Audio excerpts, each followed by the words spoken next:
From CBS News election headquarters in New York, here again is Walter Cronkite. From 12 states now where the polls have closed in this presidential election this year, we have returns from many of them, and not in a single state is Jimmy Carter leading. Ronald Reagan is leading in all of them. The tabulated vote so far, with some 2% of the vote counted, Reagan has a 53 to 42% lead over Carter, with John Anderson at 4%. One state we have been able to say is definitely in the Reagan column here at CBS News, and that is the state of Indiana. There, Reagan won with a 57 to 38% margin, as you could see, for Indiana's 13 electoral votes. Anderson got 5% of the votes in Indiana. Indiana had an important Senate race tonight as well, and there, a long-time leader of the liberal Democrats in the United States Senate was ousted after 2 terms. Dan Quayle, the Republican candidate, defeated Birch Bayh 54 to 46% to keep Indiana's record clear of never having sent a senator back to the United States Senate for a 3rd term. In Indiana also, in the gubernatorial race, CBS News has an estimate there. The Republican candidate, Robert Orr, has defeated John Hillenbrand for that seat which had been held by the Republicans for some time. In Kentucky, in the senatorial race there, CBS News estimate is, as expected, that Wendell Ford won handily over Mary Louise Faust, his Republican challenger. For more now on Southern results, here's Bob Sheep. Walter, about the only state where we have enough votes to really count them is in Kentucky, and the news in Kentucky, Walter, is not the vote that Ronald Reagan is piling up there. We might take a look at the board here. He does have a lead. The news is in the way Mr. Reagan is doing in this state, the areas of this state. In 1976, we were talking a moment ago, President Carter split the suburban vote in Kentucky with Gerald Ford. He won about 63% of the vote in the rural area of western Kentucky. Well, now we have some more information from western Kentucky. It appears that not only is Mr. Carter building up the kind of lead he had in 1976 in that area, it appears that he may do no better than split the rural vote in southern Kentucky. Well, if this holds throughout the South, if Jimmy Carter cannot win the votes in the outlying areas of the South, places like western Kentucky, the eastern Carolinas, East Texas, the Delta area of Mississippi, if Jimmy Carter can't win in those areas, then where does he make it up? The fact is, if he doesn't win in those areas, he's not going to sweep the South. He's going to lose a lot of votes that he won in 1976. A couple of Senate races in the South, Walter. Not really enough votes to make any difference, but in that race down in Florida, Paula Hawkins has a slight lead over Bill Gunter with just a few votes being counted. And in Alabama, kissing Jim Folsom's son, Jim Folsom, 31 years old, has just a slight lead over the former prisoner of war, the Republican Jerry Denton. Let's look to the Midwest and Dan Rather. Walter, in the Midwest, Indiana's the only state which, by our CBS News estimate, Ronald Reagan has actually won. But the Jimmy Carter forces have to be hearing faintly, the first whispers of the axe, and here's why. In a place like Indiana, it wasn't a question of whether Jimmy Carter was going to lose, but it was a question about how much would Ronald Reagan win. We said earlier in the broadcast to watch those areas around Gary and Hammond in northern Indiana, where Jimmy Carter did well last time. He didn't carry Indiana last time, but it tipped us that he might do well, which he did in 1976 in some of the big Midwestern industrial states. Tonight, Jimmy Carter is not showing well in the areas in northern Indiana where blacks, Catholics, and Union votes are centered. And that probably indicates that he isn't going to do very well in the big city areas elsewhere in the Midwest. And if he doesn't do well in places like Detroit and Chicago and Cleveland, there is no way that he can carry the Midwest. Eastern results continue to come in. Some of those polls just closing in the East. Harry Reasoner, have you got anything for us yet? Well, we really don't have any material results yet. The polls have closed only in Vermont, and they have a very slow method of counting there, so there are no results. In New Hampshire, less than 1% of the vote is in, and Reagan is leading by 71% to 16%, if we can look at that board. And then the rest of the states, most of the polls will close at 8 o'clock. I did have one little item, Walter. You mentioned earlier that in one precinct in Chicago, there were 25 votes cast before the polls opened. The federal government filed suit today against New York for some votes that may not be counted at all. They mailed out 225,000 absentee ballots, and those that went out overseas won't be back in time to be counted. The federal government contends they have to be counted if they come in before November 14th. So I suppose you could have a situation in which if the New York went by 10 or 15,000 votes one way or the other, we'd change the whole election on November 12th. We'll see. Well, that's possible. I mean, it's possible. It doesn't seem probable the way things are going tonight, but New York with this big block of votes could do it. Well, they filed the same suit 4 years ago and won it, and had to count those votes after 10 days after election. We've just been able to call the second state on the basis of our selected precincts here at CBS News, Virginia. The state of Virginia is going for Ronald Reagan, according to CBS News estimate. That is where it went in 1976, and it will go back there again this time. With the national vote in, you can see it there on the board behind me. 2% of the vote in, and Reagan has a 53 to 42% lead. We'll have more CBS News election night coverage in a moment.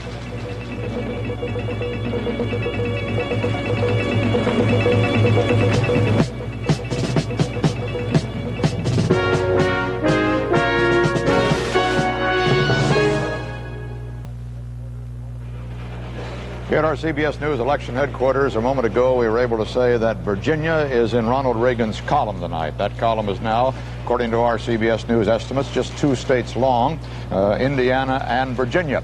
They show on our map as blue states where Reagan has won. According to our CBS News estimate, when Carter wins any states, they will appear in red on that map. The electoral vote to recap then, at this point, a recapitulation of what has happened so far, gives Reagan 25 electoral votes. That's still a long way from the 270 needed, of course, to be elected, but the first votes are in his column. President Carter has won none so far.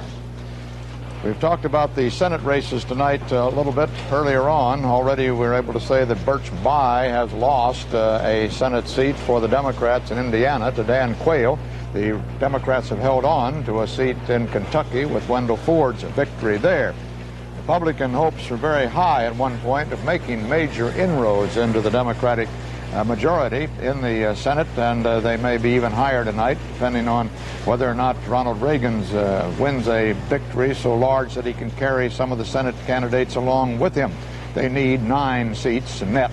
That is, they will have to win 9 seats from the Democrats while losing none of their own tonight, and 2 of their seats are in some jeopardy. So they've got a long way to go, but they have high hopes. They also had high hopes in the House, although only the most unrealistic optimist actually thought that they could take the 59 seats that would have taken the House of Representatives to win a majority. The last-minute surveys by press services indicated, however, they might get 20 to 25 seats. They themselves were saying something above 17 seats, but being very cautious about that. That is the Michigan Republican Representative Vanderjagt, who is the head of the Republican campaign committee for the House, and he got stung in 1978 when he predicted a big victory, and they didn't win any net seats there. But this time he's being somewhat cautious, say 17 or more. Republicans have concentrated on knocking off the Democratic House leadership. And as the campaign ended, all of the targeted incumbents were in some trouble. Jim Wright, the majority leader in the House down in Texas, was having a little trouble, although it was thought he'd pull it out. John Brandemus, the majority whip, he's from Indiana, and it would look like he was in a very, very tough race there and could very well lose it. Al Ullman of Oregon, chairman of the powerful Ways and Means Committee, also was having a pretty tough race. So the House races are going to be interesting for us to watch later on tonight. Unfortunately, those returns are counted a little bit later, and we won't have anything on them until quite late in the evening. Well, why is Reagan apparently doing so well, according to these early returns tonight? We do caution that they are early returns. Our exit polls indicate Reagan's substantial lead in all sections of the country, and now these early returns we've gotten in indicate a Reagan lead.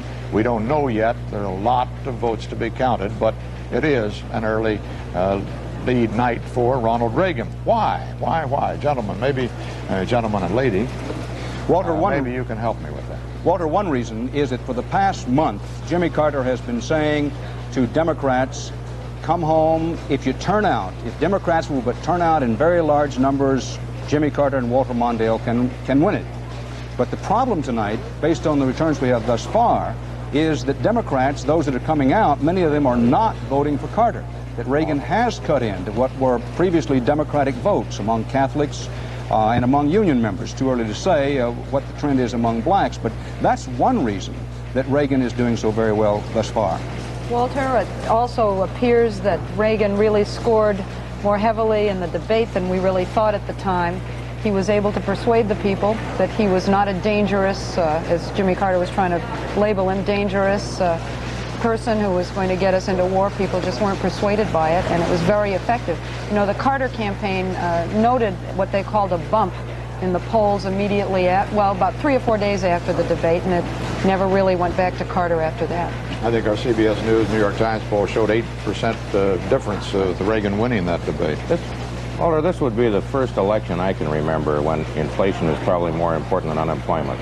This country has always voted to put people back to work. This year, even the people who are unemployed are apparently worried about prices and voting that way. We haven't seen the results from the East yet, but everything in our exit poll indicates that's so. That blue-collar people are voting for Reagan, Catholics are voting for Reagan, various ethnic groups are voting far more for Reagan than they ever have voted for a Republican. It's a vote your pocketbook year in a funny new way the Democrats are losing out on. And also people, I think the exit polls show people 35 to 40 years old, people with 2 children, kind of your average American family, the guy that has to pay bills.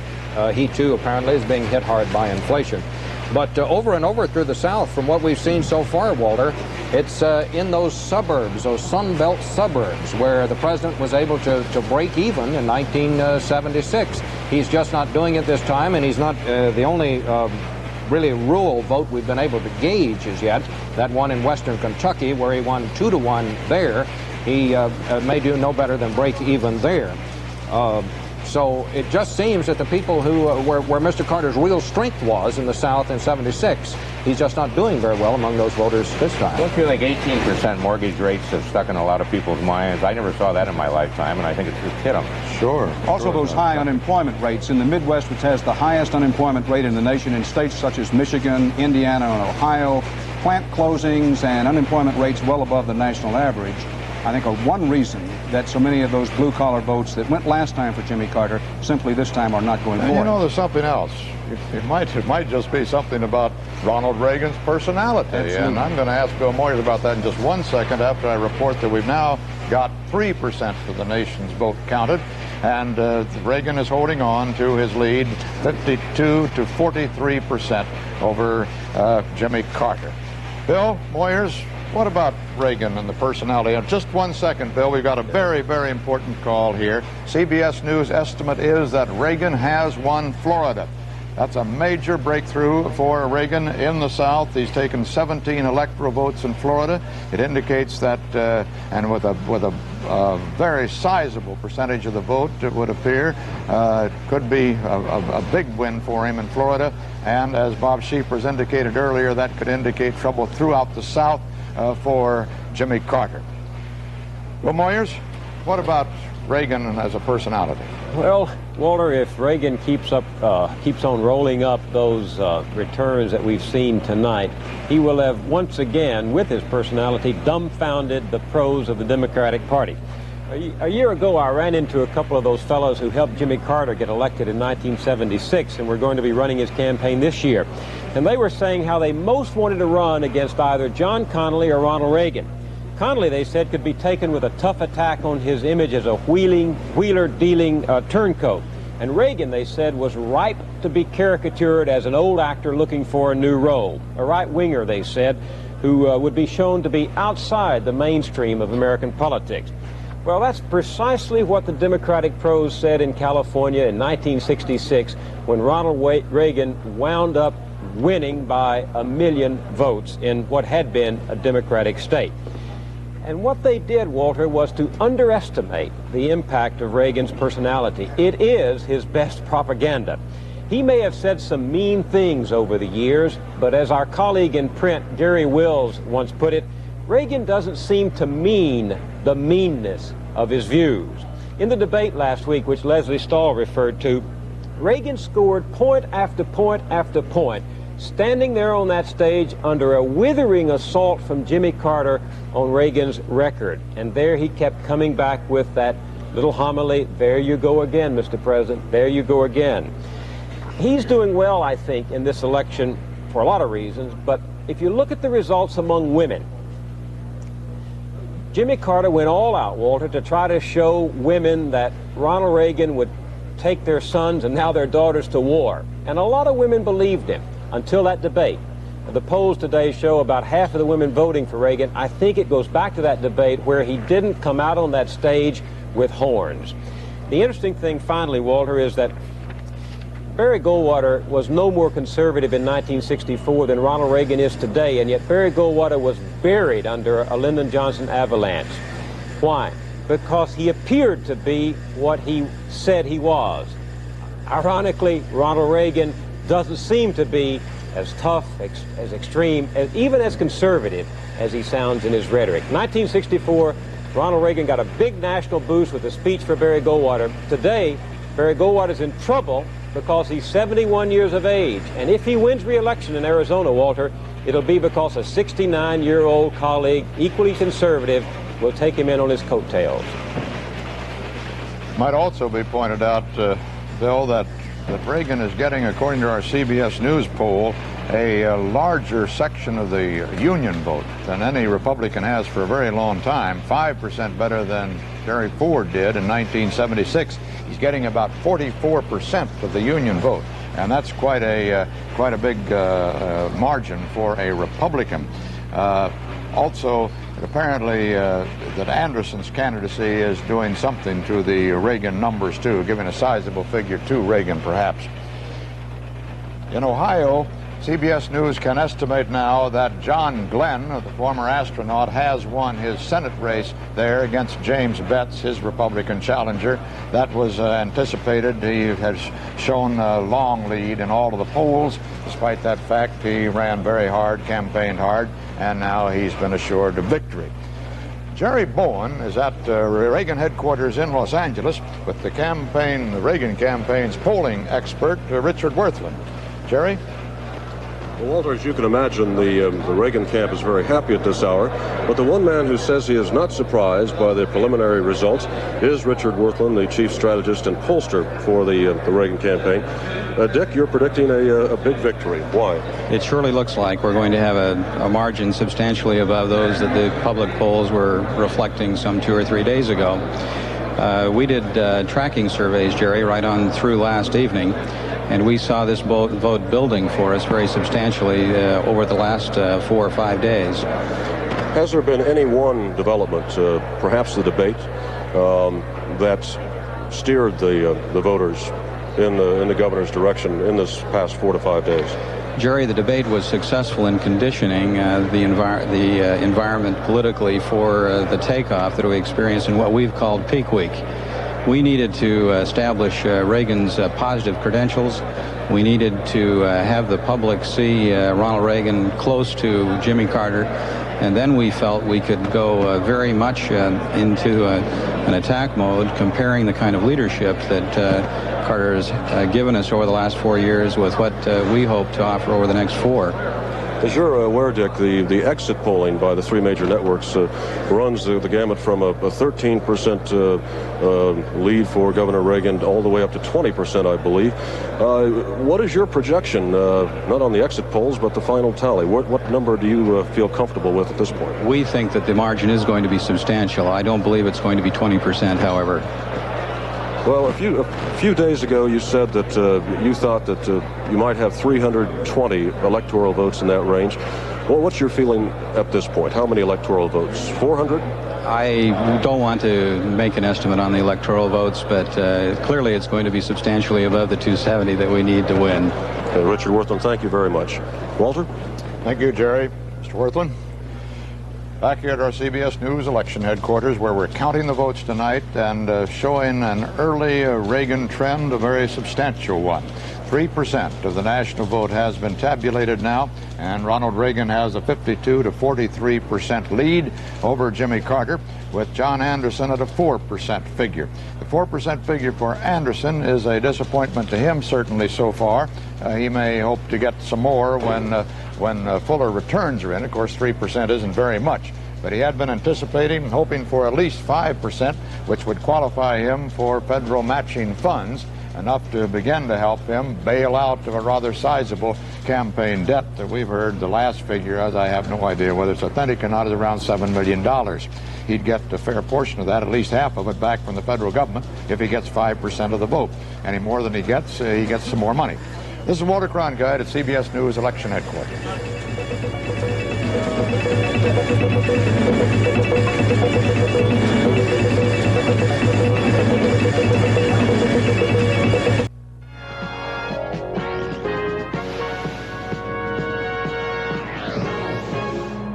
This portion of election night is sponsored by General Motors, people building transportation to serve people. By the Bell System, keeping your communication system the best in the world. And by Citicorp Traveler's Checks. Travel the world with us. Now from CBS News Election Headquarters in New York, here again is Walter Cronkite. Ronald Reagan, the former movie actor, former governor of California, at 69 years old, has taken a strong lead tonight toward becoming the 40th president of the United States. In popular returns, only 3% of the vote is in so far, but it shows Reagan with a 51 to 44% lead over Jimmy Carter, the incumbent, with John Anderson getting some 4% of that vote. And just now, CBS News has been able to estimate that the very important and middle western industrial state of Ohio has fallen to Reagan. Those 25 electoral votes will be added to his count now, which is mounting sizably. No states have been won yet, according to our estimate by Jimmy Carter. Reagan states show in blue. He has won Indiana, Virginia, the important state of Florida, indicating Jimmy Carter's in trouble in his own native South, and now the middle western state of Ohio.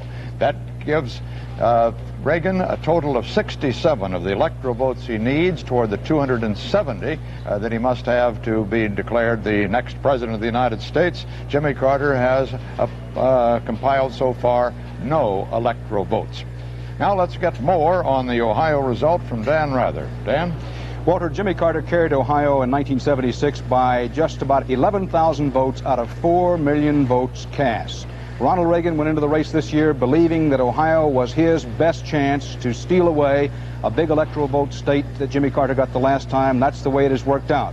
Reagan's whole strategy in Ohio went under the title ECBC, ethnic, Catholic, blue-collar votes. The returns indicate not only has Reagan won large in Ohio, but he has won in those traditionally Democratic stronghold areas some votes that Democrats traditionally get. Akron, Toledo, Cleveland, and all of those areas, Reagan clearly cut in with the ECBC vote. Also, in the southern part of Ohio, below the so-called accent line, the last time Jimmy Carter got a good number of votes that traditionally went to Republicans because of Carter's southern roots and his fundamentalist religious roots. This time he didn't get those below the accent line in Ohio, and Jimmy Carter, according to our CBS News estimate, has been beaten very badly in Ohio. Too early to say that Jimmy Carter's hopes are dead, but this is a very important nail in his coffin. The states to watch now, in my judgment, are Illinois and Texas, because it's very hard to make any arithmetic where Jimmy Carter could now win the election unless he carries Illinois and Texas, and indeed he might not be able to win the election even if he carries those two. Walter, also just in, Congressman John Bradamus of Indiana, the House Majority Whip, according to our CBS News estimate, has been defeated by the Republican John Hyler in Indiana. Now, Bradamus was thought to be in some difficulty in Indiana because of what was expected to be and what turned out to be the overwhelming victory of Ronald Reagan. But Bradamus, like Birch Bayh, the veteran Democratic senator in Indiana, believed that he could hold on. As it turns out, he could not. Walter? There's a very interesting story from the United Press here that has just crossed our desk, and there's a report from Washington quoting sources at the White House saying that Patrick Cadell, the White House pollster, informed President Carter and the First Family last night that he could not win the election today on the basis of their polling results, and that this report says, this United Press report says, that we have no further confirmation for that President Carter cried on the plane on the way back to planes from Washington. He cast his vote there this morning, and we know that he was somewhat emotional and choked up as he greeted his hometown supporters there at the place where his campaign started, that old railroad depot there in the center of the little town of Plains. Apparently, Bob Strauss, the Democratic National Chairman, according to this United Press report, again, for which we have no confirmation, told party workers, the top officials of the party, also last night, that it was all over, that there was no hope for the president's election today. This all according to the United Press. As I say, I have no personal confirmation of it at this point. Walter, I believe that Leslie Stahl had that information just a few minutes ago on her own, and I also heard it. It was said that Cadell, once he checked Ohio, keeping in mind that our CBS News estimate just recently told us that Ronald Reagan has carried the state of Ohio, that Cadell told the president that after Cadell had run one last check in Ohio and had convinced himself that the president had no chance of carrying that state. What time was that? Last night. Last night? That was last night, yes. Oh, right. Well, that's the same report then, huh? In the South Carolina Senate race, incidentally, there is a result, I believe, according to our CBS News estimate. Bob Schieffer, you want to give it to us and tell us about President Carter's troubles down there? Well, this is one place where an incumbent senator did not have to worry about being swept away in a Republican tide, Walter.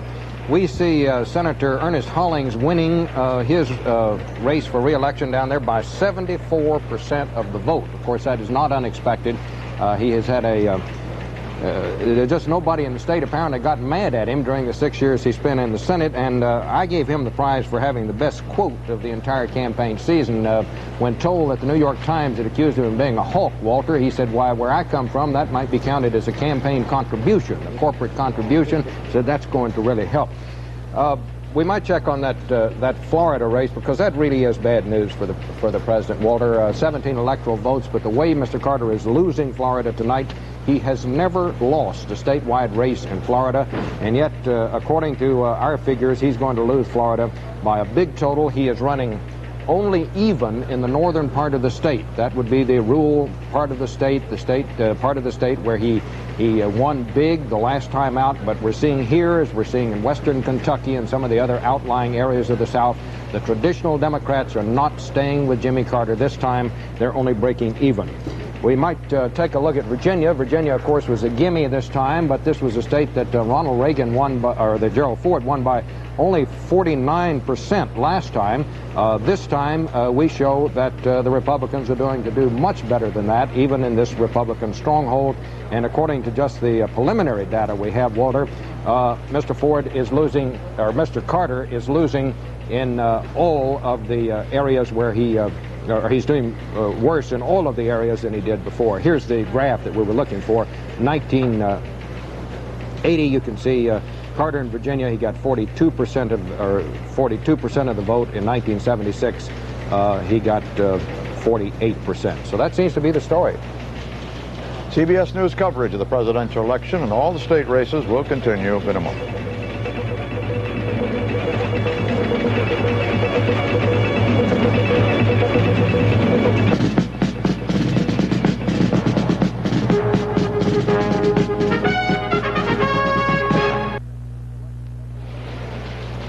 Back at our CBS News election headquarters, where we see about 4% of the national vote tabulated so far. It's now gone over the 3 million figure, with Ronald Reagan's margin dropping just a little bit. He's now got 41% of the vote there to 51% he's got to 44% for Jimmy Carter. It was a little higher than that, down to 3% margin. But 4% with 3 million of the votes counted. We expect around 83 to 85 million votes tonight. That's not a great deal. But already we have been able to say at our CBS News estimate desk here, on the basis of our selected precincts, that Ronald Reagan has won 4 states, 2 of them very indicative and very important states. He's won Indiana, Virginia, Florida, and Ohio. Florida cutting into the South for him, Ohio cutting into the deep and important Midwestern industrial states, and the total now is 67 electoral votes for Ronald Reagan and none for Jimmy Carter. Bruce Morton at our trend desk has been looking into what the Anderson difference is in this vote so far. Bruce? Well, Walter, what we've been doing is pulling through all the statistics here, trying to see some of the elements in this early Reagan lead, and John Anderson is clearly one factor. Overall, the Anderson voters we polled said that if he were out of the race, they'd have split about evenly between Carter and Reagan. But in some groups, that split is uneven. For instance, Reagan is running just about the way Gerald Ford did 4 years ago amongst Jewish voters. But Jimmy Carter is running much worse than he did 4 years ago. Anderson does relatively well with Jewish voters, and that's the difference. Again, with voters who identify themselves as independents, Reagan runs just about as well as Ford did. But Carter runs a lot worse than he did last time. Anderson does pretty well with independents, and again, he could make the difference. Now, there's some groups where Reagan is doing better than Ford did. He does better with blue-collar workers, better with Catholics, and better with white Protestants, including white Protestants in the South. And then there's some other areas where Carter campaign attacks seem to have failed. Reagan leads among older voters, so apparently they weren't afraid that he would batter the Social Security system somehow. And on war and peace, our exit poll didn't deal with that directly, but we did find that most voters throughout the country thought the United States ought to act more toughly with the Russians. And not surprisingly, they were for Reagan. Walter? Bill Plant standing by outside Ronald Reagan's home out in Pacific Palisades, California. Bill?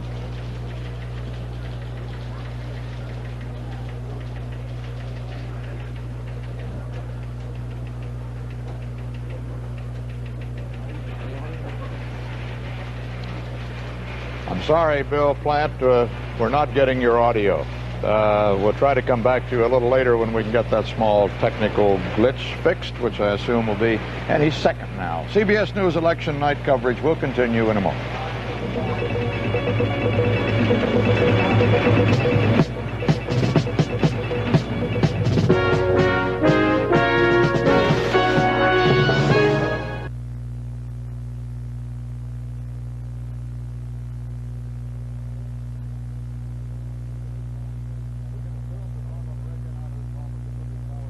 We can assume that Ronald Reagan, out at his home in Pacific Palisades, California, a part of the Los Angeles complex, is very happy as these early returns come in. The results that we've been able to call so far indicate that he is walking away with this election, at least up to this time. Bill Plant, we tried to reach a moment ago. Let's try once more and see if we can hear him this time. Bill? Well, Walter, as I was telling you, Ronald and Nancy Reagan are getting ready to leave their home here in Pacific Palisades to go to dinner, which is an election night tradition for them. But the people that they'll be sitting around the dinner table with are old friends like Justin Dart, the attorney William French Smith, Holmes Tuttle. These are the people who urged Ronald Reagan to enter politics after they watched him speak on behalf of Barry Goldwater in the 1964 presidential election. So we can imagine that tonight will give them all considerable satisfaction.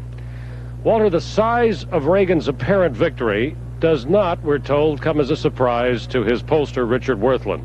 In conversations yesterday with reporters, Worthlin insisted that he would get at least 320 electoral votes. That seemed a little high to some of us who'd been watching it, but in light of today's events, it apparently, or at least may not be that high at all. Bill, the people he's having dinner with tonight are indeed those who urged him to get into politics. And some of us who covered that campaign back in 1964 remember Ronald Reagan being the warm-up speaker for Barry Goldwater rallies in California. And I've often wondered if one particular rally at Knott's Berry Farm down south of Los Angeles wasn't the one where he first got the spark. He stood there, and it was one of the first warm-up rallies he did for Goldwater, and it just seemed that as he came off the stage and introduced what he said was the next president of the United States, turned out his one prediction he was a little bit wrong on, but they can give that to the campaign oratory. He came down into the crowd and into the group where we in the press were standing, and it just seemed to me that a man stepped off that platform having made up his mind, this is pretty heady stuff, I might get into that. You know, Walter, we've heard Ronald Reagan mention that rally at Knott's Berry Farm. Apparently, though, it was that speech that he gave on television, which was so well received by the Goldwater Republicans and members of the party, which really did the trick and convinced his friends to work on him and gave him the idea that he ought to run for office. And, of course, he did. Right. We'll keep coming back to you frequently this evening, Bill. Carry on. Thank you, Walter. We have been able to say here at CBS News so far this evening that Ronald Reagan has taken 4 states definitely, including very important ones of Florida and Ohio, as well as Virginia and Indiana, giving him a 67-0 lead in the Electoral College count, which is, of course, the way we elect our presidents. Each state's majority is taken, and on the basis of all of those votes, each state casts its electoral votes, assigned on the basis of how many congressmen and senators it has. So far tonight, that's 67 toward the 270 needed for Ronald Reagan. A word about the basis on which we give our estimates of winners and how we call states in one column or the other. We make those estimates strictly on the basis of sample precincts of actual voters casting votes in those precincts. That is, after the votes are counted in those precincts. So-called exit polling, in which voters are interviewed when they leave the polling place, which we report on too, of course, is a useful tool on Election Day to help analyze voter attitudes and so forth. But exit polling is, after all, simply a poll of what voters said they did, not a measure of what they actually did do. So we don't base our estimates on such polling at all. So when you hear the CBS News has made an estimate of an election, given a certain race in a certain state to a candidate, one candidate or the other, you know that that base is based on actual votes and taken from selected precincts, which are carefully weighed on the basis of their previous performance in previous presidential elections, not on the basis of election polls. We wanted to get that little point straight with you if we could.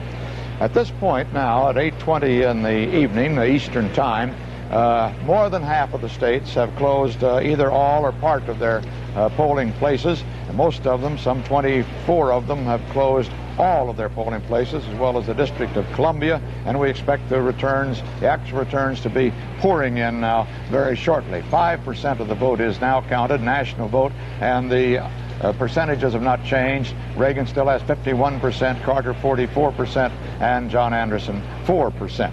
Harry Reasoner, how do the races look now in the East? Well, we're going to be getting a flood of reports from the East now. All the polls are closed in every state except New York, Rhode Island, and part of Maine.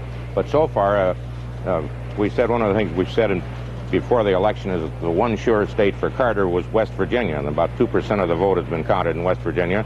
And looking at that board, it's about 10,000 for Carter and 8,000 for Reagan. But the CBS News estimate calls West Virginia still close. So even West Virginia might be in trouble, along with apparently no trouble in the other thing that was regarded as sure Carter country, the District of Columbia. The thing about the East, considering what we've been hearing from the South and from the Midwest, is that it would have to be a very unusual area to do much for Jimmy Carter. In the East, only once since 1960, and that was the McGovern year, has the Democratic candidate gotten less than 108 electoral votes, and typically they've gotten over 130. If you consider those early calls in the South and the Midwest, Carter would have to have at least 125 or 130 in the East to make up for losses in the rest of the country, and that just is not in the cards, Walter. What about your Senate races? Have you got any indications at all how those are going? We have not really seen much in the so-called grudge match in New Hampshire between John Durkin and Warren Rudman. They've got 3% of the vote in. In Rudman, the Republican is leading by about 4 percentage points, but I don't think that's significant yet. In New Hampshire, well, that's a gubernatorial race there, where another rematch between Hugh Gallen and Meldon Thompson. Thompson is holding a narrow lead, but again, it's less than 3% of the vote. In Pennsylvania, where there's the so-called match of the losers, Pete Flaherty and Arlen Specter, both who have tried several times for statewide office and have never won. One of them has to win tonight, and again, with a very small amount of vote in, Specter is ahead, but that could be Philadelphia vote or it could be anything. The East is, I don't know why we're backwards tonight, but we are.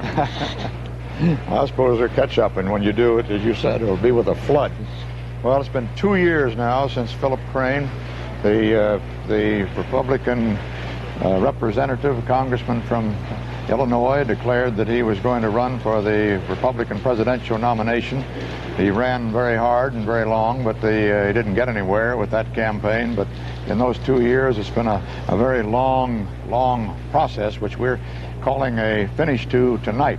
With 5% of the national vote counted now, The percentages are staying just the same, 51% for Reagan, 44% for Carter, 4% for Anderson. Not terribly different from what the last polls of the last few days before this election day indicated the returns might be across the country. This is Walter Cronkite, CBS News Election Headquarters.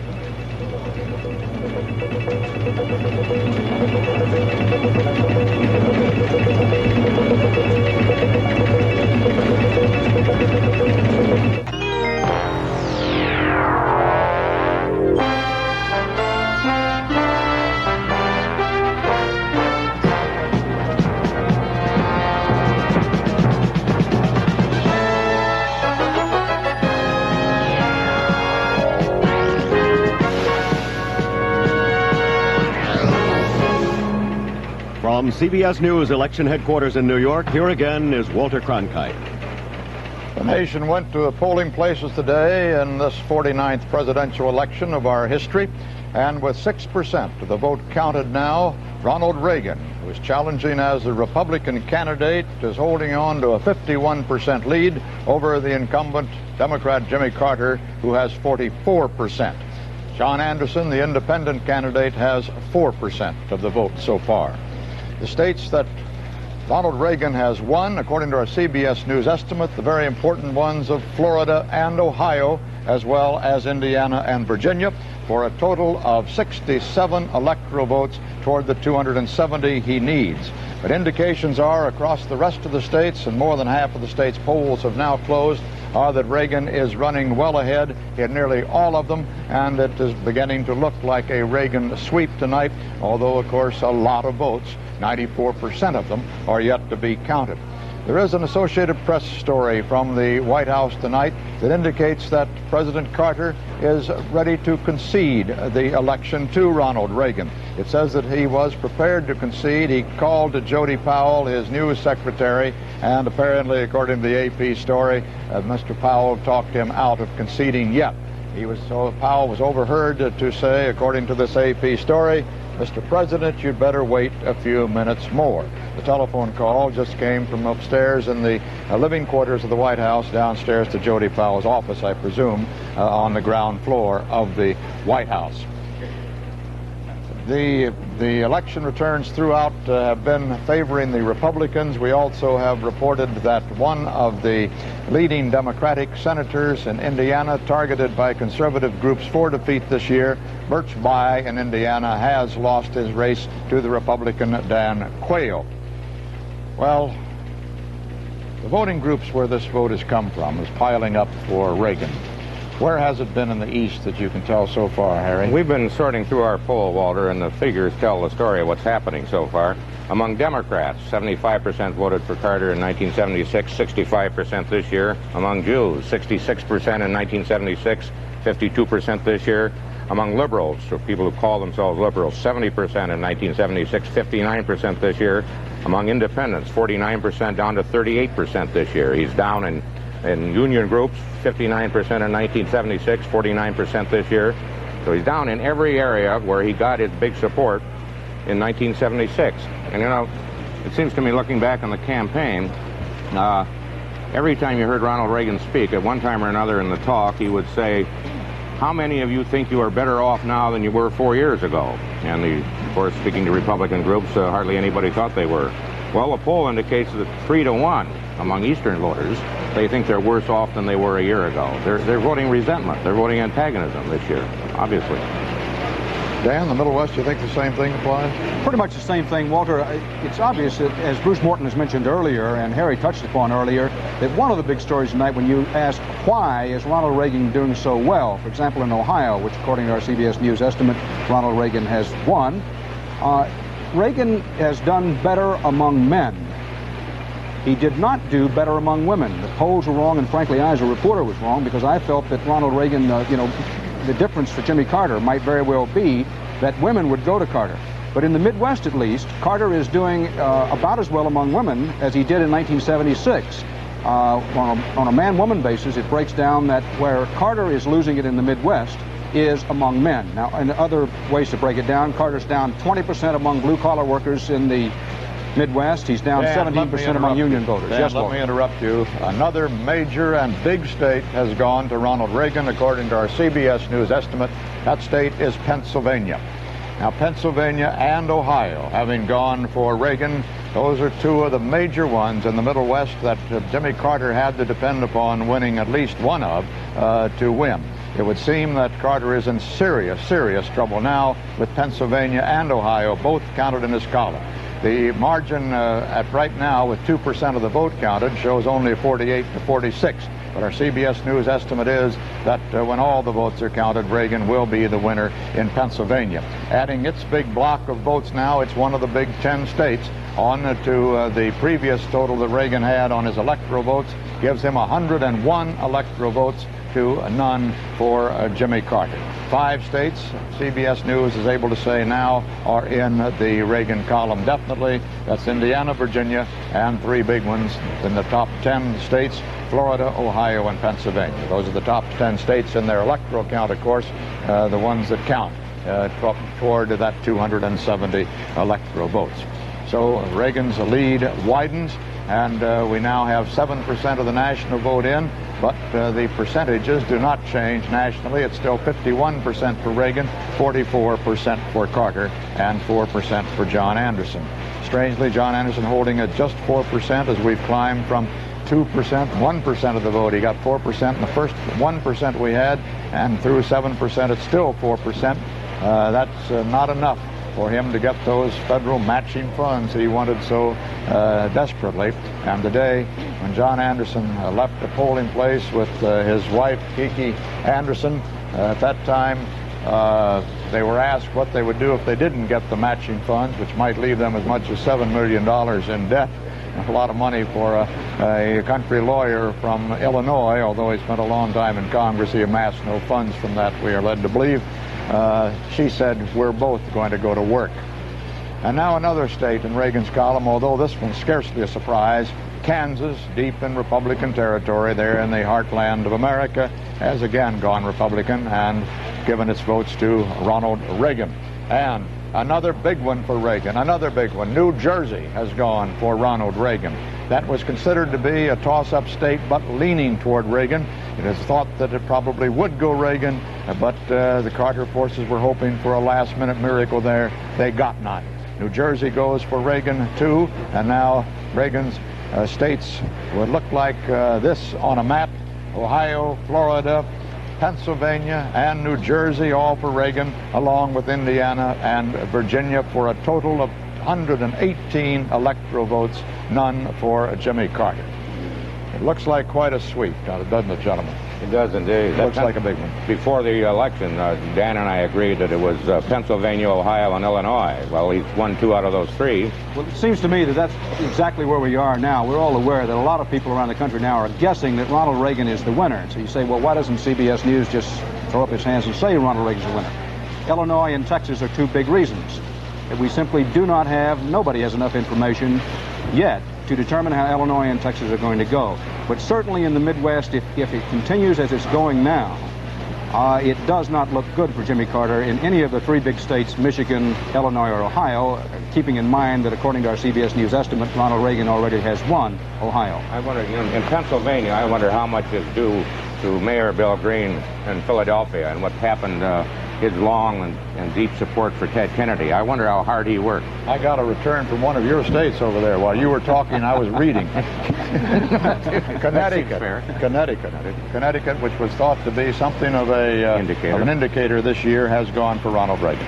Connecticut also for Reagan, and Oklahoma, a state that Jimmy Carter lost in 1976, again goes for the Republican Reagan this year, and that boosts the Reagan electoral total to 134 votes to none for Carter, 270 needed. But all of these indicator states are dropping into Reagan's lap.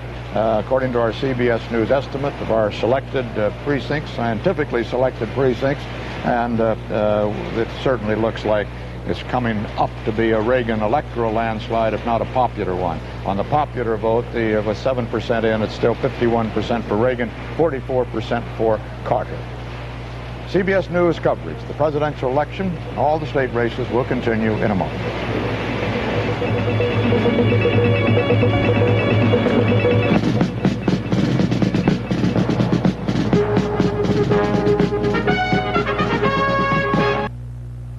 Believe me, I can't tell them.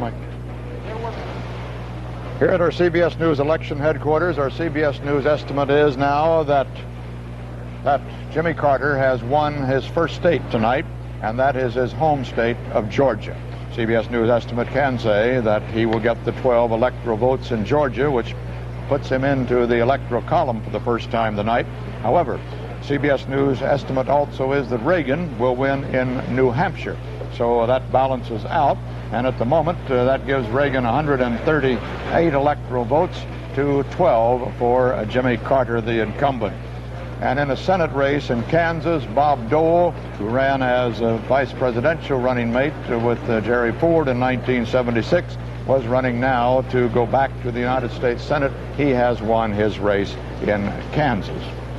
Also, in the District of Columbia, as expected, CBS News can estimate that Jimmy Carter has won the District of Columbia. In Connecticut, a Senate race has just been estimated by CBS News, and that will go to the Democrat, Christopher Dodd. Christopher Dodd, who is the son of a longtime the late Democratic senator from Connecticut, Tom Dodd. Christopher Dodd has defeated James Buckley, who was one time the senator from New York. He was trying to be the first man ever elected in modern times and under the modern popular election system to the United States Senate from 2 states. Well, James Buckley failed at that, and the more moderate and liberal Dodd has won over the conservative Jim Buckley in Connecticut, although Connecticut has gone for Ronald Reagan in the presidential race, according to our CBS News estimate. A split vote in Connecticut, in the first state we've seen a split vote tonight. Jed Duval is following tonight's results at the White House. Jed?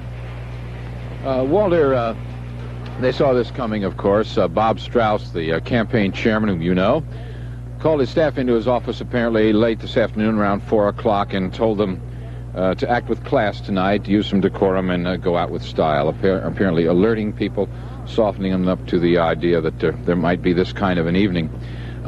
They saw it coming last week, and as you know, the sampling that was taken on a regular basis showed up Wednesday and Thursday and Friday of last week that things were softening for Mr. Carter. It showed up on the campaign trail. We saw crowds that told us the same thing, roughly, that the Cadell polls were telling the White House people at about the same time. They sensed it coming back a little bit over the weekend, but then they lost it again. I asked one man in here, one of the research officials here, Walter, why this? And he said it was the hostages. The election turned out to be a referendum on the hostages. I said, wasn't it the debate? He said, no, Reagan won the debate, but he didn't win it that big. Walter? Thank you. CBS News election night coverage will continue in a moment.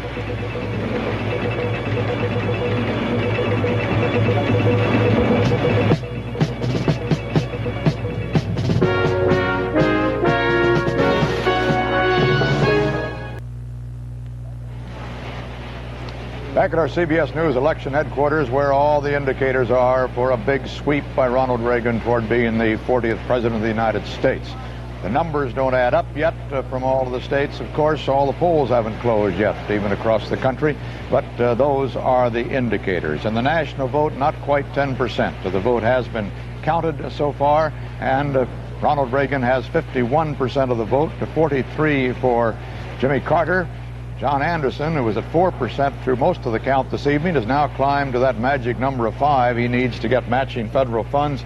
And here is a very important vote count by CBS News. We estimate that Texas will go to Ronald Reagan, another one of the big ones to Ronald Reagan. It's beginning to look like a Reagan sweep of this country on this election day. He's now taken all of the major states which we have been able to estimate so far: Ohio, Texas, Florida, Pennsylvania, New Jersey, all of those in the top 10 states as to electoral count, and now Texas falls his way. It is very big for him. The states show in red, the Reagan states in blue on our map. We have not put Texas in that map yet because we just called it, but Texas now will go blue for Ronald Reagan. As you see, Carter has won only 2 states. The District of Columbia, hardly a state, but would like to be one. The District of Columbia has 3 electoral votes, and Carter's home state of Georgia. Reagan now has 164 electoral votes to 15 for Jimmy Carter. It's impossible on the number of votes cast and counted so far to say that Ronald Reagan has won the presidency, but it is certainly possible also, and all of the indications are that that is the way it is going tonight. Bill Moyers, I think it's not too early to talk about what a Reagan presidency might be like. Well, Walter, I was reared to beware the man who draws the moral before the tale is told, but what the heck? What can we expect from a Reagan administration other than Billy Carter's scalp? Well, I think you'll see a lot of businessmen being summoned to Washington to run things, as Reagan in fact called businessmen to Sacramento when he was governor. The Equal Rights Amendment won't get any boost from the White House, and Shirley Hufstedler won't get boosted to the Supreme Court. Indeed, William Rehnquist will soon have, if there are vacancies, some company from other strict constructionists on the Supreme Court. It'll be Donnie and Marie Osmond after dinner entertainment at the White House instead of Charlie Daniels and Waylon Jennings. Ralph Nader will have to give back his pass to the Environmental Protection Agency, and the energy companies will consolidate their monopoly over the Energy Department. Reagan wants to cut personal income tax rates. How much will depend on Congress, but the government will probably take some of that money back you get with its protectionist policies to support the auto industry in the Midwest, which is going for Reagan. If Reagan gets his way as president, all of those categorical grants that Congress has been giving for this program and that program would get replaced by block grants that go directly from Congress to state and local government. The moral majority will arrive in town waving the 10 Commandments instead of the Bill of Rights. Watch some of them to show up on the FCC and in the Department of Education if the Department of Education isn't declared a contaminated area. There'll be more benefits for veterans and bigger subsidies for the Maritime Union, which has endorsed Reagan. And the Pentagon will get all those arms it wants, probably the biggest arms buildup since the missile age began. The B-1 bomber, more ICBMs, more missile silos, more of what the experts call bullets to stop bullets. There won't be any panning after the SALT treaty, and the Russians won't get any RSVPs for a while. There'll probably be a tilt back in southern Africa toward the white regime in South Africa, and the military governments of South America will have a friend in Washington for a change. If the White House gets its way under Ronald Reagan, all of you out west can drive 70 miles an hour again without fear of a ticket. The real question, Walter, is whether the conservatives who gave their heart to Reagan a long time ago will have those hearts broken. He's the first conservative to win the White House in a long time. And the question that bedevils the conservatives is, will the fortunes of the party now become more important to Ronald Reagan than those conservative principles he's espoused so long? Most presidents move to the middle. We've seen in this campaign Ronald Reagan literally change his spots in front of our eyes, quoting Franklin Delano Roosevelt and stealing from John Kennedy's tax policies. An interesting question now to bewitch the conservatives watching these returns. Walter? Thank you, Bill. CBS News estimates now that South Dakota, as expected, is going to Ronald Reagan tonight, adding its 4 electoral votes to his total, making it 172. In the Senate race in Illinois, Alan Dixon, the Democratic candidate, has defeated Paul O'Neill there, according to our CBS News estimate. In the Maryland Senate race, the incumbent, Charles Mathias Jr., has been returned to the United States Senate over Edward Conroy, his Democratic challenger, according to the CBS News estimate there. Well, it looks like tonight Jimmy Carter, the 39th President of the United States, will be evicted from the White House on the basis of Ronald Reagan's candidacy by the Republican this year. That will mean that for the first time in 92 years, since 1888, a Democrat seeking to run for a second term has been rejected by the voters. This is Walter Cronkite at CBS News Election Headquarters.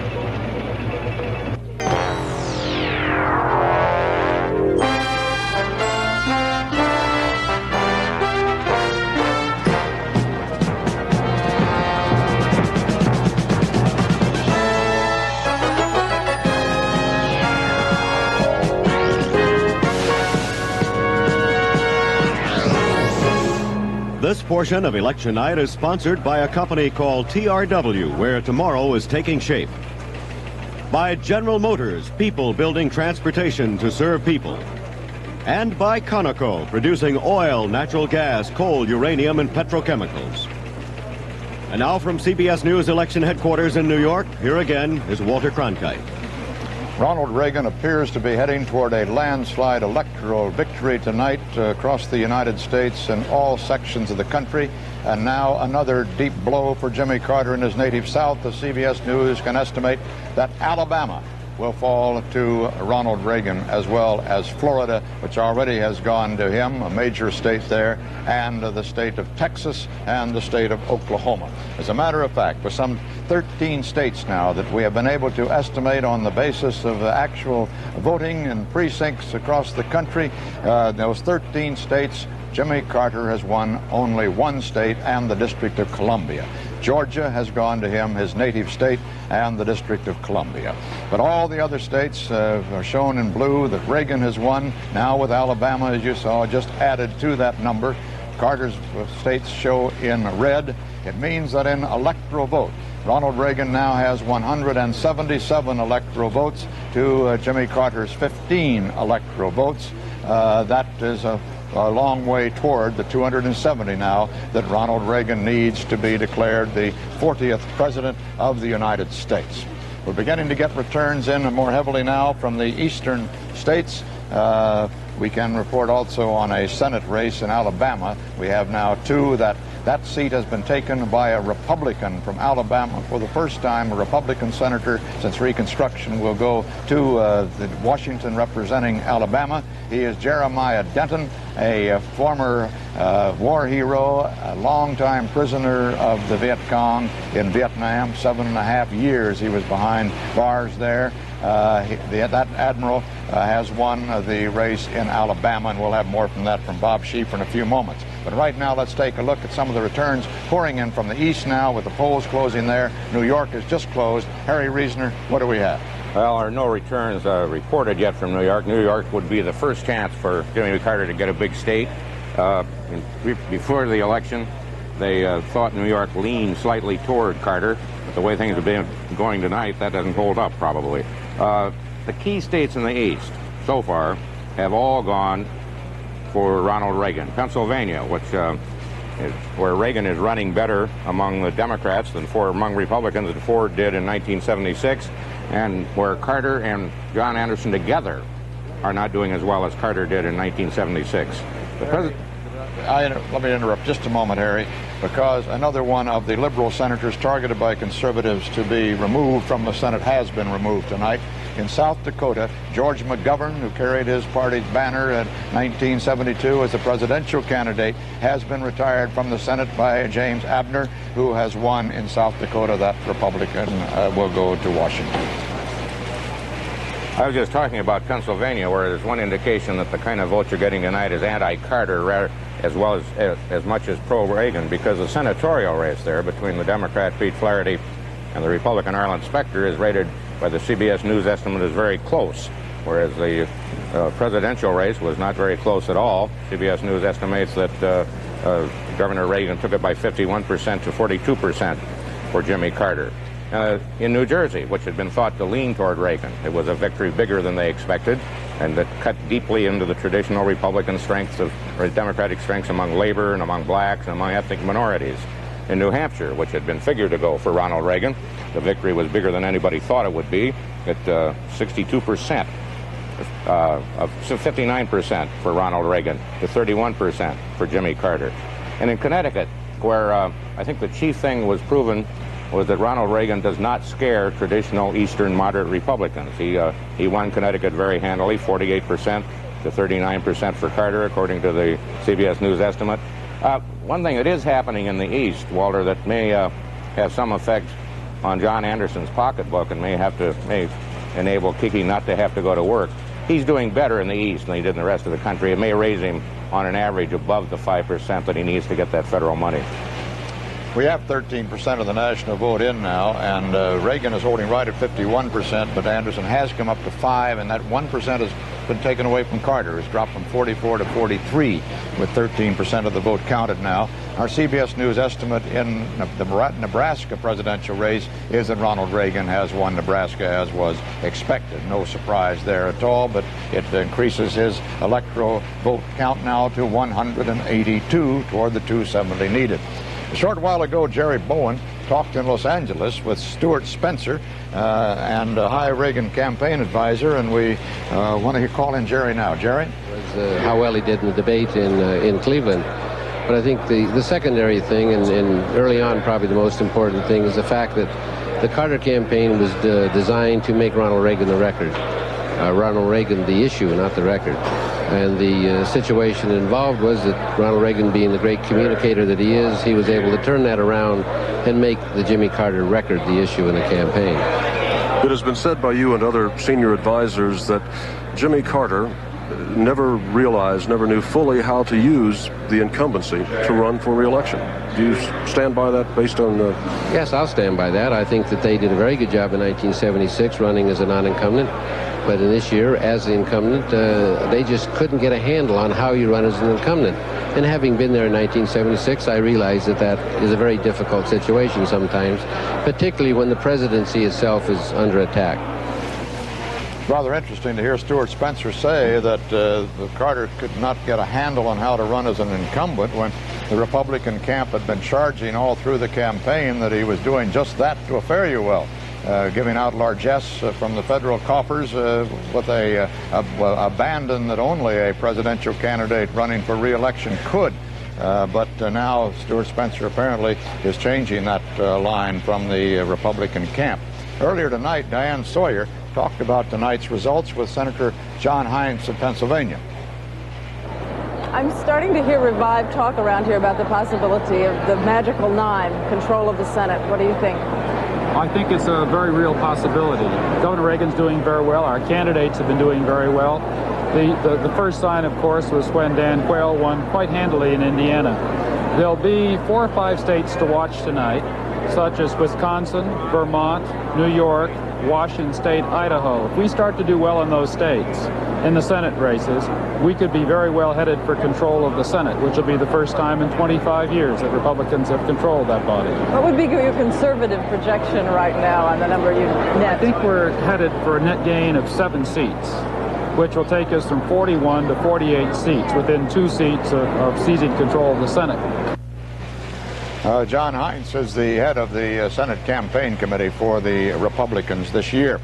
In Arkansas, in the Senate race there, Democrat Dale Bumpers, as expected, is a winner over William Clark, according to our CBS News estimate. And in the Oklahoma Senate race, Republican Don Nichols will be the winner, according to our CBS News estimate. He'll get some 55% of the vote to 45% of the vote for the Democratic candidate Andy Coates. It was expected that Coates might very well win that seat and take it away from the Republicans. Henry Bellman, the president's senator from Oklahoma, is retiring this year, but that state will stay in Senate in the Republican hands, and that gives the Republicans a much better chance to get that majority in the Senate that John Heinz was saying he hoped they got just a moment ago. Bruce Morton at our trend desk has been looking into the disparity between the close presidential polls over the weekend and the actual results we're seeing so far tonight. Bruce? Walter, I think you have to say this is a tough year to be in the polling business. Almost all the final national opinion polls, the ones that came out this past weekend, showed, as you know, a very close race. And this does not, so far, look like a very close race, certainly not a close electoral race.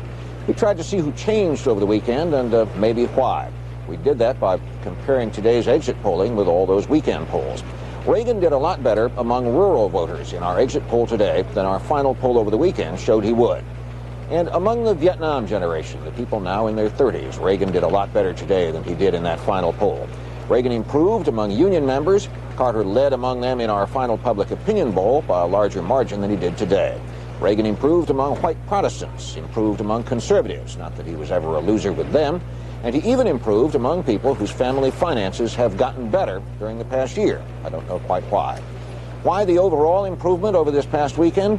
Maybe negative voting. The people who told us today that they had decided late were more likely than the rest of our sample to say they were voting against somebody. That's a statistic. Let me add one hunch, Walter. One person I talked to this evening says it's simple, that there are a lot of closet Reagan voters. They wouldn't tell a pollster they would. Walter? Well, we hear that every election, I think, Bruce, to be in all honesty, that if the polls are wrong, they're closet voters, which seems to be perfectly obvious. They didn't tell the pollsters what they were going to do. I'll buy that, in other words. We'll have more CBS News election night coverage in a moment.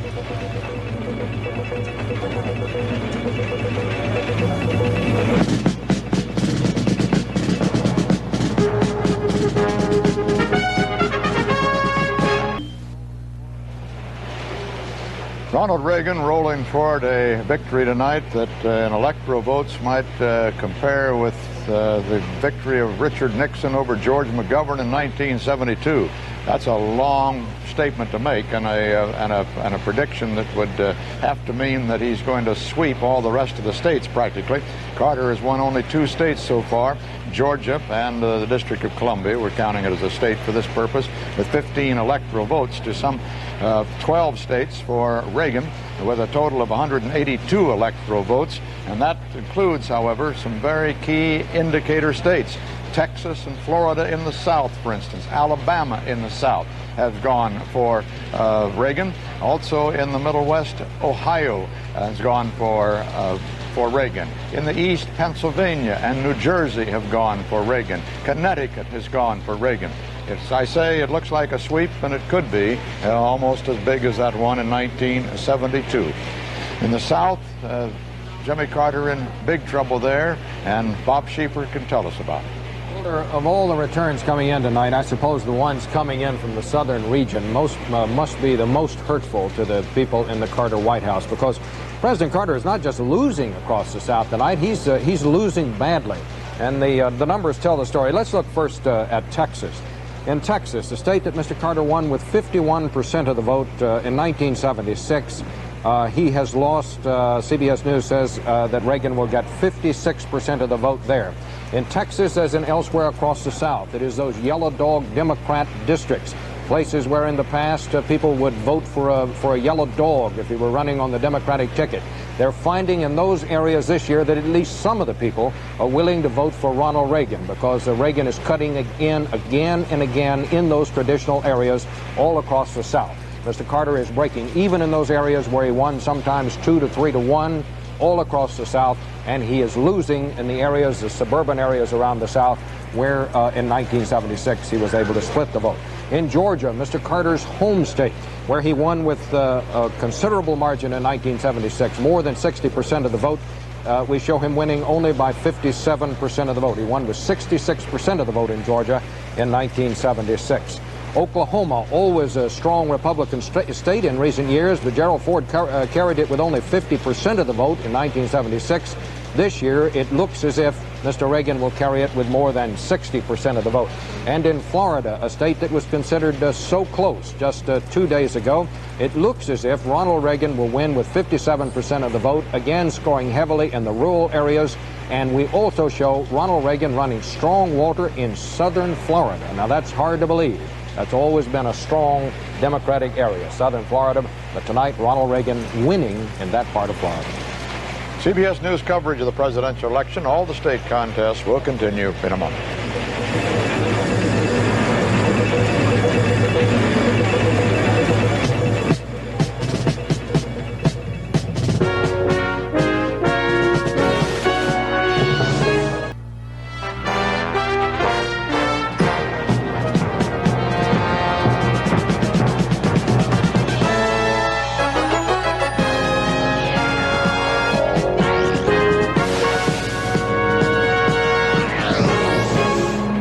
From CBS News election headquarters in New York, here again is Walter Cronkite.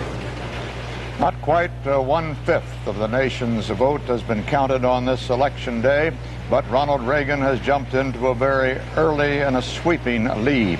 With 18% of the vote in, he has 51% of the vote. Carter, 43% of the vote, to 5% for independent John Anderson at this point in the counting. But the big count, of course, is in electoral states, and those percentage leads of Reagan's have counted in the states where the big electoral votes are throughout the nation in Florida and Texas and Ohio and Michigan and Pennsylvania, New Jersey, Connecticut, and now we can add on to that North Dakota, which was expected to fall to Reagan, giving him a total of 18 states. Rhode Island has gone to Jimmy Carter, however. That's the second state, plus the District of Columbia, that Jimmy Carter has won. He has a total of 19 electoral votes now to some 222 electoral votes for Reagan. Reagan needing only 270 electoral votes, of course, to be declared the 40th President of the United States. Declared so tonight. He won't be declared officially that until the electoral votes are counted in the joint session of Congress on January 5th. Finally, we have first returns coming in from the West, where these popular percentages are supposed to increase drastically and dramatically for Ronald Reagan. And Leslie Stahl can tell us about that. Leslie? Yes, Walter, according to our CBS exit poll, Ronald Reagan is leading Jimmy Carter by percentages much greater than he is in the rest of the country. As you told us before, Walter, so far CBS News estimates that Ronald Reagan will win at least one of the western states, that's New Mexico. The Carter campaign had thought at one point that the president had a chance there if they could get a large turnout, but turnout is down 7% over last time, according to the CBS projections. Jimmy Carter almost won New Mexico last time, but as you can tell, he's not even close this time. In the West, as in the rest of the country, one of the stories we'll be watching tonight is just how long Ronald Reagan's coattails are. There's one state at least, one Senate race at least, where they do not seem to be that long. That is in California, Ronald Reagan's home state, where Alan Cranston, the number 2 leader in the Senate, he's the Senate whip, according to our exit poll, appears to be winning re-election there against Paul Gant. Walter, one last thing. People always wonder just what effect our reporting all these wins for Ronald Reagan around the rest of the country affects voting in the West. In 5 of the last 6 presidential elections, the West as a whole, and California particularly, the largest state out there, has given the winner a lower percentage than the nation as a whole. So it does not appear that our telling voters how it's going leads to a bandwagon effect for the winner. As a matter of fact, you know, CBS News is concerned about that. When we first had computers back in 1952, we didn't even call them computers, we called them electric brains in those days. But when we first tried it in 1952, there was a lot of concern on the part of CBS. And we did very extensive surveys in the West and determined that was the case, that it didn't make a difference. It shouldn't make a difference to people because, after all, there are all the other races to be decided besides the presidential race. And besides, you want your state to count in the presidential race, and it still does count a great deal, despite what it looks like in the rest of the country. But there are all the legislatures up. 42 state legislatures are up this year. 43 state legislatures are up. And that's a very important matter. There's something like 7,500 legislative seats across the country, and those legislatures are going to redistrict their states on the basis of the 1980 census, and on that basis can, by a little process called gerrymandering, drawing those district lines the way they want to, solidify their states, Republican or Democrat, for the next 10 years, or help do that. Depending on, of course, national trends, but it will help. And then on the ballot are all these propositions in all these states for raising taxes or lowering taxes, putting a limit on taxes. I think there are 15 states that have tax propositions up before them. You know, Walter, the Republicans in the West, at least, poured a lot more money into these state legislature races than the Democrats did, foreseeing this. All over the country. The Democrats did nothing in the legislative races, and it was absolutely dumbfounded the political experts as to why they didn't. The Republicans poured millions of dollars into legislative races. They targeted them right where they thought they could get a majority in a state legislature to redistrict in the future. Very smart of them. In West Virginia, the gubernatorial race has been decided.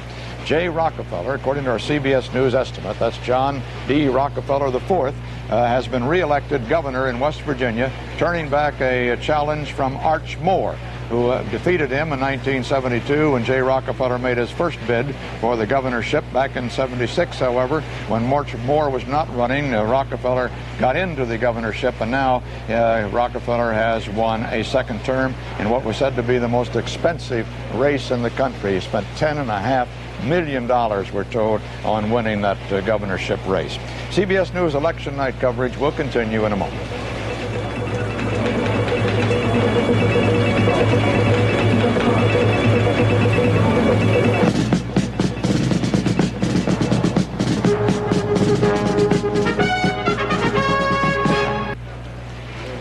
President Carter, with defeat imminent, is arriving now at Democratic campaign headquarters at the Washington Sheraton Hotel. Bob Shackney's there. Bob? Walter, the president's motorcade is just pulling up at the front door. Greeting him outside, you can't quite see him yet, is Democratic National Chairman Strauss, Jesse Jackson, other dignitaries. The president is going to make his way into the hotel, go to the ballroom where we expect he will be addressing this not very happy crowd. The president's motorcade is being preceded by police cars. Now we hear applause from outside. We can see the flashing light. The crowd's in front of me, Walter, so I can't tell. This crowd is applauding Jimmy Carter. Security men are now walking in. In the distance, I can see dignitaries at the president's car. And he should be coming out in just a moment. He is out of his car. We hear the cheers, and I can just catch the slightest glimpse of the president in this very difficult night coming to his party's election night headquarters with what is obviously bad news. Preceding the president is appointment secretary Phil Wise has just walked in. Security people are walking in, and here comes President Carter, accompanied by National Chairman Robert Strauss, Jesse Jackson. The crowd is cheering. Most of the people can't see the president yet. He's in the doorway. At the moment, I can't see him, Walter. Bob? Yes, Walter. While we're waiting there for him to appear, we just saw Ham Jordan in the corner of the picture there. Yes, he's just walked in. Ham Jordan just walked in. We can see his picture now. And here is President Carter, smiling. Mr. President, the president is shaking hands. He's not saying anything to those of us who've been waiting. He is walking through the corridor of the hotel, and he is heading toward the ballroom where his followers have gathered. He should be there in a few moments, and Phil Jones is there. Bob, here in the ballroom, there are a few hundred people who have gathered waiting to see the president. The crowd, frankly, wouldn't be as large as it is if it weren't for a defense contractors convention that is being held here in the hotel at the time. And many of these people who were attending this convention decided to come in here and take a look and see what is happening. There has been very little going on here all evening, as you can imagine. People gathered around the 4 projectors around this ballroom that carried the results, and of course all the news coming in was bad news. The only thing that occurred about 15 or 20 minutes ago, a fellow by the name of John Maddox, who is just a loyal Carter supporter, went up to the microphone and said that don't be disappointed because 4 years from now, everybody in the country is going to be talking about what a good president Jimmy Carter was. And at that point, there was just a little applause. Phil Jones? Phil? Yes. This is Cronkite back at our headquarters here. We might point out for those who maybe missed it earlier tonight that we did have a report from the White House, from the Associated Press there, as a matter of fact, that President Carter had indicated that President Carter had wanted to concede quite early, but that Jody Powell, his news secretary, had suggested he wait a while. We just had a report from Terry Drinkwater, a Reagan source out in California, where Reagan is watching these returns, has said that President Carter has called Ronald Reagan, that he chatted briefly with him and implied, apparently, a concession. Although implied was the underlined word in that report from the Reagan source. What that means exactly, I don't know. It seemed to me you either concede or you don't concede. How you imply one may be a pretty tricky bit of semantics. And while we're waiting here, Colorado, according to our CBS News estimate, has gone to Reagan as it is expected it would. The big question in Colorado is going to be whether moderate liberal Senator Gary Hart, one-time campaign manager for George McGovern, will go the route of George McGovern tonight, which was the route to defeat. George McGovern was defeated in South Dakota and will not be returned to the Senate. James Abner, the Republican, won there. Gary Hart was in a very close race with Mary Estelle Buchanan in Colorado, and perhaps a wide lead by Reagan there will spell great difficulty for Mr. Hart. Phil? Walter, you hear now the Henry Deveron Orchestra that has been playing here all evening. Talking to Mr. Deveron before tonight's event started, he said that his first political event was a happy one. In 1948, he played at one of the inaugural balls for President Harry Truman.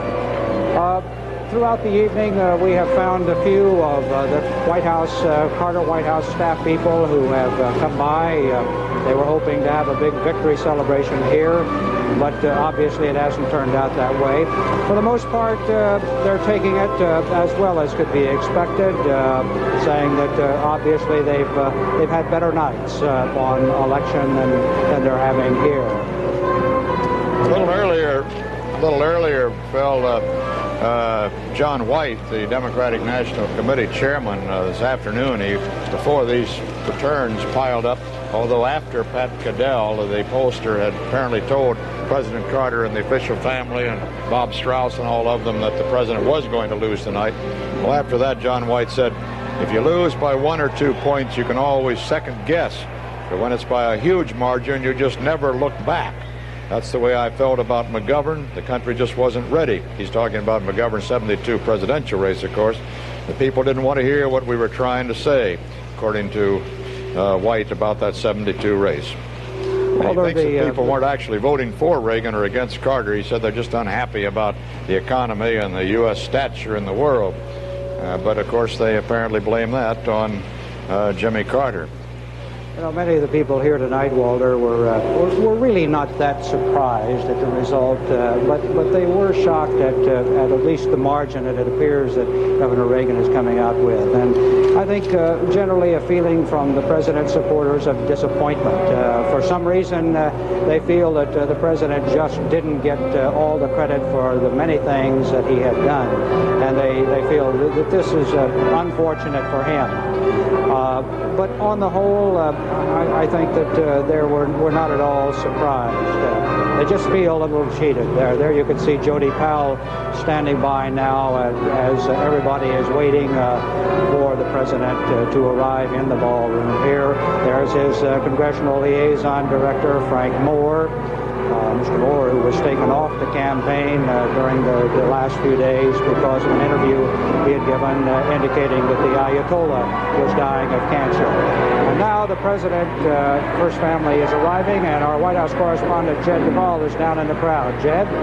Thank you, Phil. A number of these dignitaries went out this door in the other direction, presumably to shake the president's hand.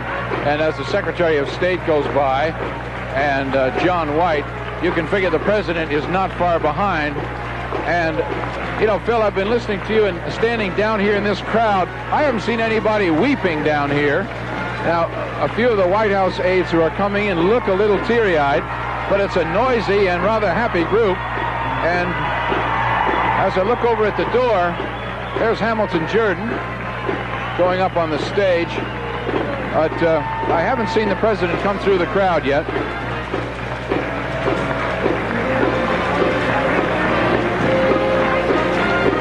Jed, we saw on the going up the platform I see Caddell just inside the door, Walter, and there's Dr. Peter Bourne,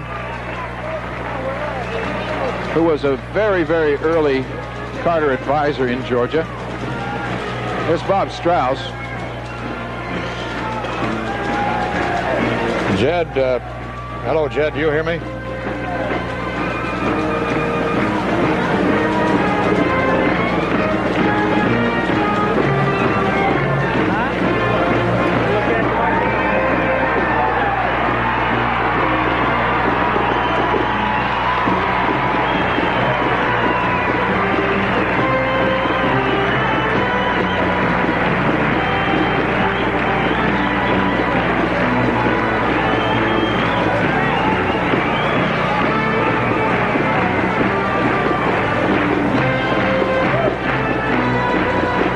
Jed Duvall, can you hear me? I hear you. We see Ham Jordan there, of course, now. I was going to say a moment ago, and there's Pat Caddell, the president's political pollster. He's the one who apparently had to deliver the bad news this afternoon or last night to the president that he was not going to win this election. It was early this morning, I gather, on a plane was away from Washington to Plains, Georgia. We saw Secretary of State Muskie up there on the platform, too. One of the big questions right now will be, with this sweeping Reagan victory that's in the making tonight, whether or not the president takes him into his counsels on how to deal with the hostage situation in Iran, since almost anything we do in that hostage crisis is going to impinge very heavily upon our foreign policy in the future in that very hot corner of the world. It would seem that the Republicans will want to have some input into what that policy will be.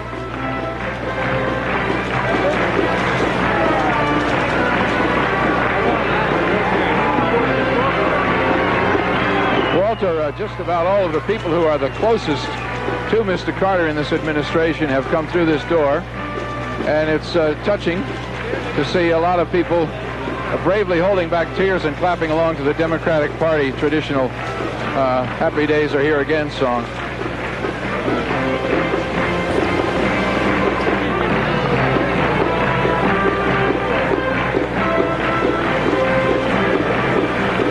We're seeing Jesse Jackson, the black activist leader from Chicago, is being very strong with his PUSH program, which is trying to tell the black youth of this country that education is the way to the future balance for them in the nation's affairs. He has been working hard for President Carter. I think the president is right inside that door, Walter. And I think it's coming through right now. No, they closed the door. Sorry.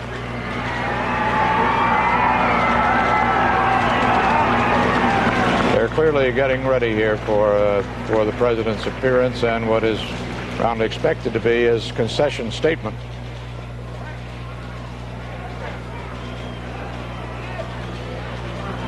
The big question for President Carter now is whether or not he will be able to escape going down to the music, defeat. Walter, and the president will be cued shortly. Ladies and gentlemen, the President of the United States and Mrs. Carter.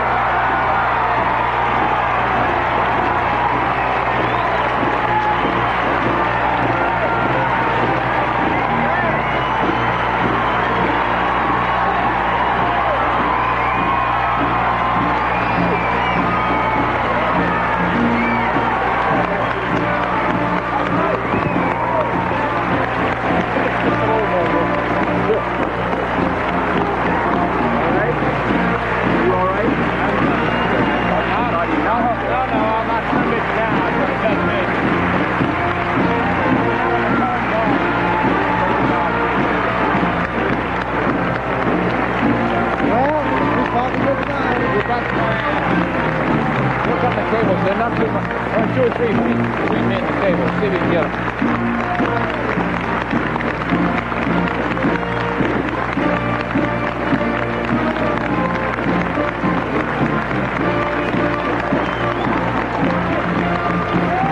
Right at your feet. Okay.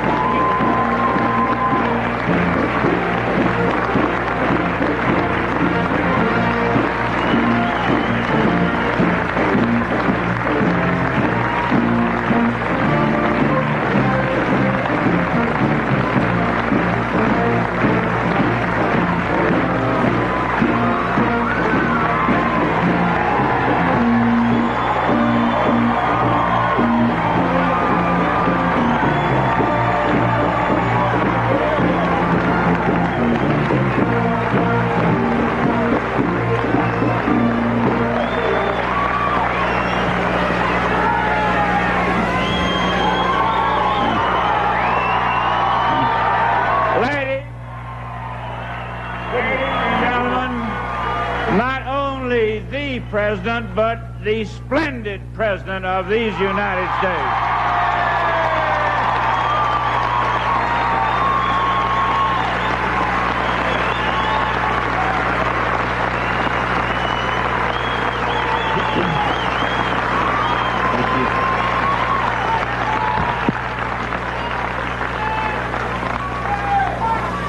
I promised you 4 years ago that I would never lie to you, so I can't stand here tonight and say it doesn't hurt.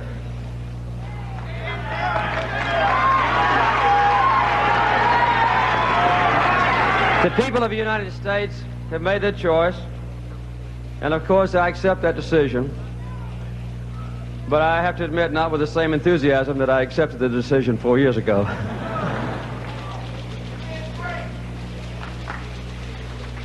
I might say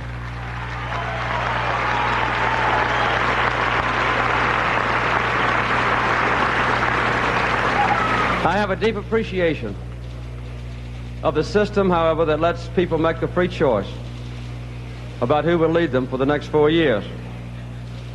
About an hour ago, I called Governor Reagan in California, and I told him that I congratulated him for a fine victory. I look forward to working closely with him during the next few weeks. We'll have a very fine transition period. I told him I wanted the best one in history, and I then sent him this telegram, and I'll read it to you. It's now apparent that the American people have chosen you as the next president. I congratulate you and pledge to you our fullest support and cooperation in bringing about an orderly transition of government in the weeks ahead. My best wishes are with you and your family as you undertake the responsibilities that lie before you, and I signed it, Jimmy Carter.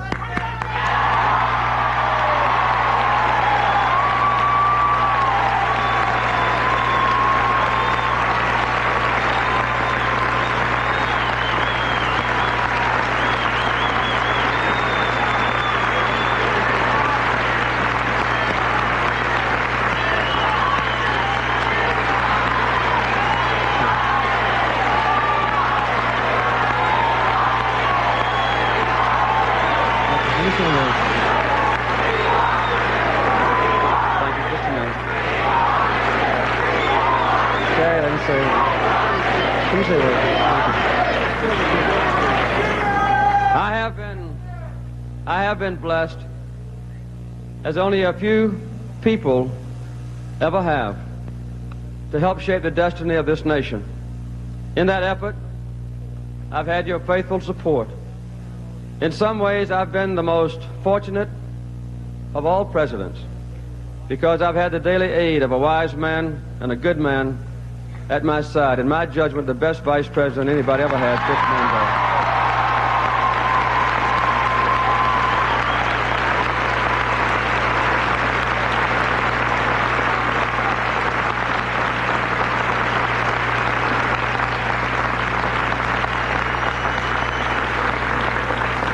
I've not achieved all I set out to do.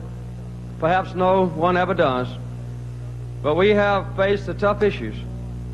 We've stood for and we've fought for and we have achieved some very important goals for our country. These efforts will not end with this administration. The effort must go on, nor will the progress that we have made be lost when we leave office.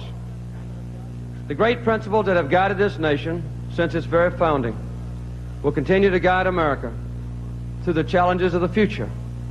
This has been a long and hard-fought campaign, as you well know, but we must now come together as a united and a unified people to solve the problems that are still before us, to meet the challenges of a new decade. And I urge all of you to join in with me in a sincere and fruitful effort to support my successor when he undertakes this great responsibility as president of the greatest nation on earth.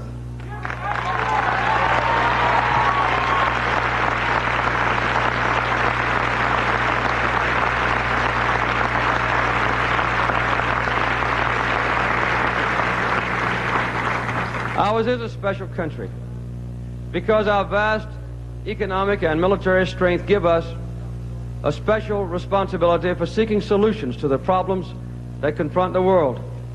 But our influence will always be greater when we live up to those principles of freedom, of justice, of human rights for all people. God has been good to me, and God has been good to this country, and I'm truly thankful. I'm thankful for having been able to serve you in this capacity, thankful for the successes that we have had, thankful that to the end you were with me in every good thing that I tried to do. There's an old Yiddish proverb that I've often thought of in the days and months that I've held this office. It says simply, God gives burdens, also shoulders. In all the days and months when I have served you and served this country, you've readily given me your shoulders, your faith, and your prayers. No man could ask any more of his friends. I've wanted to serve as president because I love this country and because I love the people of this nation.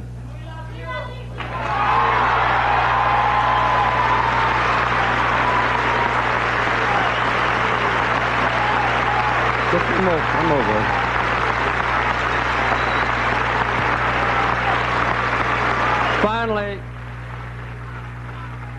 Finally, let me say that I am disappointed tonight, but I have not lost either love. Thank you very much.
So, Jimmy Carter, the defeated president, shakes hands with some of his well-wishers as he leaves the hotel ballroom in Washington, presumably to return to the White House. Even as he was giving his concession statement tonight, he did win 2 more states, according to our CBS News estimate. He took Minnesota, the only state outside of Georgia, giving him a 2-digit electoral number. 10 electoral votes go to him from Minnesota, and West Virginia has also gone for Jimmy Carter. So he has now won 4 states and the District of Columbia for a total of 35 electoral votes. But even as those votes were being tallied for Carter, the next president of the United States, Ronald Reagan, apparently was winning 3 more states, according to our CBS News estimate. He is taking Delaware, Vermont, and Wyoming. So the electoral count now looks like 35 for Carter and some 238 for Ronald Reagan. As you can see, Ronald Reagan very close to the 270 he needs. As I was saying, just as the president walked into that room in the Washington Hotel, what he would hope for now, it would seem, is that his defeat will not be as bad as that which plagued Barry Goldwater back in 1964. And now Mondale is speaking there in Washington. Let's listen to him, the Vice President. Reagan on his victory. I join the President in extending to Mr. Reagan and Mr. Bush and their families our congratulations. Now we must stand together behind our President-elect, all of us. We have only one President. He deserves our support, and he will have it. Obviously, I would rather have one. But I also see, as I think you do, a chance to rejoice. For we are, above all, thank God, privileged to live in a democracy. Today, all across this nation, in high school cafeterias, in town halls, in churches and synagogues, the American people quietly wielded their staggering power and peacefully, without intimidation, made their choice. And whatever the outcome, tonight we celebrate above all the process we call American freedom.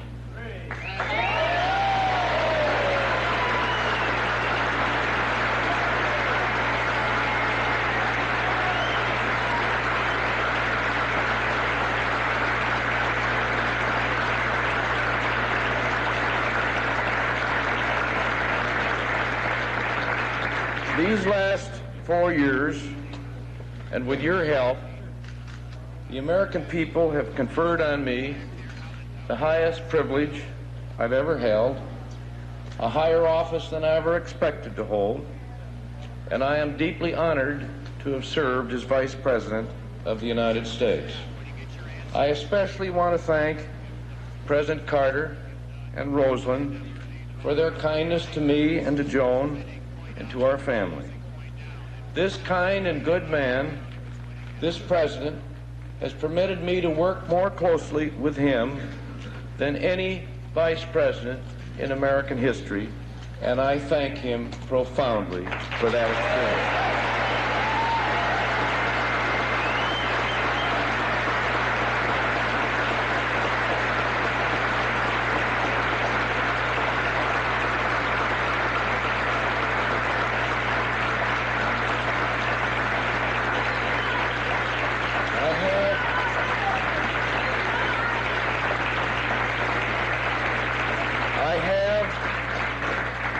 I have no regrets, for I've learned in this office, as I could in no other way, about our country's richness and our world's promise. I've been moved by the majesty of our continent, lifted by the strength of our people, buoyed by the gift of their wit, touched by the decency of their spirit, and stretched by the reach of their hope. And tonight I want to thank everyone here and people all across the nation for the support that you've given us. And above all, I want to thank the people of Minnesota for their magnificent and continuing trust and friendship. It is the people of Minnesota's trust and friendship in Walter Fritz Mondale, Vice President of the United States, that very possibly put that state into Jimmy Carter Mondale's column tonight. The Minnesota, according to our CBS News estimate, has gone one of 4 states in the District of Columbia that have gone to Jimmy Carter tonight.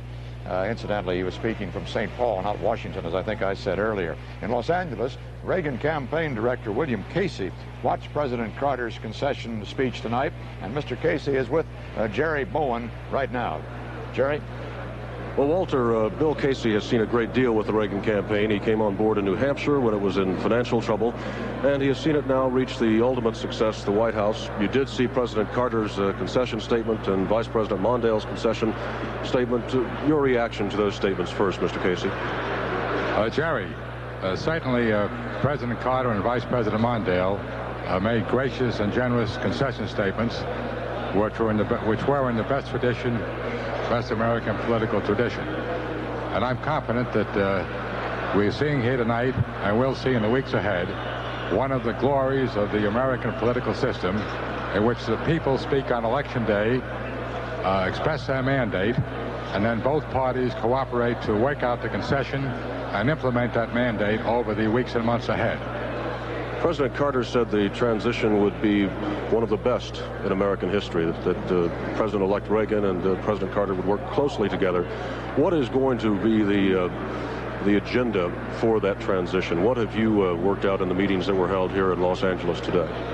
Well, we're having meetings during the week to develop our transition team, and we will shortly be in touch with the officials designated by President Carter to implement the transition from their standpoint. That will be one of the main orders of business over the balance of this week. We were told last night, Mr. Casey, that you folks knew from your own polls that you were going to win by 12%. At least that was your projection, but nobody could believe that kind of margin, and so conservative estimates were given to the press.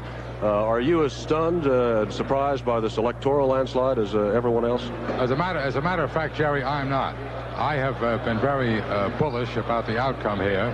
I believed our polls would show us winning very, very strongly by maybe 10 or 11 points. I don't know what the final outcome is going to be, but I have felt in my bones and on the basis of my experience of some of the eastern states that we would win.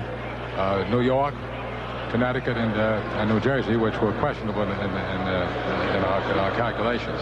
So I'm not that much surprised by the magnitude of our victory. Bill Casey, a National Campaign Manager, thank you very much. Walter? Thank you, Jerry, and Mr. Casey, thank you very much. The question, of course, is going to be now for Jimmy Carter, the first Democrat seeking re-election for a full second term to be defeated in 92 years. The question is for him, what is he going to do after he leaves the White House? And we heard, according to Reuters tonight, that his mother says that she wants him to come back to Plains, Georgia, cut the grass, and clean up the yard. His Baptist minister in Washington a couple of years ago was quoted as saying that the president had told him that he'd like to enter the Baptist missionary work when he left the White House. Well, we'll just have to wait and see. We'll have more CBS News election night coverage in a moment.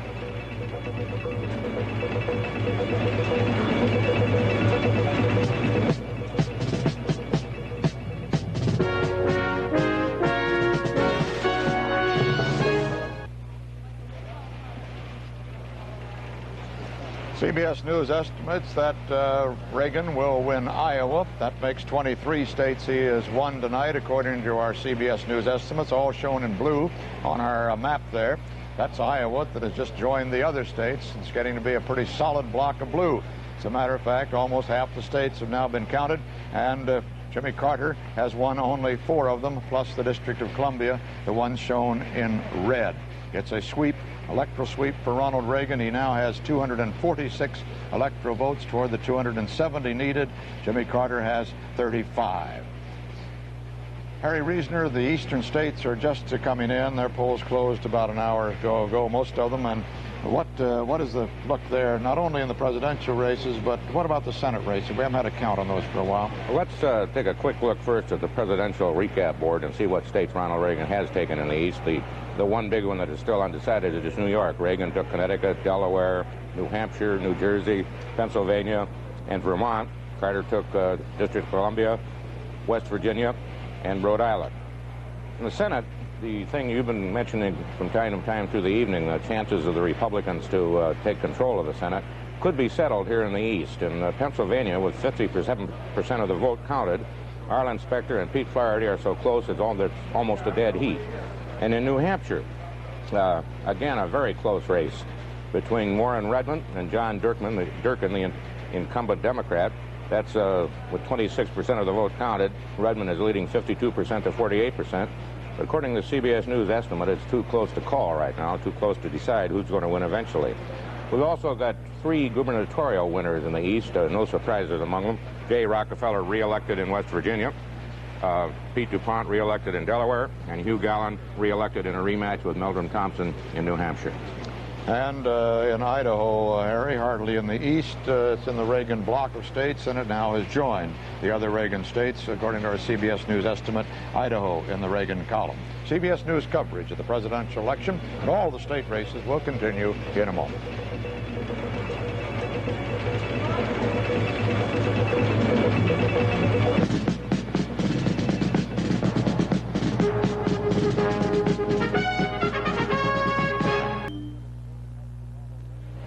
The landslide that is building up for Ronald Reagan tonight, and Jimmy Carter has conceded, as you heard just a moment ago.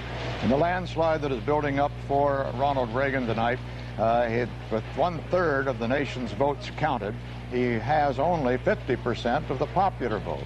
43% for Carter, and Anderson has climbed above that 5% to 6% now. But a warning about these figures, they do not include most of the western states as yet, and those states are expected to give a big margin to Reagan, so it's likely that his percentage of the national total will be much bigger than 50% when it's all over, because he's going to have a sweep in the electoral vote, it appears very much now, with some 24 states in so far. Rather, he has won 24 of the states that are in so far, and Carter has won just 4. The electoral count is 250 for Reagan to 35 for Jimmy Carter. And just 2 states, either one of 2 states, could push Reagan over the top with that 270 he needs now.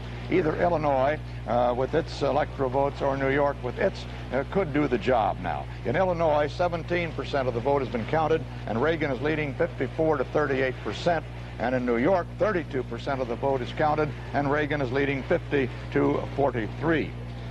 And now we have an estimate from CBS News on what the new House of Representatives will look like.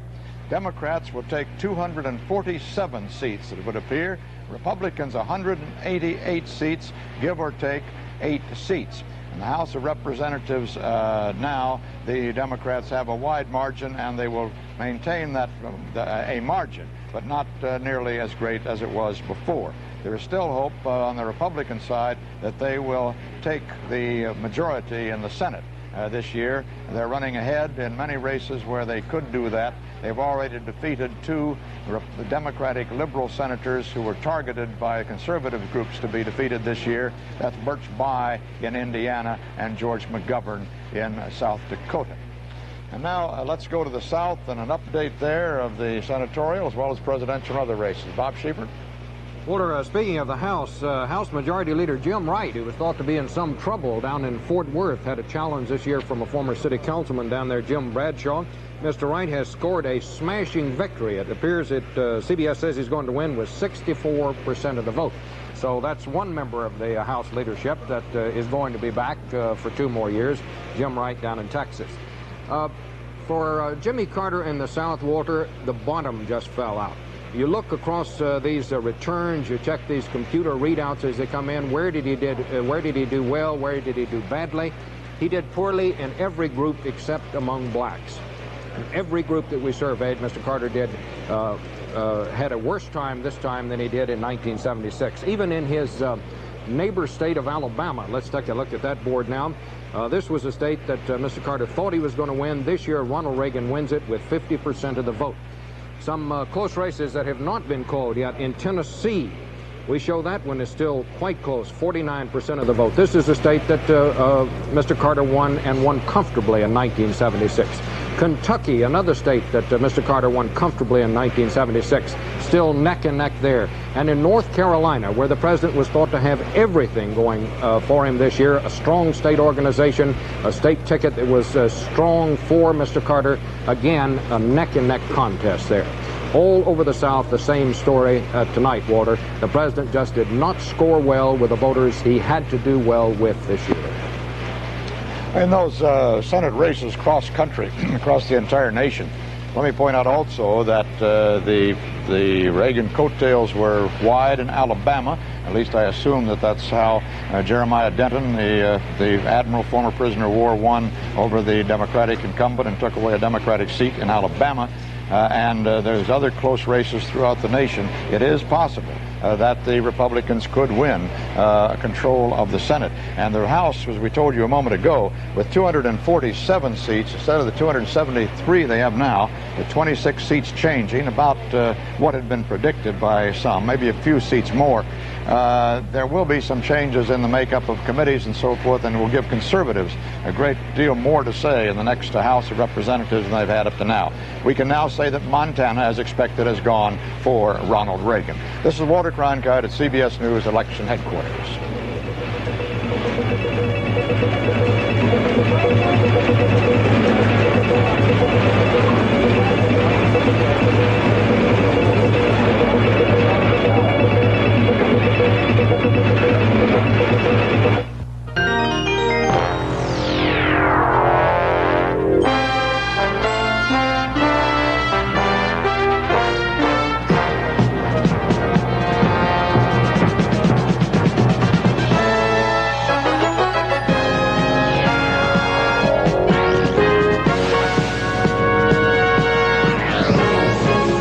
From CBS News Election Headquarters in New York, here again is Walter Cronkite.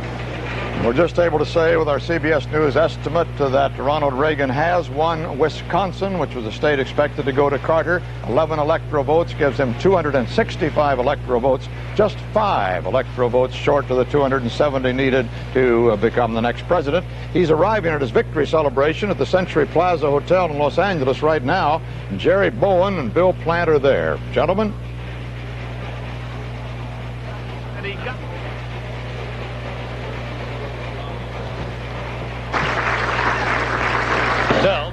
We don't know whether he's coming here right away or going upstairs to meet some of his close friends and supporters. There was the original game plan, as Bill said, was to go upstairs, but so he could await the victory results. And since that's happened rather prematurely, an electoral landslide, there are a number of indications that he'll come here, greet the crowd that's now boogieing to the Reagan victory beat, and then he'll go upstairs and meet his longtime friends and supporters. Walter, I don't know if you can see what's going on here or if you can hear it, but this ballroom is just packed with Ronald Reagan supporters who were let in here about a half hour ago, and they seem bent on having a good time. Gentlemen? Gentlemen? Walter, yes, we hear you. Yeah, hi. Did you hear anything more about the Carter phone call to Reagan, what they said back and forth? Did you get any news on that? Well, we haven't heard, Walter, exactly what was said. We know that the call came before Governor Reagan left his home in Pacific Palisades, about 8:30 your time, or 8:35. Came to Governor Reagan just about 2 minutes after Representative Anderson's phone call came. Both calls before he left for dinner, and he's running a little bit behind schedule right now. He may be running what they said. He may be running behind schedule as far as his appearances out there at the hotel go, but he's certainly running way ahead of schedule of the incoming votes tonight. As you can see, 275 electoral votes now. He needed 270 to win. It was Louisiana, according to our CBS News count of the states, that put him over the top. Louisiana's electoral votes, 10 electoral votes added to the 265 he had before. That's a total of some 26 states he has now won. 27 with Louisiana now, and 275 electoral votes to merely 35 electoral votes for Jimmy Carter. With a lot of states still outstanding, of course, Mr. Carter's numbers could increase considerably, but there's no way now, according to our CBS News estimates, he can overtake Ronald Reagan, and Ronald Reagan will become the next president of the United States. Those people celebrating out there in California can celebrate on a double count. He's the first resident of California ever to win a first term as president of the United States. Richard Nixon, when he won his first term as president in 1968, was officially listed as a resident of New York City. And not until 1972, on his second term, did he list himself as a resident of California. So Ronald Reagan goes into the Guinness Book of Records, as long as, and all other reference books, I suppose now, but he's in the Guinness Book, at any rate, the first Californian elected into his first term in the presidency. Hiram Johnson thought he'd won it at one time, but as we know, he woke up the next morning to find he hadn't. By the way, the he's also the first native son of Illinois to be elected president, and that one gets a lot of people. They think that Lincoln was. Well, Lincoln was a native of Kentucky, not of Illinois. So he's got a couple of firsts on his record there. Walter, we expect to see him here pretty shortly. We'll keep you informed. All right. We'll come back to you as soon as we get some action from you out there at the hotel in Los Angeles. We can now say that Utah also is in Ronald Reagan's column, boosting his electoral count even more. The big thing that President Carter, I'm sure, would hope for now is that he does not go down to electoral defeat as one of the worst defeats in our history. He would like, certainly, I know, to beat Barry Goldwater's poor record in 1964, when Goldwater won just 6 states and 52 electoral votes. So far, Carter has won 5 states and the District of Columbia for his total of 35 electoral votes. CBS News election night coverage will continue in a moment.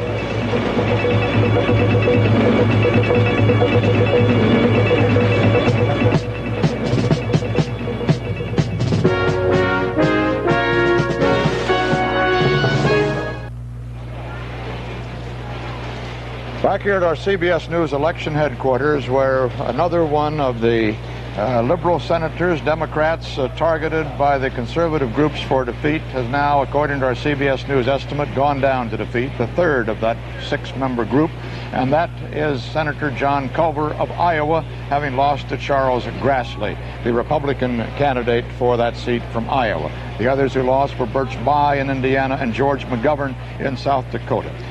Dan Rather can tell us something about the Culver loss, I'm sure. Walter, granted that it looks like a tidal wave for Ronald Reagan. What we're dealing with here, though, is possibly changing the whole complexion of the United States Senate, possibly doing so. All of the liberal Democratic senators in the Midwest, all of the ones up tonight whose races have been decided, have lost. Bayh, Culver, McGovern, the only race yet to be decided in that category, Gaylord Nelson in Wisconsin, who is battling for his political life. Some of our sample precincts are reporting in Wisconsin, but not enough yet to indicate any trend there other than a very close race. Now, it's one thing to say that the Republicans might win control of the United States Senate, but everyone should keep in mind that what has happened in the Midwest tonight is not just simply Republicans replacing liberal Democrats, but Republicans clearly to the right side of the political spectrum.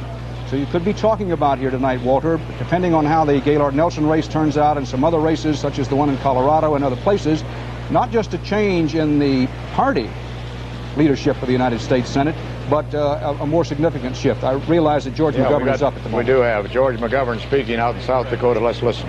To serve the people of South Dakota for so many years, and I thank them for their patience with me and their tolerance of ideas that frequently were not in popular favor. I leave the United States Senate and the service of South Dakota with very deep personal satisfaction and with no regrets at all for the battles that we have fought over the past 18 years. The greatest satisfactions of my public life were the efforts we made to defend the family farmer, to nourish the hungry, and to help the country find the ways that make for peace. Important in that was the effort some years ago to bring an end to the tragedy in Vietnam. It was my...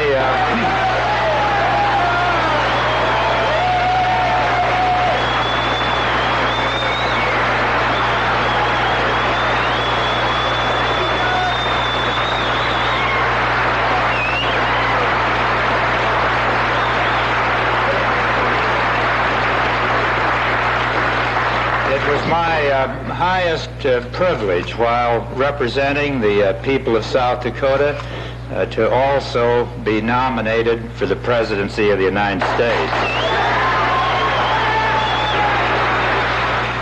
That was George McGovern, the three-term senator. He's been in the Senate for 18 years. At 58 years old, he was defeated finally in South Dakota after a couple of very close races before. He's always had a tough race. This time, he went down in the great Reagan Republican sweep of 1980 to James Abner, a four-term congressman, a very popular man in South Dakota, and will now be the new senator from that state. Abner is 57 years old. We'll have more CBS News election night coverage in a moment.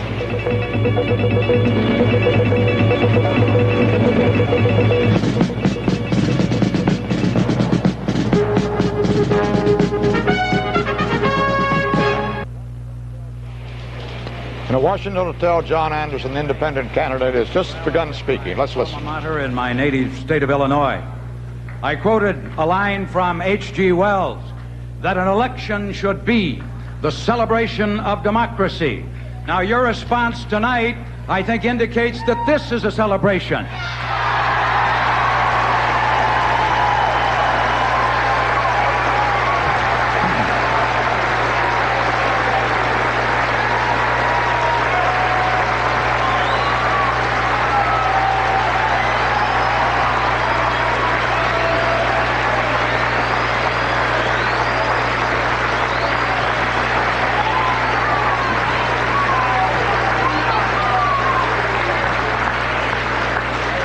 And you know, there are so many people whom I should thank tonight, and my heart is full of the gratitude that I feel for all of the efforts that these many thousands and thousands of people have made.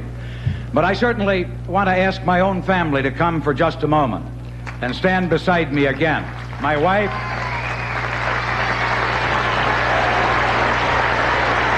Kiki,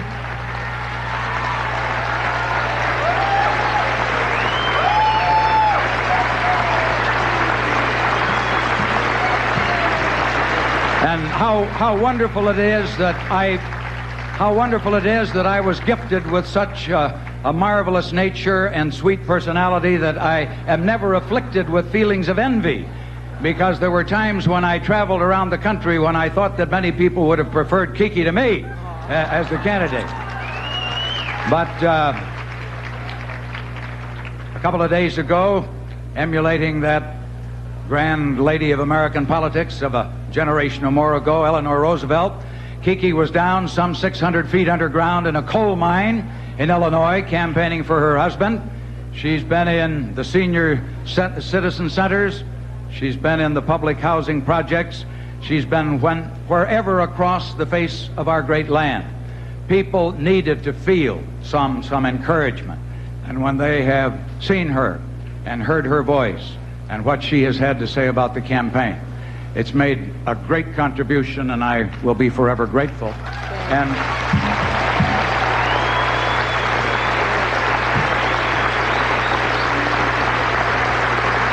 And Eleanora and Diane and John, who have been on the campaign trail,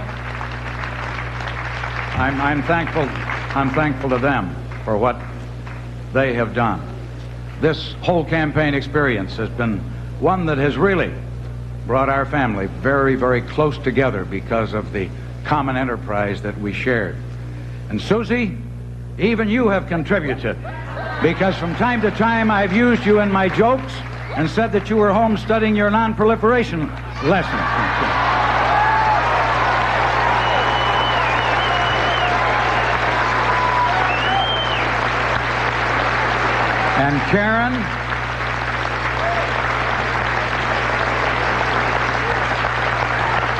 And Karen, now, did you ever see more of a teenage heartthrob than Karen? She's been out there getting the teenage vote for us. Sure.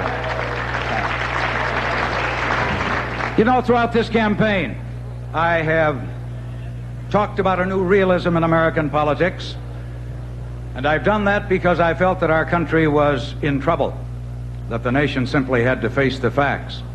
And now, of course, tonight, I must do the same.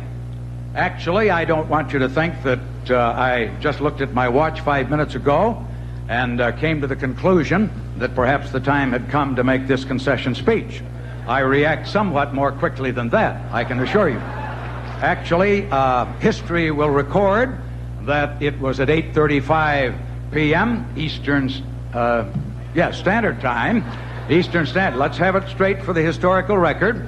8:35 that I telephoned Governor Reagan in California and offered my congratulations to him, because the returns by that time had clearly shown that I was not destined to be the next president of the United States. That is a decision deferred.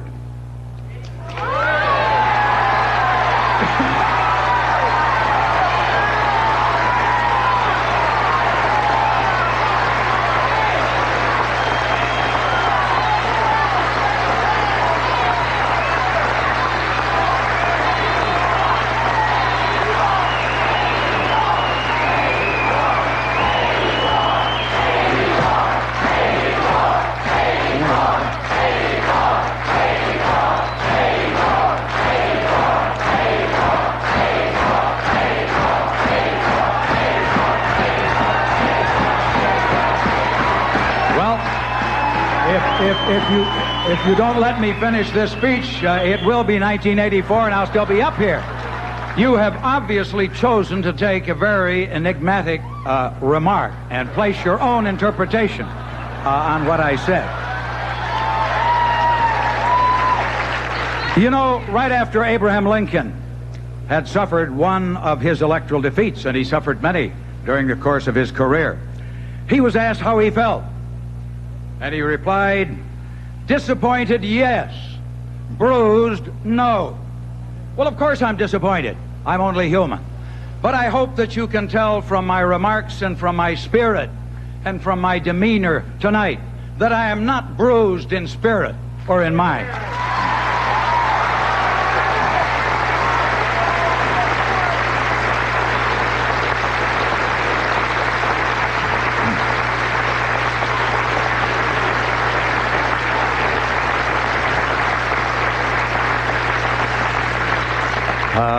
This has been, I think, this campaign, the greatest event of my life. And obviously, of course, I am now hoping that we hold at 6% at least, so it doesn't turn out to be the most expensive as well.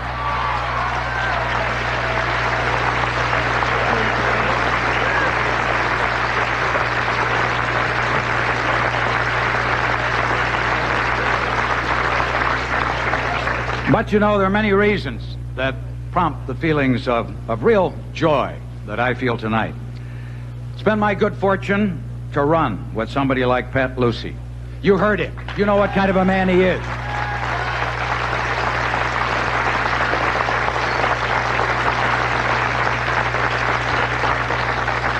His wit and his experience, his wise counsel, his good judgment have reminded, I think, millions of Americans how decent and honorable politics really can be. That is John Anderson addressing his followers at his headquarters in a hotel in Washington, D.C. And he made a small remark about decisions being deferred on the presidency, and the crowd obviously took it as meaning he might try again. He then, after they shouted 84, 84, 84, he said, "You've taken an enigmatic remark and put your own interpretation on it." The questions about what John Anderson will do, about whether he'll try to form an independent movement, he has parried those questions over the last several weeks, and told me just a few days ago that he was going to look at it and look at the new administration, whichever one it was, the old or the new, and make a decision then. He is delighted that he's got 6% of the vote so far. That means he will get matching funds if he holds on to that percentage and help reduce whatever campaign debt he ends up with at the end as of tonight. This is Walter Cronkite at CBS News Election Headquarters.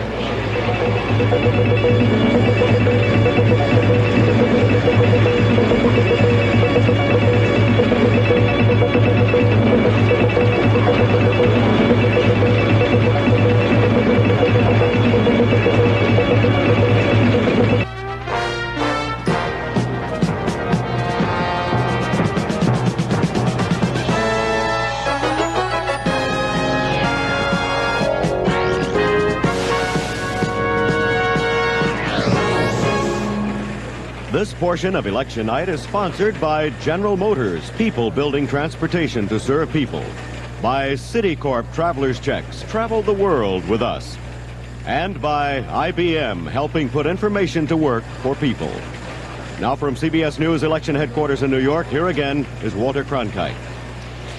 On this, the 49th time that the United States population has been to the presidential well, it has come up with Ronald Reagan as the next president of the United States, the oldest man ever to be elected to that job in his first term at 69 years old, and he breaks several other precedents as well. He will be the first former Union president to occupy the White House, the first former sports announcer, the first former actor, and the first divorced man ever to be elected to the presidency. He also happens to be the first former governor of California elected to that job.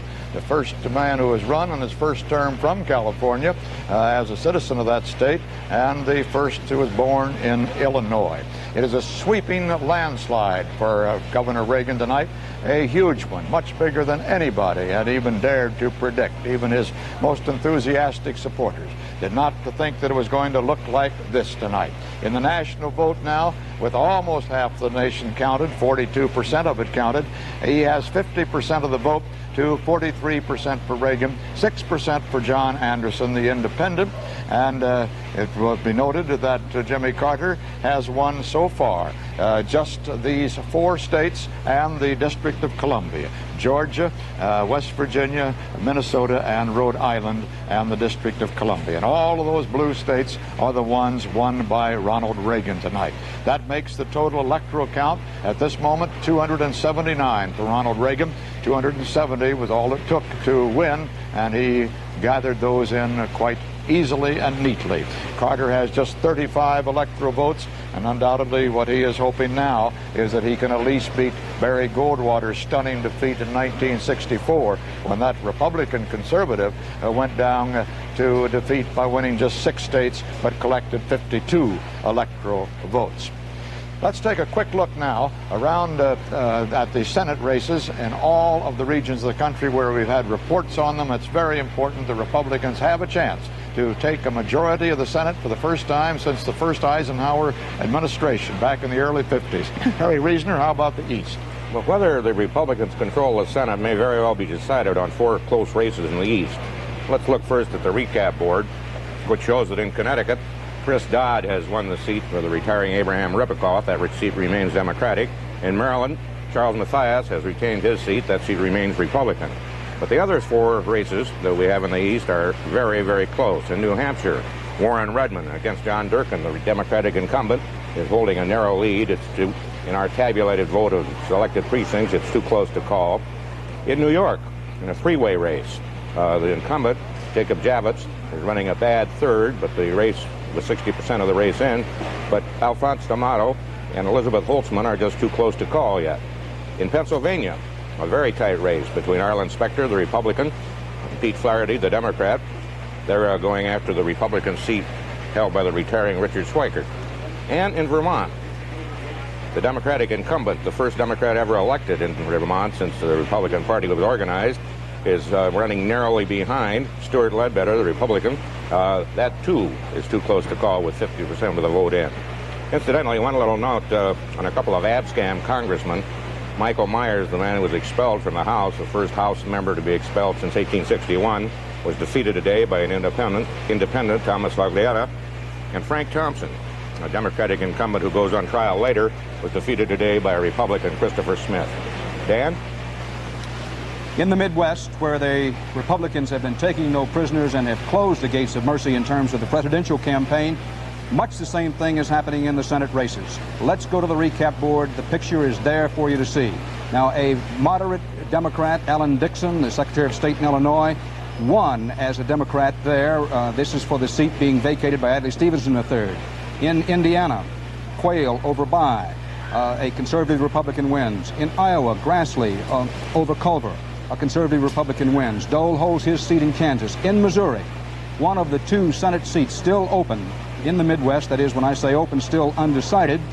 Veteran Democratic Senator Tom Eagleton As you can see, this is with 52% of the precincts reporting in Missouri. Keep in mind that some of those precincts may not be complete. 52% of the precincts reporting. That's how close that race looks. Eagleton by no means having an easy time of it. In North Dakota, Andrews, the Republican, to fill the seat being vacated by Republican Senator Milton Young, wins there. In Ohio, John Glenn, a moderate Democrat, winning there. In South Dakota, George McGovern going down to defeat. In Wisconsin, Gaylord Nelson, the other liberal Democratic senator whose race remains undecided. This is the way it looks in the tabulated vote.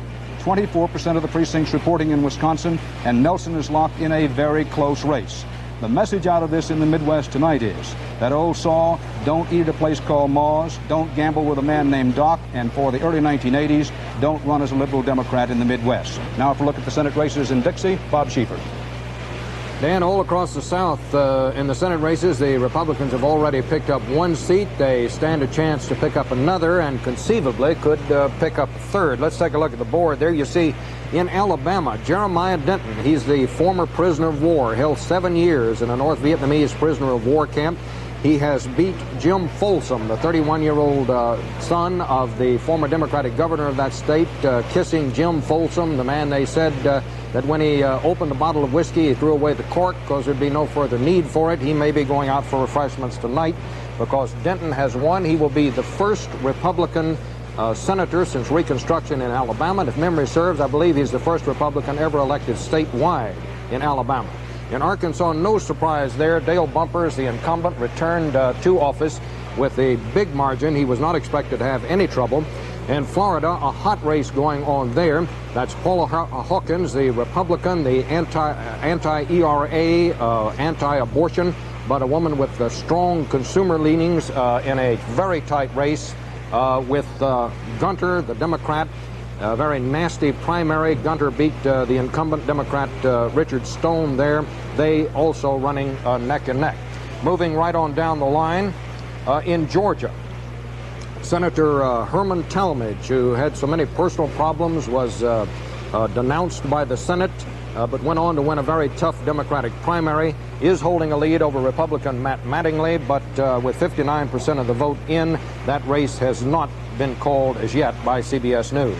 In Kentucky, no real surprise, Senator Wendell Ford elected to a second term. He had no serious opposition, campaigned very hard, had a very well-financed campaign. In Louisiana, the man who had the easiest night of all, Russell Long, returned to the Senate. He was elected in a special primary election in September, so he didn't have to worry about anything tonight. Russell Long goes back to the Senate from Louisiana. In North Carolina, we've got a real cliffhanger going there. Morgan, the incumbent, the Democrat, getting a real challenge from John East, a man who spent $600,000 in the last 4 weeks of the campaign on television ads. They say that every viewer in South Carolina saw an average of 50 television spots about John East, a college professor. He also got a lot of help from the moral majority, we're told, in some parts of North Carolina. Moving on down, this was something of an upset in Oklahoma. State Senator Don Nichols has beaten Andy Coates, who was a quite popular former district attorney of Oklahoma City, we're told. Nichols, a very conservative Republican, so he is the second Republican to be elected from the South tonight. In South Carolina, one man who did not fall victim to the Reagan landslide, that's Fritz Hollings. He'll be returning to the Senate from South Carolina, and he won with a margin of about, or piled up a win of about 74%. Well, how are things in the West? Leslie Stahl. Bob, first of all, on the presidential side, Ronald Reagan isn't just beating Jimmy Carter, he's submerging him. And with that being the case, a lot of these Senate races are just being overwhelmed by coattails. You just can't deny it. First, in the state of Arizona, where Mr. Arizona, Barry Goldwater, was supposed to have a tough challenge, we can see that with 2% of the vote in, he is slightly ahead. He was to have a challenge by Bill Schultz, a millionaire landlord. We will be watching that and be watching for Reagan coattails in that state. In Colorado, another case that was supposed to be very close and is, according to the CBS estimate, extremely tight. You can see that Mary Estill Buchanan, the Republican, is slightly ahead of Gary Hart, who was perceived or painted by his opponent as a liberal in Washington, who came back to the state and tried to appear to be conservative. This may be another state where Reagan Reagan's just swamping in the presidential race may overwhelm Gary Hart. In Idaho, according to the CBS estimate, Stephen Sims, the conservative Republican congressman, is leading over the chairman of the Senate Foreign Relations Committee, Frank Church. Let me just tell you what the presidential numbers are. According to the CBS estimate, Ronald Reagan is beating Jimmy Carter in Idaho by 75-20. So if Frank Church wins in that race, that'll be quite an accomplishment. One of the big issues there, if you can believe it, is the Panama Canal. It's a burning issue in Idaho. Frank Church led the fight against for the Panama Canal treaties, despite the fact that 94% of the state was against the treaties. In Utah, CBS News is estimating that Jake Garn has won the state of Utah. That is really not because Ronald Reagan is popular. It's because Jake Garn is popular. He is as conservative as Ronald Reagan. He beat Dan Berman, former state Democratic Party chairman, executive, I think he was, executive director of the party there. Lastly, let's look at Washington State, where the polls have just closed. This is another big Democratic Senate chairman. He's Warren Magnuson, the Democrat chairman of the Senate Appropriations Committee, in a tight race against the Republican Attorney General Slade Gordon, with only 1% of the vote in. It's a very close race out there, and we may be up watching this race, Gary Hart race, and possibly even the Frank Church race late into the evening. And despite what Harry says, this may be the region that decides whether the Republicans overtake the Senate this year. So I've been keeping tabs on these reports of all of yours, and I get it as 9 races with incumbent Democrats where Republicans are now leading, some of those without many returns in yet. 9 where they're leading. The Republicans have already taken 4 seats from the Democrats. It could be possible tonight that on the Reagan coattails and with this conservative tide across the country, 13 seats will be won by the Democrats, the largest in modern times in the Senate in a single race, turning the control of the United States Senate handily over to the Republicans. And furthermore, every one of those Republican senators is more conservative than the Democrats they are ousting, some considerably more conservative, some far to the right compared to where the Democrats they have driven out of office have been, or are driving out of office if all of this turns out. Now, all of these races may not go the way they're indicated right now, but that's what would appear to be the situation at the moment. In the state of Missouri, we just had a gubernatorial call there. It was expected to be a close race in a rematch, a rematch there between Christopher Bond and the present governor, Joseph Teasdale.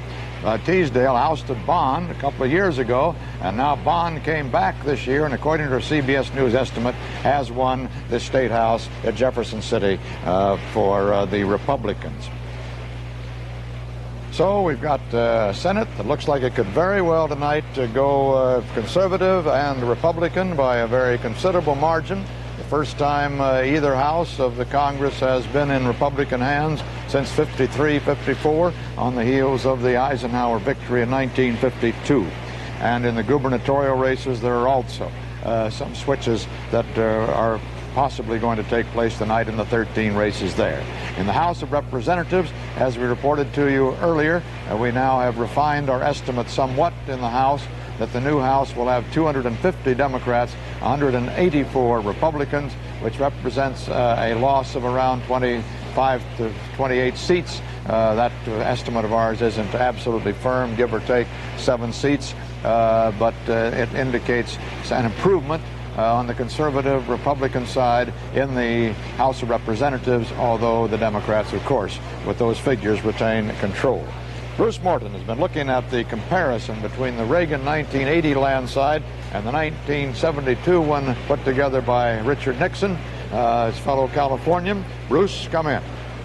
Walter, as you said, the last presidential massacre was in 1972, and the victim, of course, was George McGovern, a Senate loser tonight, who then got just 38% of the vote.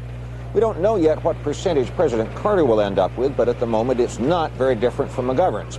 Our exit poll shows him with just over 40% in a three-way race, of course. And our poll shows some other similarities to 1972. Then McGovern got just over 48% of the Union vote. Now Carter is doing only a little better. He has about half the Union vote. The two run about the same with Catholics and so on. Defections, in other words, among traditionally Democratic groups. In 1972, though, McGovern's defeat was not a disaster for the Democratic Party. Richard Nixon did not have, to use the old phrase, long coattails. Ronald Reagan's coattail size is still open to question, but certainly, as that regional cripple round a couple of minutes showed, the Republicans are making serious Senate gains. As for the House, we asked people in our poll today how they voted for Congress. Those poll figures don't mean anything in terms of who'll win a particular district, but overall, a lot more people today said they were voting Republican for Congress than did 4 years ago. And they don't seem to be doing any more ticket splitting than they did 4 years ago. So what that suggests, as our House estimates suggest, is that the Republicans may make sizable gains in the Congress tonight. Walter? Earlier this evening, Phil Jones in Washington talked with President Carter's campaign manager and former chief of staff at the White House, Hamilton Jordan.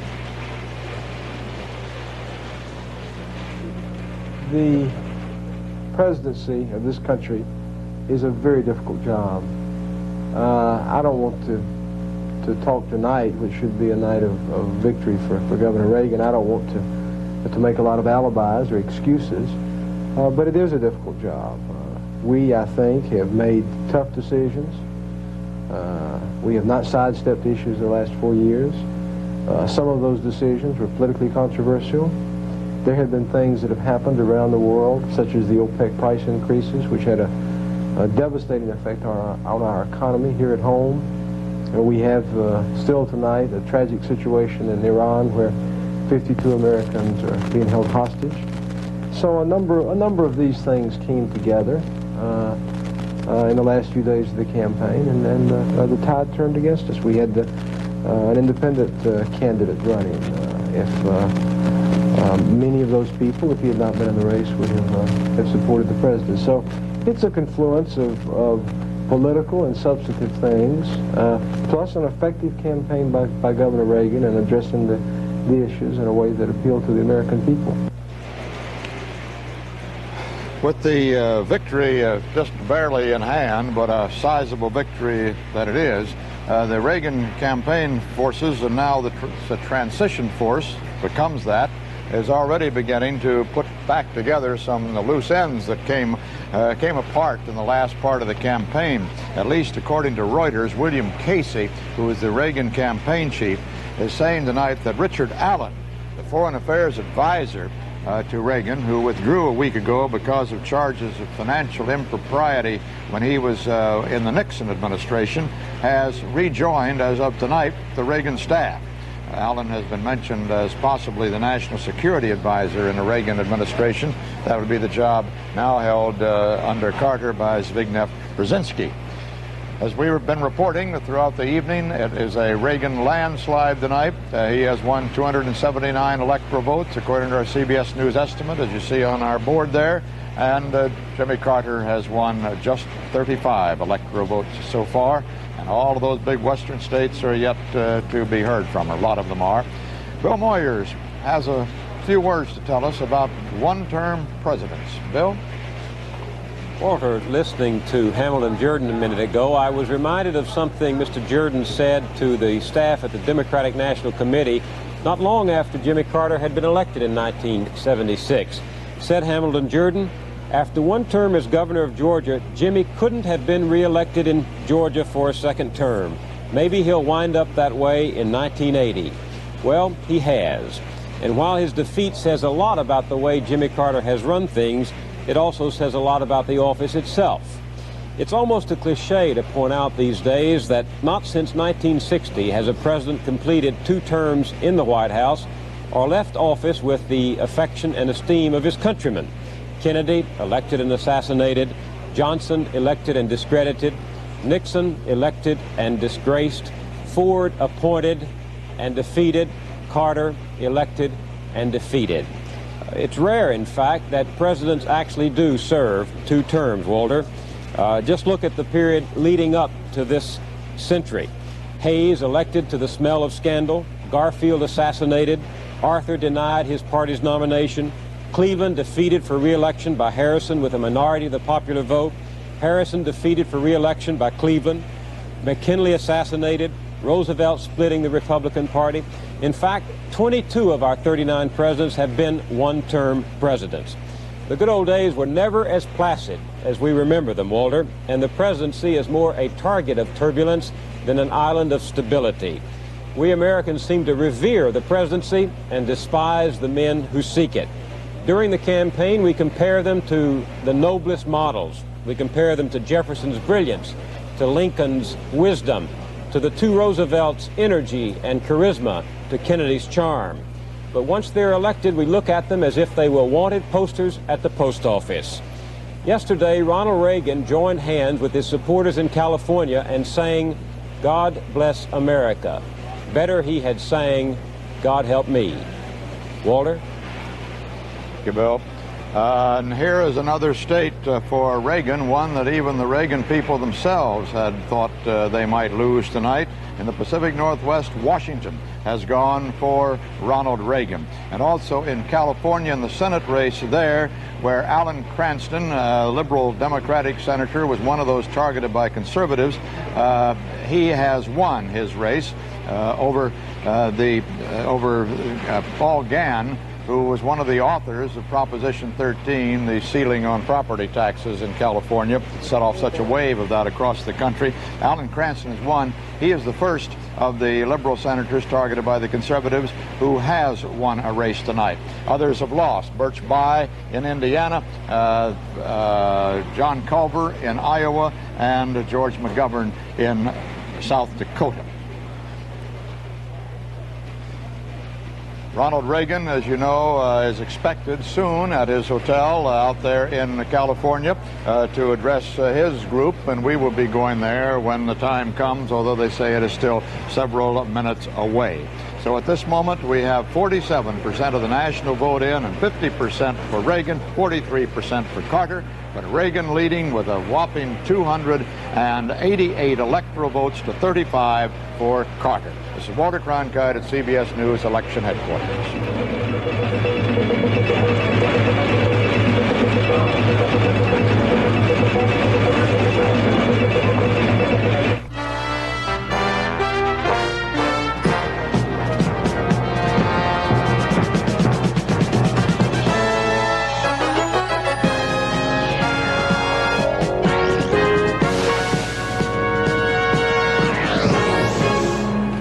This portion of election night is sponsored by the Bell System, keeping your communication system the best in the world.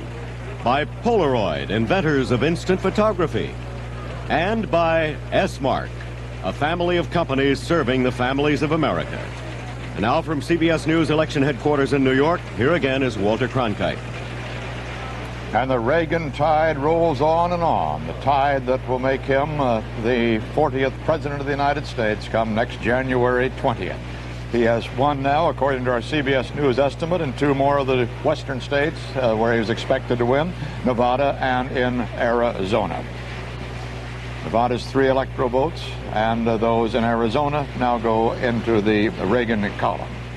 That means that in the number of states won, President Carter has still won just 5 states, including the District of Columbia, for a total of now 35 electoral votes. Reagan has won a grand total of 297 electoral votes, all of the states marked in blue there, as you see. 297 to 35. And a very important senatorial race. The Republicans have taken another seat, and this time they have sent into retirement one of the oldest senators in the United States Senate in sense of service, 36 years in the United States Senate, a ranking member of that body, of course, Warren Magnuson, the senator from Washington, has been defeated by the Republican Slade Gorton, according to our CBS News estimate. And here is Ronald Reagan. Let's see if we can listen in. He's in his hotel suite in Los Angeles.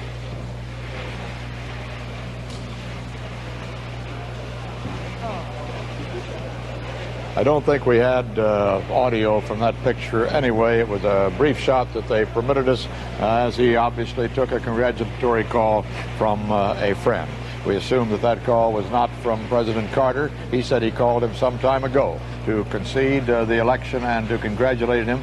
as did John Anderson, the independent candidate, who incidentally now has a 6% of the votes, with just 50% of the national vote counted. Incidentally, with that 50%, half the nation's vote counted, it's 50% still for Reagan, 43% for Carter, 6% for John Anderson. And for Ed Clark, the Libertarian candidate, just a bare 1% of the vote. That 6% for Anderson, if it holds up all evening through the Western state count, will mean that he will collect federal matching funds and perhaps be able to retire a great portion, if not all, of his presidential campaign debt. Let's go now to those Western states and a report from our Western regional reporter, Leslie Stahl. Walter, Ronald Reagan is taking the West by storm. Let's look at the recap board and see how well he is doing. We don't have any returns in yet from the state of Alaska, but he is decisively beating Jimmy Carter in Arizona. In Colorado, it's, according to our estimate, 58 for Reagan, 32 for Carter. In Idaho, it's 74 for Reagan, 21 for Carter. Montana, 58 to 35. Reagan is winning has won, according to our estimate, or at least is leading in Nevada. Ronald Reagan has won New Mexico, Utah, Washington, where Carter went just yesterday. According to our estimate, he'll win there with 55 to 36 for Carter, and Reagan in Wyoming, 66 to 28. It's an absolute landslide, just trouncing him. As you said, Walter, Warren Magnuson has gone down to defeat in Washington. Age was the big issue, as it was when Jacob Javits ran in the primary here. His opponent, the man who has won, the Republican, Slade Gordon, the Attorney General, raised the age issue very subtly in his ads by jogging and bicycling, never really hitting it straight on. But that and the Reagan landslide in Washington has gone to defeat the senior member of the Senate, the chairman of the Appropriations Committee, who, by the way, brought the state $1 billion in relief aid for the victims of Mount St. Helens, but that was not enough to convince the voters of Washington to return him to the Senate. He's been in Congress for 44 years, Walter. Leslie, can you make any suggestion as to what the percentage of vote Reagan is getting over Carter in the West? Because we've got, with 50% of the vote counted, popular vote, it's now 50% only for Reagan. And clearly the West is going to It's much more than that. It's 2 to 1 in the West, generally speaking, but we don't have California in yet, and that is about half the West. The interesting thing to watch in the West is that McGovern lost the West with 39% of the vote. And with the states we have so far, Jimmy Carter's defeat could be greater, but it really is difficult to say without the California returns. At any rate, we can be quite certain that when all of your states are in from the West, we're going to see a much higher percentage of the national vote for Ronald Reagan. This isn't going to be one of those cases which we've had in the past history where a man who wins the presidency with just a bare majority of the votes and sometimes even not a majority of the votes. That has happened in our history 4 times in this century, as a matter of fact. But it's not likely to happen this time with this huge electoral landslide of Ronald Reagan's. CBS News coverage of the presidential election and all the state races will continue in a moment.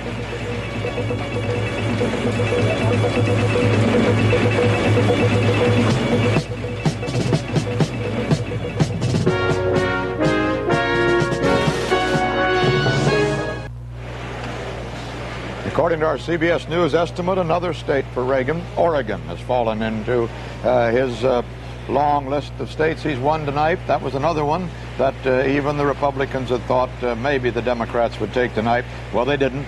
Reagan has made a clean sweep now of all of the western states that we have been able to count so far. Everything west of the Mississippi except Minnesota has gone for Reagan on our count. Let's get an update now from Bill Plant at the Century Plaza Hotel on what's happened to Governor Reagan. We thought we'd be down there amongst you by now, Bill.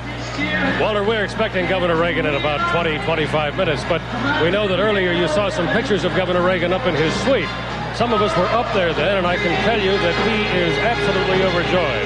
He's talking on the telephone to people around the country, and we heard him say to Governor William Clements of Texas, said, "I feel just great. This is just unbelievable, isn't it?" And it's plain that not only Ronald Reagan, but also Nancy Reagan feels that way. She told us that she was relieved. She also said that she'd be happy to get some sleep. Reagan's pollster, Richard Worthland, now projects that they'll probably get more than 400 electoral votes. They had said about 390, as you heard earlier before. I think now it'll go over the 400 mark. The governor's been working on his speech, the one that he'll give down here when he comes in. Bill, let me interrupt you. California, according to the CBS News estimate, has gone for Ronald Reagan. I don't think anybody really expected otherwise. Even President Carter didn't make a last-minute campaign appearance there despite his earlier plans. But that state is in the Reagan camp now, and that puts his electoral count up there, 348 now. Go ahead, Bill. Walter, the electoral count at 348 and still climbing is pretty much what the Reagan strategists expect. We were telling you that up in his suite, Governor Reagan was calling people around the country. We know that he talked to Senator Paul Laxalt, his close friend and the nominal manager of his campaign. They're very close. He talked to Governor Jim Rhodes of Ohio, somebody who's been with him frequently on the campaign trail, making all of those courtesy calls that you know a politician will make, either in defeat or victory. We learned a little bit, too, Walter, about what Governor Reagan talked to the president about. He described it as a very nice offer from the president to aid in the transition. He said that he had accepted that because he wanted a smooth transition as well. So it's quite plain that they are absolutely delighted, and we expect to see them down here, Walter, very shortly. Bill, have you heard anything about who will head up his transition team? We heard it might be James Baker, who came to him somewhat reluctantly from the George Bush campaigns. Walter, we understand that that decision has not been made yet. It was due to be made at a noon lunch of the senior staff today. It wasn't made. We're not quite sure why, but we expect that it will be made tomorrow. Names that come up include that of Jim Baker, as you mentioned, Ed Meese, who is the governor's chief of staff, and who will certainly have some major role in a Reagan administration. And, of course, there's Michael Deaver, who is very close, the governor's closest personal aide. We'll hear that tomorrow, we think. Bill, we also had a report that was carried on Reuters tonight that Bill Casey, the campaign chief, had said that Richard Allen, as of tonight, is back on the Reagan staff. Is there any significance in that? Well, it wasn't clear to us whether he was going to stay off the staff or not. They were fairly frank in admitting that they didn't want that as a problem in the last few days of the campaign. They didn't want that to be ammunition for the Carter camp. So Mr. Allen voluntarily took himself off, and of course, if he hadn't done it voluntarily, they would have done it for him. He is back. He's wearing his staff pin, and we expect that he will be part of the transition team. His specialty, as you know, is foreign affairs.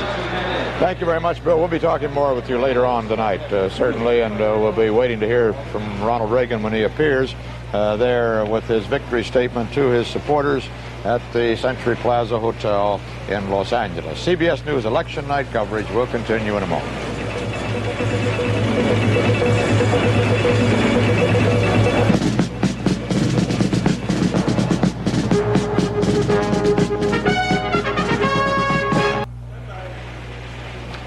Over half of the vote has been counted now on this election day in 1980, and as you know by now, Ronald Reagan has won an overwhelming victory. It doesn't show in that popular vote quite yet. With 53% of the vote counted, the popular vote shows him with just 50% of the vote. Jimmy Carter, the incumbent president, 43%, and John Anderson, 6%. But the western states have not been tabulated in a lot of that count so far, and it is expected that his popular percentage will climb considerably when those states which are going overwhelmingly for him will be tabulated along with the rest of the votes. But in electoral vote, it is just simply overwhelming. 33 states he's won to 5 states, and including the District of Columbia for President Carter. 348 electoral votes, far in excess of the 270 needed. President Carter has won just 35. As you heard, President Carter conceded quite a long time ago now to his followers in a meeting in Washington, and also in a phone call to Governor Reagan in California. We're waiting for Governor Reagan to appear at the Century Plaza Hotel ballroom, where he's en route now, we hear, but it'll be some minutes before he actually appears there. And until that time, and perhaps through that time, we're going to talk with a man who 4 years ago knew the bitterness of no defeat like this one tonight, but a terribly, terribly narrow defeat. The former President of the United States, Mr. Gerald Ford. Walter, how are you? Well, I'm delighted to see you with us tonight, sir. Thank you. It's a pleasure. What do you think about these returns, besides joy for your party? I'm really well, pleased to begin with, because an awful lot of people worked very, very hard. I believe our party was more unified. We had better organization. But I am very surprised with the magnitude of the electoral vote that I thought would be very close, with so many states, according to the polls, relatively close. My general impression is that the momentum away from a narrow electoral victory for Reagan began at the time of the debate. That momentum began to build. Economic figures came out that weren't very encouraging to President Carter. I believe the impasse that developed over the weekend in the hostage situation probably, on balance, was adverse to President Carter. So a lot of things all sort of culminated at a wrong time from President Carter's point of view. And Governor Reagan, fortunately, made no mistakes that I think were serious. And with the party unity and party effort, this is what happened. You know, you're one of the very rare experts at transition. Having had I've gone through it. You've gone through it. What do you see as the problems? And this is a rather a big transition this time.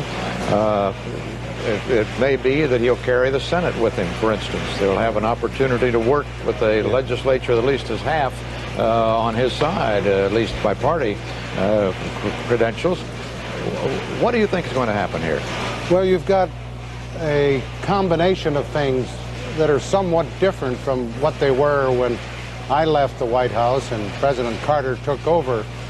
We have a lame duck session of the Congress coming up, I think, on the 10th of November, which is just a few days away.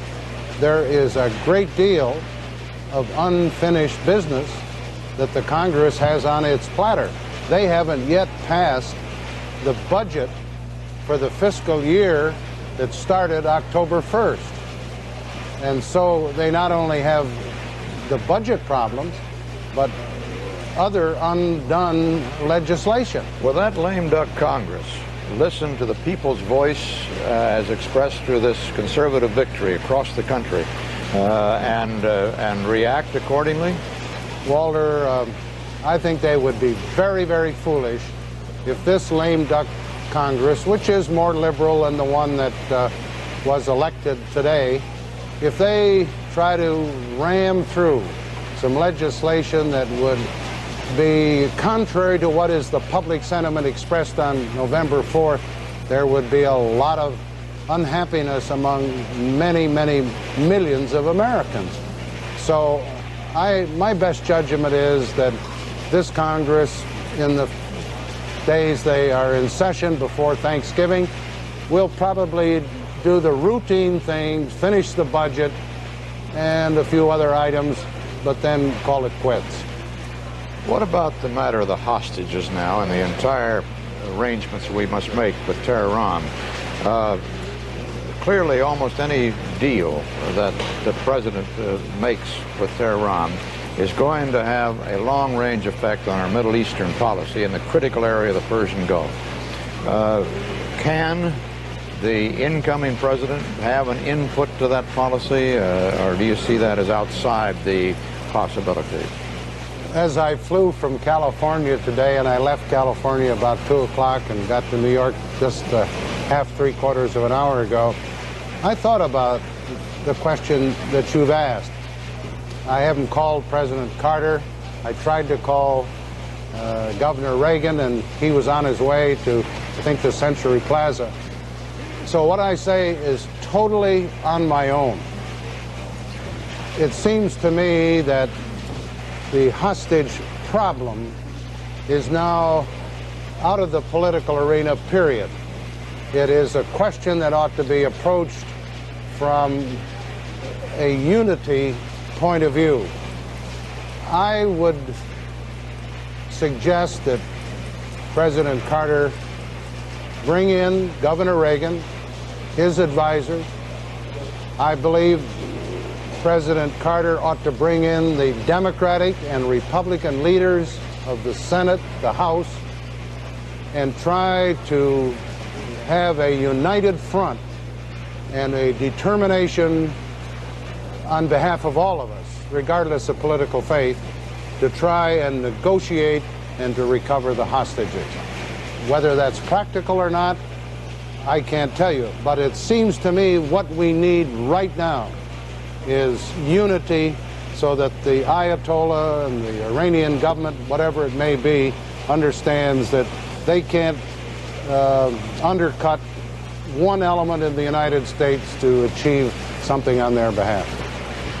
Would you be willing to offer your services as a transition member of that for that purpose? If I was asked, Walter, of course. But I think it would have to be a broad front. I just wouldn't want to be one out of many. If we had a total unity approach, which would include Governor Reagan, the Democratic Republican leaders, working in conjunction with President Carter, of course I would be willing to participate. What about a permanent role in the Reagan administration? Walter, I think I told you last summer I didn't want a job. I don't have any ambitions for a job. On the other hand, I'll be anxious to help if Governor Reagan wants me to in any way on a temporary or short-term basis. And he and I have developed a very good relationship, and I expect on maybe one or more occasions he might ask for some advice. Are you absolutely rejecting a permanent, a cabinet job? Absolutely, yes. Do you have any idea who he might pick for defense and Secretary of State? I have not talked to him about any names. I've been so preoccupied in this campaign that I really haven't had an opportunity to talk with him about personalities. I have some ideas, but I don't think I ought to mention them until I've had a chance to talk to him personally. Would you urge Henry Kissinger to be back in the cabinet? Well, Henry's one of my favorites, as you well know, and I think any president would be well advised to take advantage of Henry's experience, his talents, his dedication. But I don't want to prejudice Henry or in any way interfere, so I think I better just not get into personality. Mr. President, you said you hadn't had a chance to talk to Governor Reagan yet. He's now, as you see, coming into the Century Plaza Ballroom, and we're going to hear from him in a moment. I'll tell you what, if you stick around, we'll see if we can possibly establish communication, and maybe you can have a word with him when he finishes up there. Fine. I tried to call him, but he was on his way to where he is, I guess. I know he's going to have a great deal to say to you, sir, but I don't think we've ever seen a former president of the United States go out on the campaign trail quite with the vitality and the all-out commitment that we watched you perform for. I got a little vigorous out there. Betty gave me a little advice that I ought to calm down a little bit. But, she said it may look good in Detroit, but it doesn't look so good on television. You're speaking of some of your stronger statements? I watched one of them and I had to agree with it. But it sure helped the crowd with a little enthusiasm. Which one would you look back on with some embarrassment? Well, I think it was in Peoria when I said Jimmy Carter had blown it. And I said it was some bigger. I think he has, but it didn't look as good on television as it sounded out there. well, no matter how it sounded, it turned out to be prophetic. Yeah, well. I think I should have learned the lesson that Teddy Kennedy finally learned with convention hall speeches don't always look as good on television as they may sound in a big auditorium. By the way, let me ask you one other question while we're watching Governor Reagan and Nancy Reagan and their family waving to the crowd out there. Obvious joy over the smashing victory tonight. John Anderson kind of hinted tonight at the possibility of another run for it. It was just a hint, but and he said it was an enigmatic statement that they had taken the wrong way when they cheered for him. Do you think he would have any role in the Republican Party if he came back to the fold?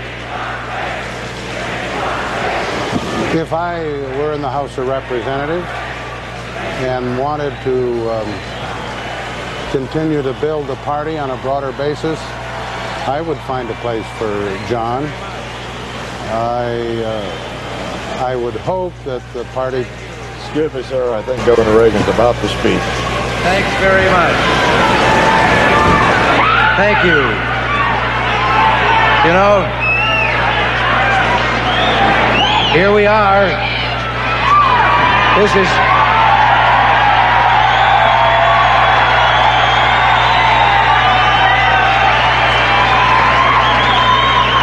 You know, we're all here but one now, and he was here, but they just took him off stage.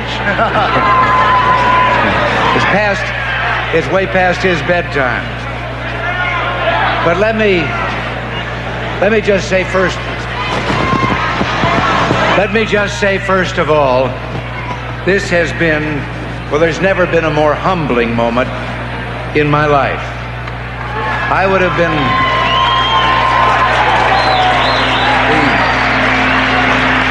not only humbled by the extent of what has happened tonight, even if it had been the cliffhanger that all of us, I think, were expecting, it would have been the same way, but just to have had the support of the people of this country. I consider the trust that you have placed in me sacred, and I give you my sacred oath that I will do my utmost to justify your faith.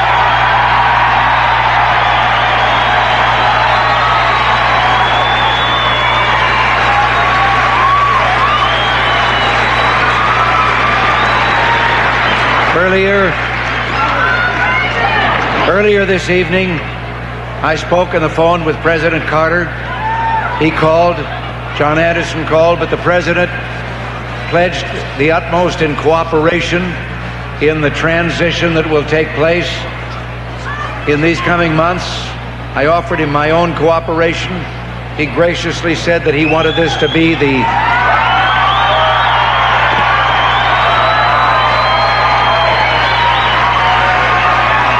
Governor Reagan, we just wanted to show you what the map of the United States looks like as of 8 o'clock tonight. Hey! It's all yours.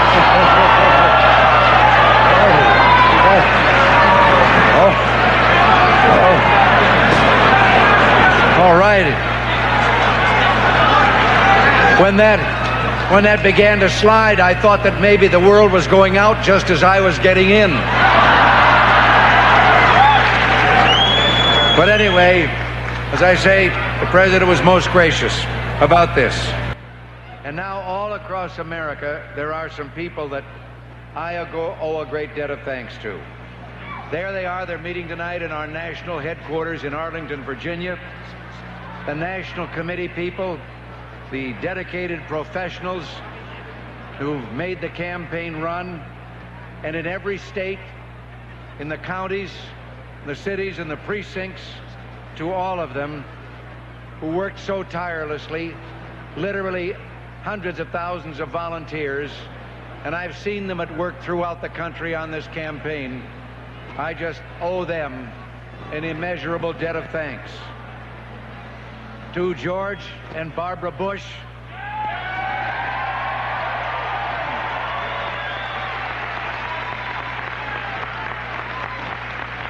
our running mates down in Texas, no one has worked harder than they have. We only crossed paths a few times on this campaign and had to go out of our way to do it because their schedule was so heavy. And I can tell you that we're going to have a true partnership and a true friendship in the White House.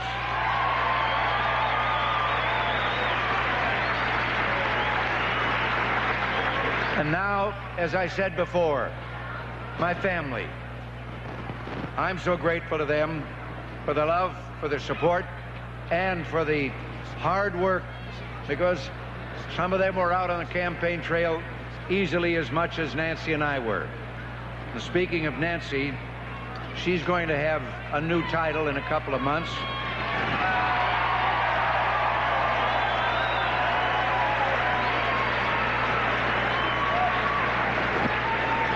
And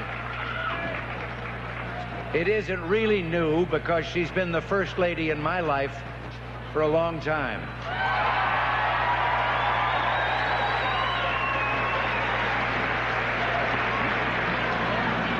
Now, we'll share that a little bit in the future. You know, Abe Lincoln, the day after his election to the presidency, gathered in his office the newsmen who had been covering his campaign. And he said to them, "Well, boys, your troubles are over now. Mine have just begun." I think I know what he meant. Lincoln may have been concerned in the troubled times in which he became president, but I don't think he was afraid. He was ready to confront the problems and the troubles of a still youthful country, determined to seize the historic opportunity to change things. And I am not frightened by what lies ahead, and I don't believe the American people are frightened by what lies ahead.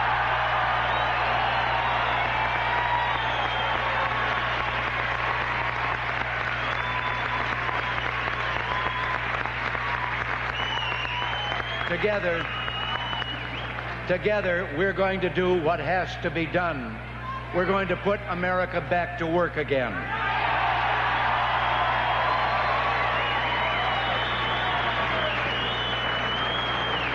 You know,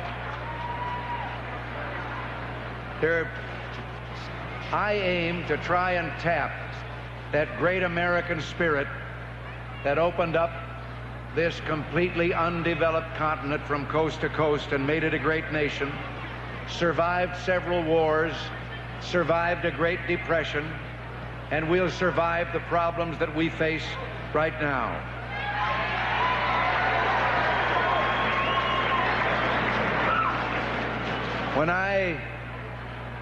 When I accepted your nomination for president, I hesitatingly, but I asked for your prayers at that moment. I won't ask them for this in particular moment, but I will just say I would be very happy to have them in the days ahead.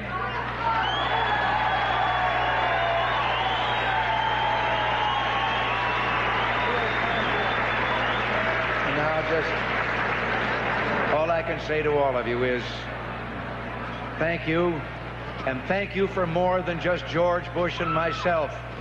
Thank you because if the trend continues, we may very well control one house of the Congress for the first time in a quarter of a century.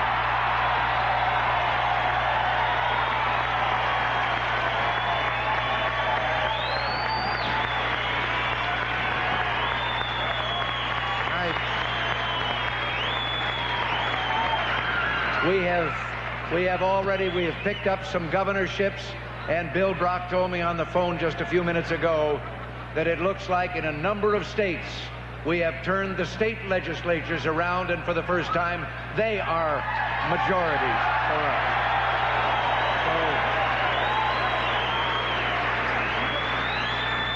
So you did it. I have one message that I have to give before I leave.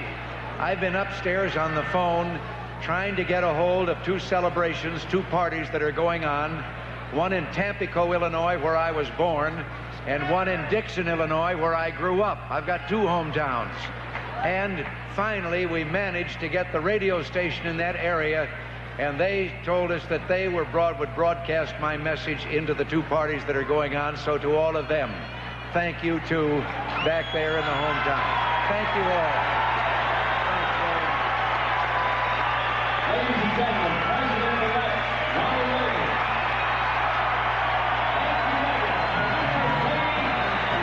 And the first gentleman.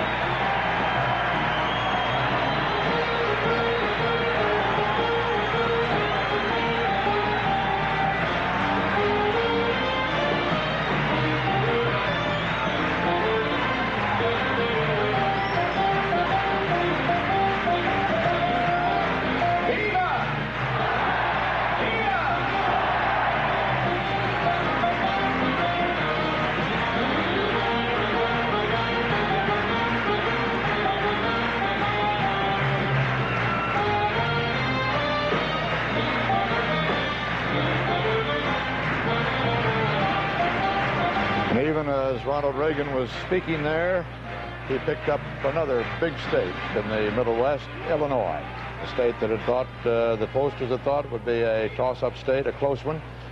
He has won it with a very narrow margin, but according to our CBS News estimate, it does go into the Ronald Reagan column, making a total of 34 states he has won so far, to 4 for President Carter, plus the District of Columbia. Ladies and gentlemen, the new President of the United States, Ronald Reagan.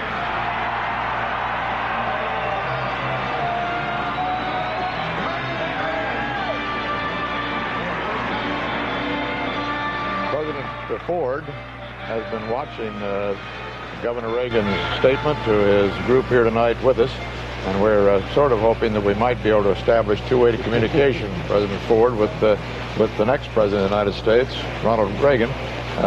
We don't know whether they're going to accomplish that or not. There's an awful crowd around him, as you see, and he's got a lot of people to talk to, a lot of people to thank, but we're still hopeful. That was quite a joyful Ronald Reagan, as you would expect. I thought he looked very, very well, Walter, and obviously they were exuberant. It's a great victory. He's been at it for more than a couple of years, and this is a culmination of a tremendous effort that deserves the kind of good cheer that they're going through. I think when we see him there tonight, we could appreciate, as we watch Nancy Reagan there. How do you feel? Well, thanking. Takes a while for it to sink in. It hasn't sunk in yet? My husband's calling me. Well, would you bring him over here to us, Mrs. Reagan? I'll try. Thank you. Well, we'll see if we can get the governor and the next president on there. I was going to say, Mr. President, when watching him there tonight, you realize that one of the things, when he got to campaigning this year, that he put to rest very quickly was a matter of age, because of his appearance. I think we're going to get him up to our microphone here. Perhaps we'll have a word with you. Congratulations, Mr. President-elect. You can't hear them, but I have Walter Cronkite and former President Ford in New York, and they have some questions which I'll relay to you. But first, if I may ask one question for myself, I wonder if you're as surprised by the landslide, the electoral landslide that you've received today. Yes, you know me. You've heard me so cautiously optimistic so many times. This one is a big surprise. Well, your cautious optimism must be running over tonight. Let me see if I can get a question. Walter, yes, Gary, let me suggest something to you, because the audio is much better. Why don't you take off your headset and see if Governor Reagan would put it on or hold it up to his ear and that microphone, and we'll hear better, and President Ford can speak directly to him. All right. Governor, what we're going to do is put that on your ear. And can you hear Walter? Hello. You don't hear me because I'm not saying anything. Hello. The other microphone, Gary. How about the other microphone? Could you take the other microphone, Governor Reagan? The smaller microphone there? We can barely hear you, but let's try. President Ford is here, and he wanted to congratulate you. Been trying to call you and hadn't gotten through on the phone, so we're doing it in a rather public fashion here. President Ford? Ron, it's Jerry Ford. I've tried to call several times, but you were busy or en route to the Century Plaza. I do want to congratulate you on behalf of Betty and myself. It's a great, great victory, a very deserving victory, and as I said many times in the campaign, you'll be a fine president. Mr. President, you and Betty, God bless you both, and I hope everybody knows in this country how hard you both worked and how you went across this country back and forth campaigning in my behalf. And this victory is certainly yours to share. Well, give Nancy our love and the very best to you, and we'll be talking to you after you've had a couple hours sleep. Okay. Governor All right, Reagan, thanks. Governor Reagan from Walter Cronkite, congratulations too, sir. We'll look Thank forward you, Walter. to seeing you at the White House in your new role as the 40th President of the United States.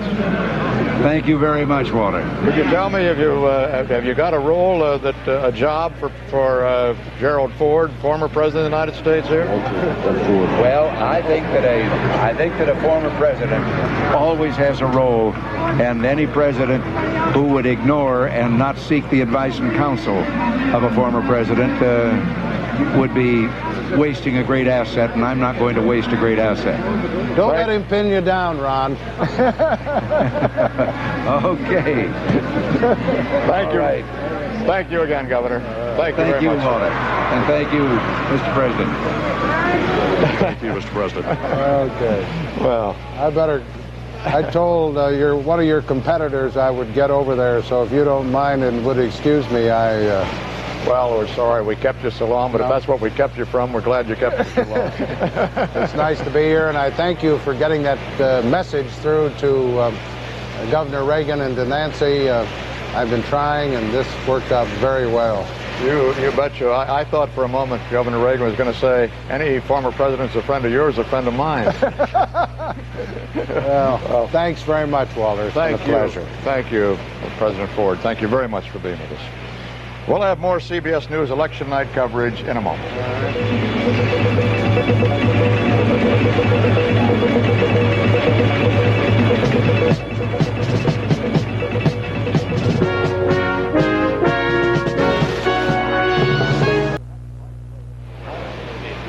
George Bush, the next Vice President of the United States, has just appeared at his headquarters hotel in Houston, Texas, and let's listen in.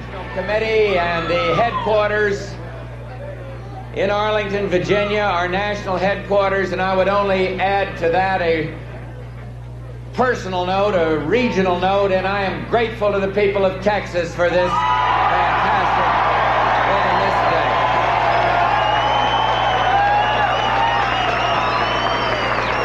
It's a great pleasure to have our family here. None has worked harder than Barbara Bush, I'll tell you. She's just done a fantastic job. And I'd like to use this rather expensive means of communication to thank Nancy Reagan and their entire family for what they did. I'll tell you, I've never seen a family work as hard as that whole Reagan family out there.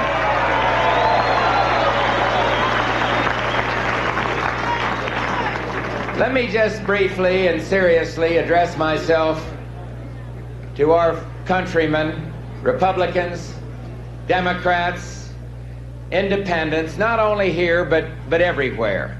And first, let me say that while we celebrate here tonight, we all fervently hope and pray that Americans may soon join in a celebration of freedom for those 52 hostages held in Iran.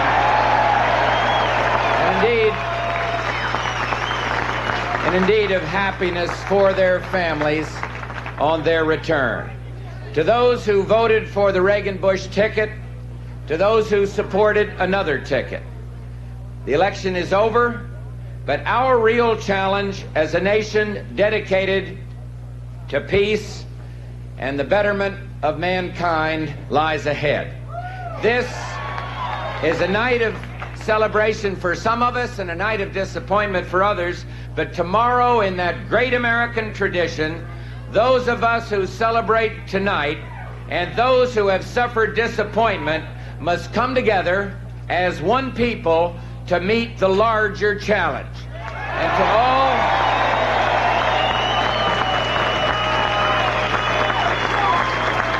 to all of you, whether you supported our ticket or opposed our ticket, let me say, as President-elect Reagan has said, what this victory tonight represents is not simply a mandate for change, but a mandate for peace and freedom.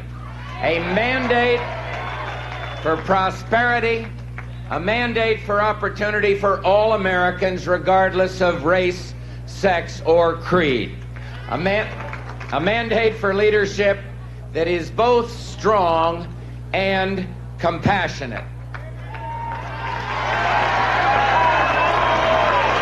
And as Governor Reagan is so clearly epitomizes, a mandate to make government the servant of the people in the way that our founding fathers intended. A mandate for hope. A mandate for hope, for the fulfillment of the great dream that President-elect Reagan has worked for all of his life, and to which he and I are going to dedicate every fiber of our being in the years ahead. I really, as I stand here in my home city, I am deeply appreciative, but I'm also proud to have this opportunity to help carry President-elect Reagan's message to the American people these past few months. Proud to be able to serve in the years ahead with a man, a decent and honorable man that I know is going to provide the leadership that the American people want.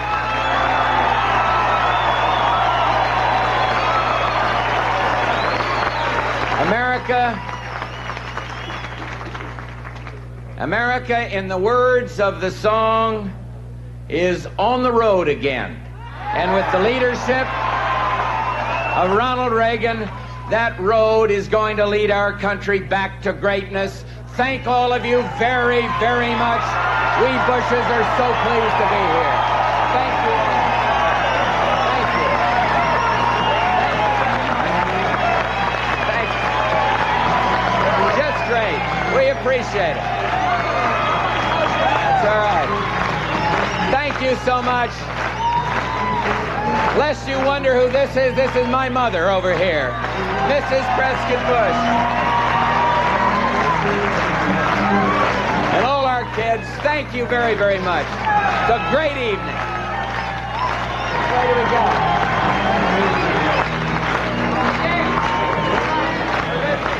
George Bush, the next president of the United States. In Oregon, in the Senate race there, Bob Packwood, the incumbent Republican, has defeated Ted Kulingoski, the Democratic challenger.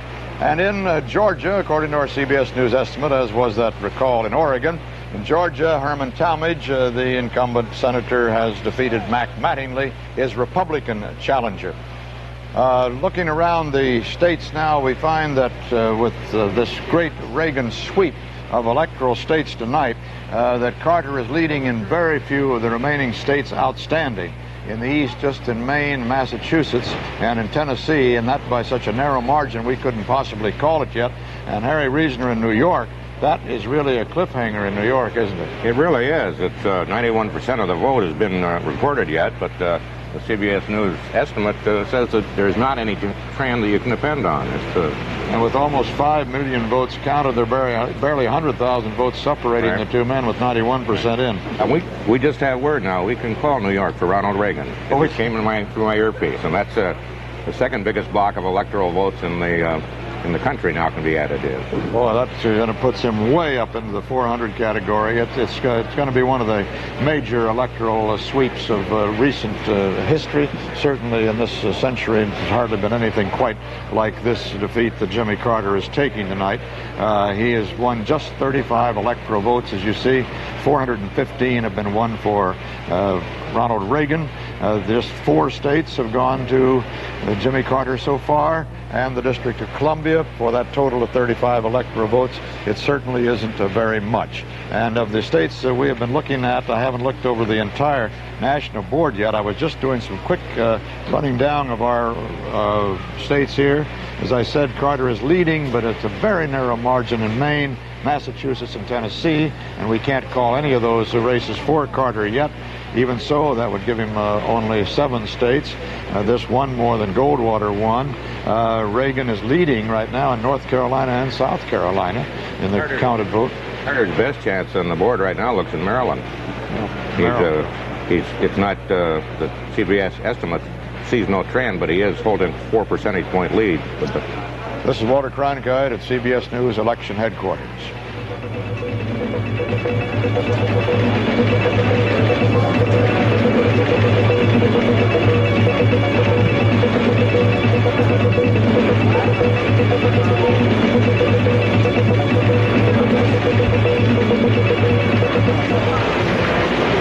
I was just saying that little cutaway is to give an opportunity for some of our local stations to cut away for local returns. And for the rest of you, we keep on reporting from our CBS election headquarters this Ronald Reagan landslide tonight. It's a landslide in electoral count. In the popular vote, it doesn't show up yet. With 62% of the vote counted, it's still 50% for Reagan and 43% for Carter, 6% for Anderson. It's been holding like that, I think since about 30% of the vote was in. We're still expecting a big Reagan increase when the western states are all heard from. Bruce Morton at our trend desk has been looking into the voter turnout figures, which I gather, Bruce, weren't as large as the election officials, as usual, said they were going to be earlier this afternoon. Walter, that seems to be one of the great traditions. At 10 o'clock in the morning, the turnout is always terrific, and then all those rosy expectations fade away. Our estimate is that just over 52% of the voting age population bothered to vote today. That's about 2% fewer than 4 years ago, which of course has been the trend in recent elections. But some groups voted more heavily and others less. Black turnout was up this time, though that didn't help Jimmy Carter. Blue-collar turnout was down. Young people voted less than 4 years ago. People in their 30s voted a little more. We also surveyed people who voted today and who could have voted last time but didn't. In the South and Middle West, those voters were heavily for Reagan. In the East, it was a tie. And in the West, of all places, a lot of those people who voted this time but not last time, a lot of them liked John Anderson. Brand new voters, too young to vote 4 years ago, went for Reagan in the South and for President Carter in the East. Walter? Thank you, Bruce. New Hampshire, the Republicans have taken another seat from the Democrats. In New Hampshire, Warren Rudman has won the race there against the incumbent Patrick Leahy. So another Democratic senator bites the dust. And in the Senate races, that means that now a total of 6 Democratic seats have been taken over by Republicans. That is 8 seats. It's 2 short of an absolute majority, 1 short of an absolute majority in the new Senate, and with even 8 seats that they have won from the Democrats. If the Democrats do not win any from the Republicans this evening, that will mean that with perhaps the help of Harry Byrd, an independent, they could organize the next Senate. Let's get an update from our southern states now from Bob Schieffer. Bob? Walter, one Senate race down in the South where a Democrat did win. Herman Talmadge, CBS News says, has won in Georgia. He had all of those problems, was denounced by the Senate. Looks like he's going to win with about 55% of the vote. He won with 71% of the vote in 1974, the last time he stood for election. We've talked a lot about the states that Ronald Reagan has won in Jimmy Carter's native region: Alabama, Florida, Louisiana, Oklahoma, Texas, Virginia. But there are some states in the region that are still very close. We want to tick those off quickly now. First, Kentucky. Kentucky is still anybody's horse race with 99% of the vote in. This is a state that Jimmy Carter won with some comfort in 1976. Tennessee, again, a real horse race, neck and neck, 99% of the vote in, and right there you can see less than 4,000 votes separating the two men. South Carolina, this was a state that was considered too close to call and was 79% of the vote in. Indeed, it is still very, very close there. Reagan has a slight lead, as you can see. North Carolina. Now, this was a state where Jimmy Carter was supposed to have everything going for him, a strong ticket, strong local help, and yet this one too close to call. Arkansas, a real surprise here. This was Jimmy Carter's second best state in 1976, got 65% of the vote. It's neck and neck in Arkansas, Walter. And Bob, we can, on our CBS News estimate of our selected precincts in Maryland, now say that that state has gone, as you suggested it would, Harry, a moment ago, has gone for Jimmy Carter. That now gives him 5 states in the District of Columbia for a total of 45 electoral votes to Reagan's 415 electoral votes. He's creeping up on the Goldwater number of 52 electoral votes in 6 states of 1964. We'll be back with more CBS News election coverage after this pause for station identification.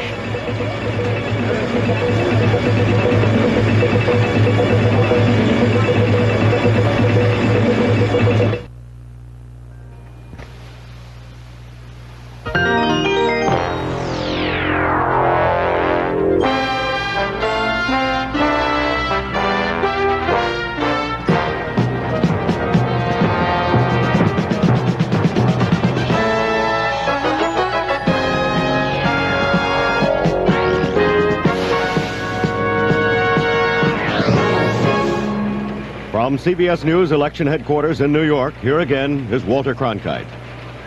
A correction a moment ago, before we went away, I said that Patrick Leahy had been defeated in New Hampshire.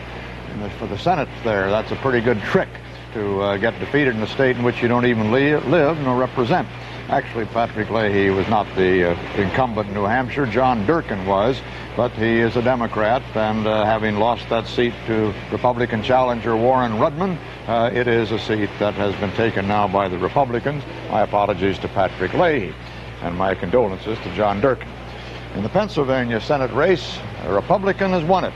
Alan Spector has defeated Pete Flaherty, the former mayor of Pittsburgh. Alan Spector, the Republican, former district attorney in Philadelphia, will go to the Pennsylvania Senate. That seat stays thus in Republican hands. It was held by Richard Schweiker, who is retiring from that job. And so let's take a look again. Now, with 63% of the national vote counted, Ronald Reagan still 50%.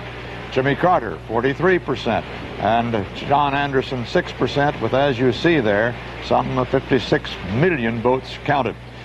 Reagan has won all of the states you see in blue, and Carter only those you see in red. The United States looks like it's certainly red, white, and blue, but mostly blue tonight.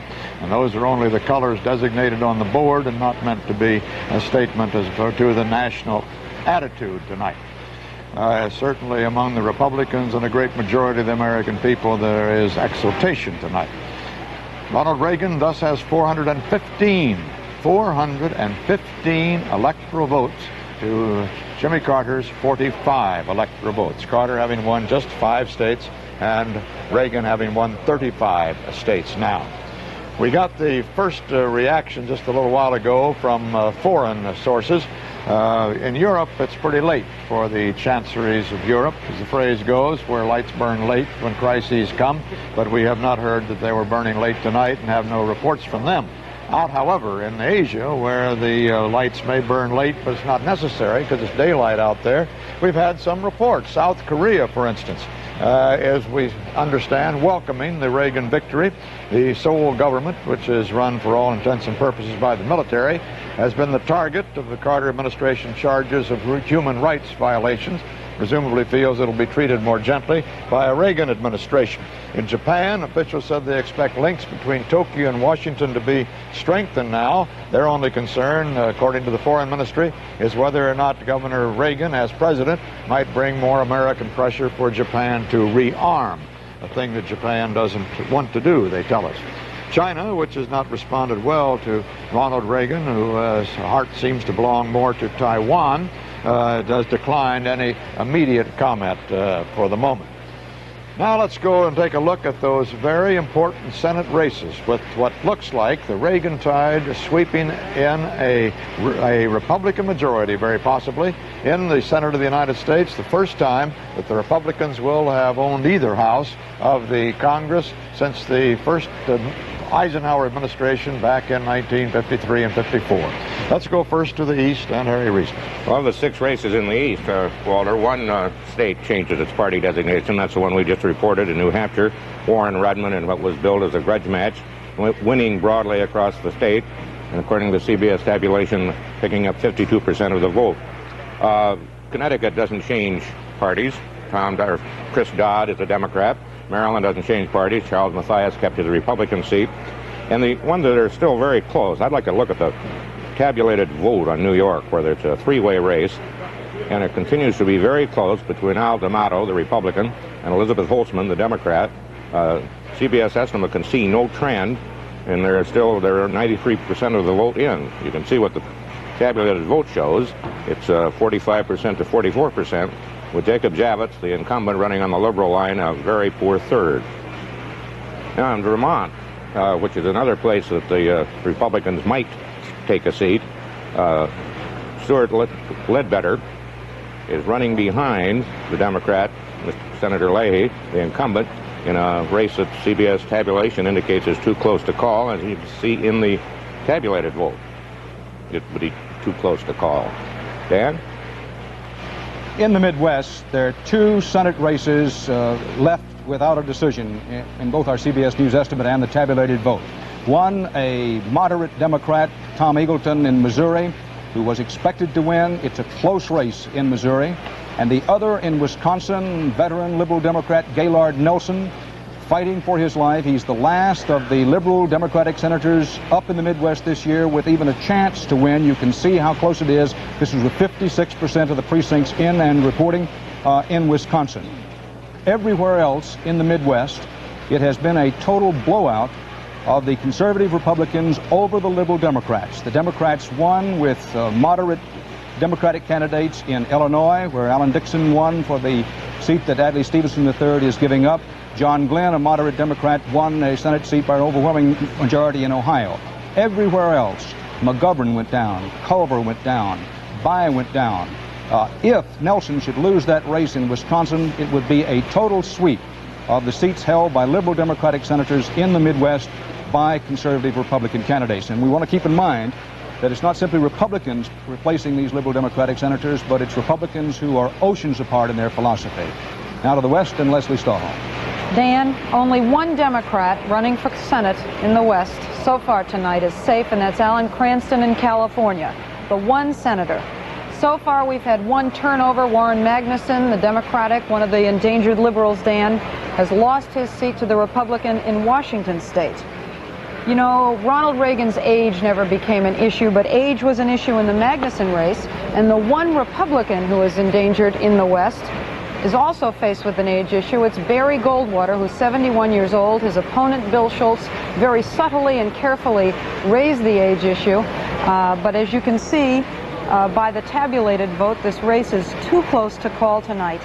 Let me tell you a little bit about what Bill Schultz did to Barry Goldwater and why Barry Goldwater is in trouble beside the age issue.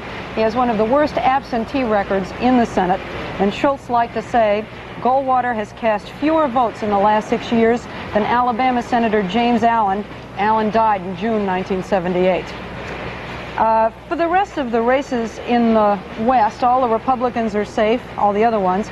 Two of the Democrats who are up are in deep trouble, but the races are too close to call at this point.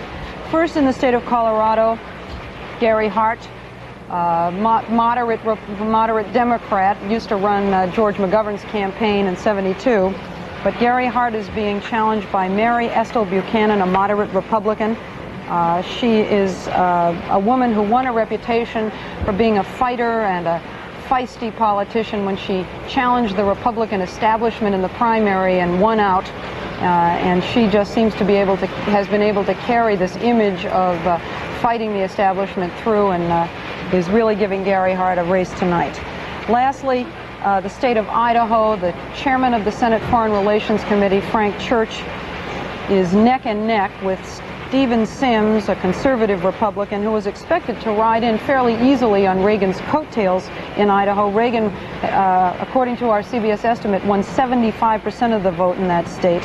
But Sims had some trouble dealing with silver commodities and other sort of scandal problems in the state, and he's neck and neck with Frank Church. You know, if Frank Church and Gary Hart are defeated and Warren Magnuson, that will be 3 Democratic seats that will change over tonight, and that could mean the tipping of the balance in the Senate to the Republicans. Bob? Leslie, in the South, the Republicans have won a seat. They've held a seat by winning an upset in Oklahoma, a seat that was held by a Republican who retired, and they have a chance to win one more seat that they didn't think they were going to win in the South. In Georgia, Herman Talmadge repeated. He won re-election with better than 50% of the vote after all of the problems, the personal problems that he had this year, and after that very tough primary fight. But he defeats Matt Mattingly, who was a well-financed Republican in Georgia. In North Carolina, one of the real horse races of the night, Robert Morgan, the incumbent Democrat, has a real fight on his hands with the college professor John East. 83% of the vote in now, and we show it as virtually a dead heat at this point. East, one of the big spending campaigns, $600,000, I think we mentioned a moment ago, on television ads just in the last month of the campaign. Also a lot of help, we're told, from the moral majority and from Senator Helms there. In Florida, that very hot Senate race between the Democrat Gunter, who beat incumbent Democrat Richard Stone in the primary, and Paula Hawkins, the public service commissioner who has a strong consumer record but is anti-ERA and anti-abortion. That one also very close, too close to call at this point, even though 82% of the vote is in there. In Alabama, the Republican, the former prisoner of war, Jeremiah Denton, has beaten the son of Alabama's populist former governor, Jim Folsom, and won handily there. Denton will be the first Republican to go to Washington from Alabama since Reconstruction. And in Oklahoma, the upset, the Republican, the former state senator, Don Nichols, has beaten the former district attorney in Oklahoma City, Andy Coates, the Democrat, a very conservative Democrat. And as we reported earlier in the evening, as expected, big victories tonight for incumbent Democrats, Bumpers in Arkansas, Ford in Kentucky, and Hollings in South Carolina. That about wraps it up for South, Walter. And now another state in the Reagan column, a state which was thought to be Carter's, Kentucky. Kentucky has gone to Reagan, according to our CBS News estimate. And that adds another blue state in that great sweep of blue on our map. Carter has won a few states, but Reagan, look at the blue on this map. And here are the states that Carter has won. There are just those states you see, 9 states outstanding, Hawaii and Alaska, and 7 in the continental United States to be heard from yet.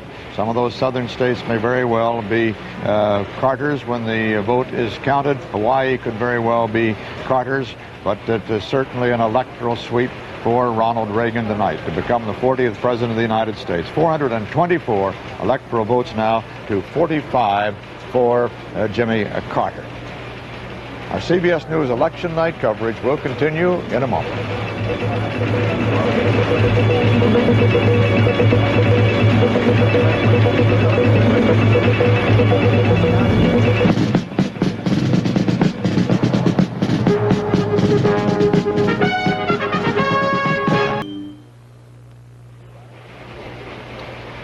Back here at our CBS News election headquarters, where we have presented tonight the dominoes falling across the United States for Ronald Reagan, a series of domino collapses that has, for Jimmy Carter, that has put Ronald Reagan into the White House as of next January. He has won overwhelmingly tonight.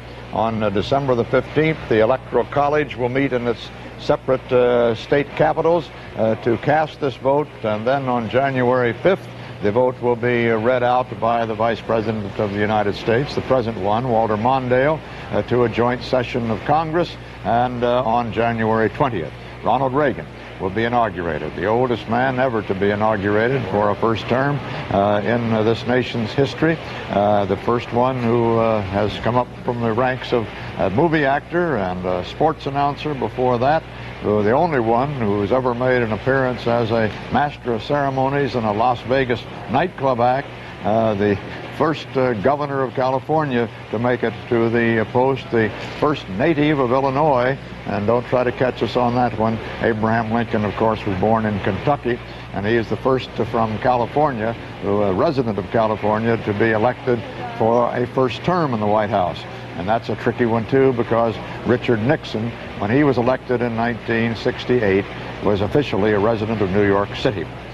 Well, now that we've covered all those bases, let's cover some more here with a team of good friends of ours back from convention days. When we covered the political conventions, Bill Moyers and James Kilpatrick and Jeff Greenfield gave us their very astute and witty and occasionally with some strikeouts occasionally on that same league, opinions of how the conventions were going. We've got them, fortunately, with us again this evening. Bill, Jim. Walter, the producer just came over and said to our erstwhile colleagues, would you two gentlemen move as close together as possible? And the truth of the matter is, this election is getting them pretty close. Jeff, what do you make of it? Apart from announcing my secret membership in Young Americans for Freedom Bill, I think what this election is all about is that the chickens have come home to roost. Ideas count in politics. We've seen tonight, I think, the end of an idea whose time had passed. This is the first election since 1888 that a Democrat has been voted out of office, and that time he won the popular vote. Unlike 1972, when McGovern went down to defeat, when the Democrats picked up 2 Senate seats, it very much looks like a Republican Senate. I believe what this election means, and I say this with some pain, is that the liberalism which carried the Democratic coalition dragging and steadily weaker throughout the last decade or so has finally come unstuck, and some serious thinking is going to have to be done to put it back together. Bill, my interpretation would be pretty close to Jeff's on this. It seems to me, listening to Governor Bush or to George Bush a while ago, they ought to be very dubious about this business of mandates for something. I covered elections a long time. Very seldom you get a mandate for.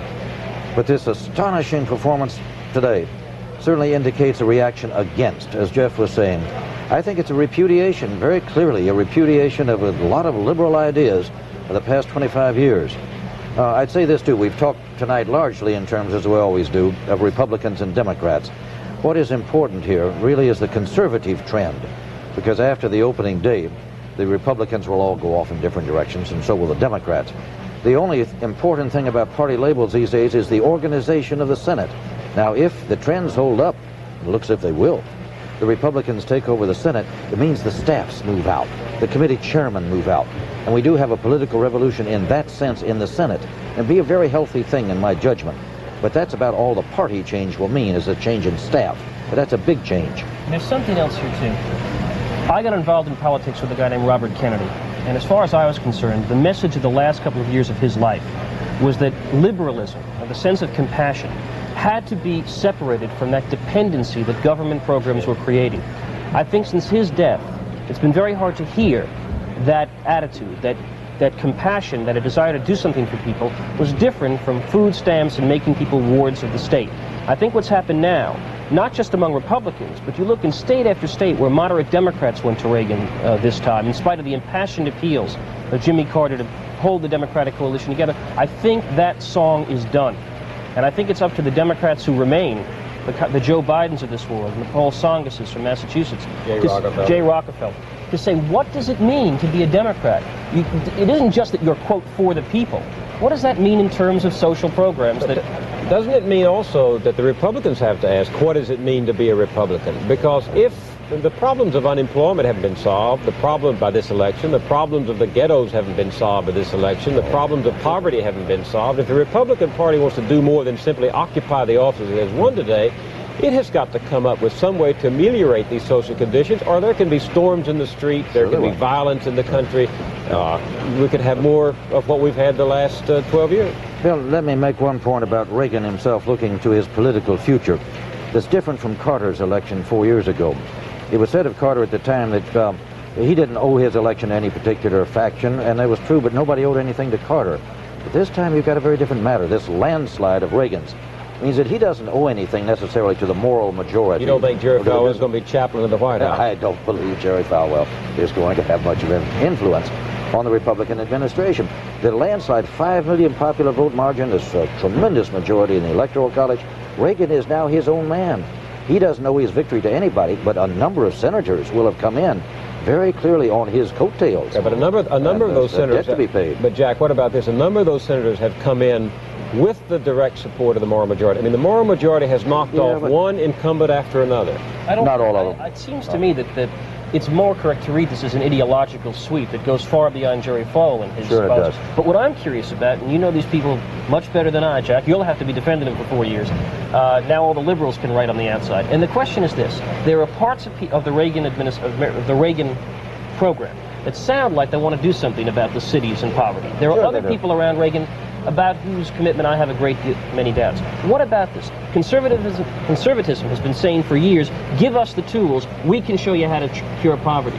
What do you sense about that? Well, I'd like the Kemp bill for the inner cities. I think it's a very sound idea. Reagan was promoting that throughout his campaign. I like a two-tiered minimum wage. I think that would do more for the black unemployed than anything else that we could propose. You think the Republicans can do that? I'm not at all certain that he will get the votes of such Republican senators as the new senator from Colorado, for example, if she wins. Walter? I'm sorry. Walter? Gotta quit. Let me ask you something, Jim, particularly because you made the point. If Reagan doesn't owe to any group his victory tonight, does that mean that he can go back to being a more conservative than he appeared to be during this campaign in order to win over some of those groups? I think he will be moderately conservative, Walter. It's only a matter of time, and probably not a very long time, April, maybe May, before he bitterly disappoints some of my real conservative friends. this is the way it always works out. His conservative friends will turn on him by June and say he's a great disappointment to us. We've given up hope on him. I don't want to do a bah humbug, a balderdash thing with you guys. You're far brighter than I on this, but I just do think that we are inclined in any landslide night to say that the party that lost is doomed and it's all over and it's got to reconstruct itself somehow or other, and usually it doesn't quite happen that way. I've got to cut away right now. Maybe we'll come back in a minute. This is Walter Cronkite at CBS News Election Headquarters.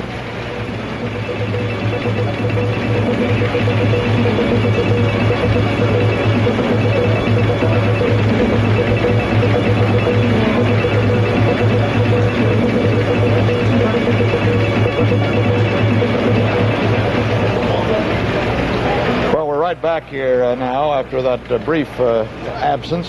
And let me go back to our colleagues over here and pick up that discussion. I didn't mean to take the last word. I didn't know I was going to have to go away there. Walter, I think you're absolutely right to say the Democratic Party's not dead. It doesn't work that way. My point is this. Here you have a landslide, unlike any since '64, when the winning president seems to have taken with him ideological allies throughout the Senate. At least 7 liberal Democrats are down or defeat. My point is it says something not necessarily about the party, but about liberalism.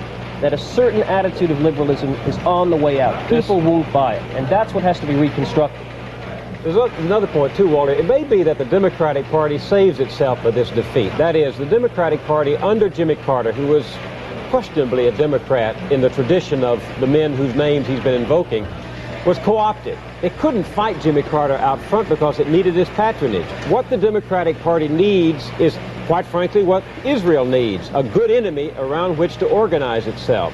Now there are a lot of old-timers have been cleared out. There are a lot of new faces of the Democratic Party. With a Republican conservative in the White House, they may have a target of opposition that enables them to discover what the Democratic Party in the future now will be. Can I talk about a couple of specific issues for just a second? With this Senate, national health insurance is doomed. There's not going to be any comprehensive program of national health insurance in the next 2 years. There won't be any major labor reform. SALT II is a dead duck. Forget about SALT II. Election reform, call it off. Welfare reform, it won't pass. There are enough conservative votes have now come into the Senate that we're going to have a political revolution of sorts in the Senate. And in the House to a degree also, because some very conservative people have been elected in the House. Such liberals as Bradamus have been defeated. This is a big night for the conservatives as well as for the Republicans. You may have a political revolution, but you may also have a social counter-revolution. Oh, go on. Go on. And who leads that? In the streets?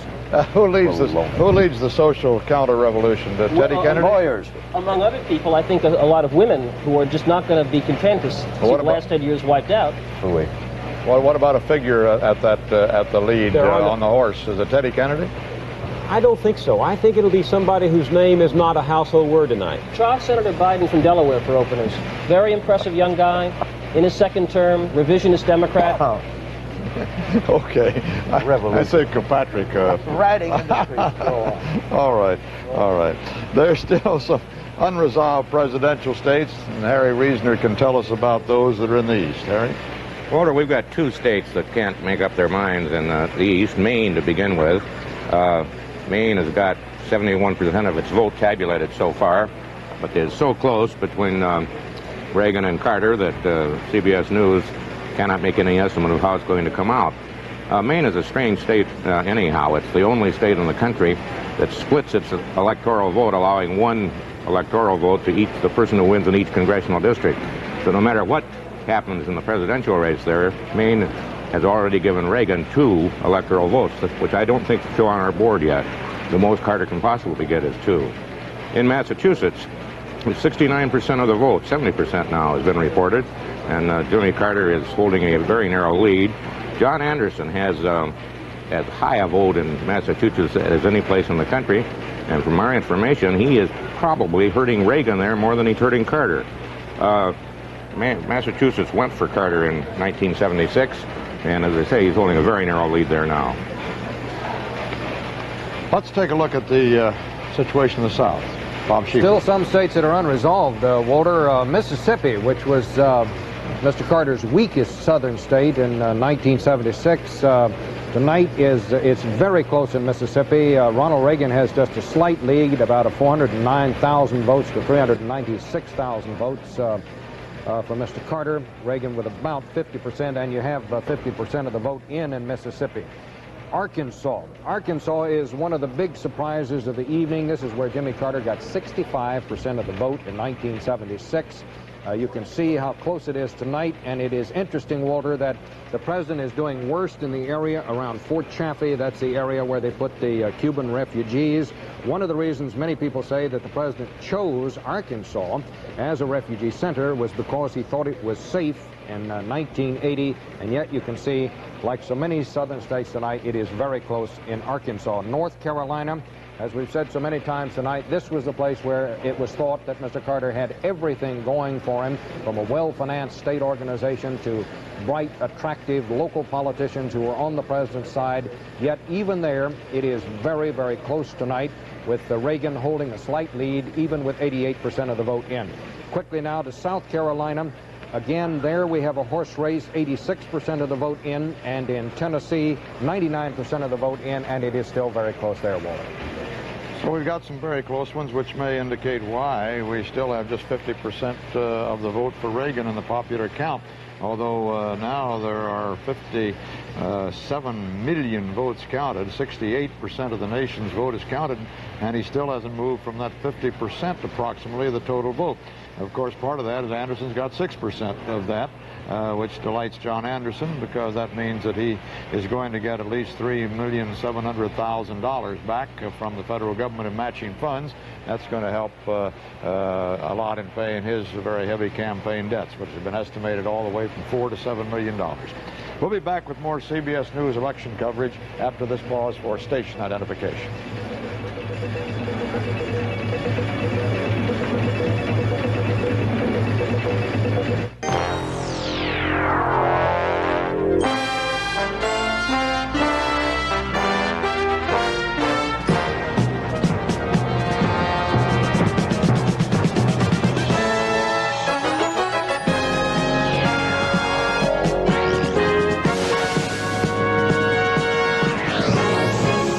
This portion of election night is sponsored by General Motors, people building transportation to serve people. By a company called TRW, where tomorrow is taking shape.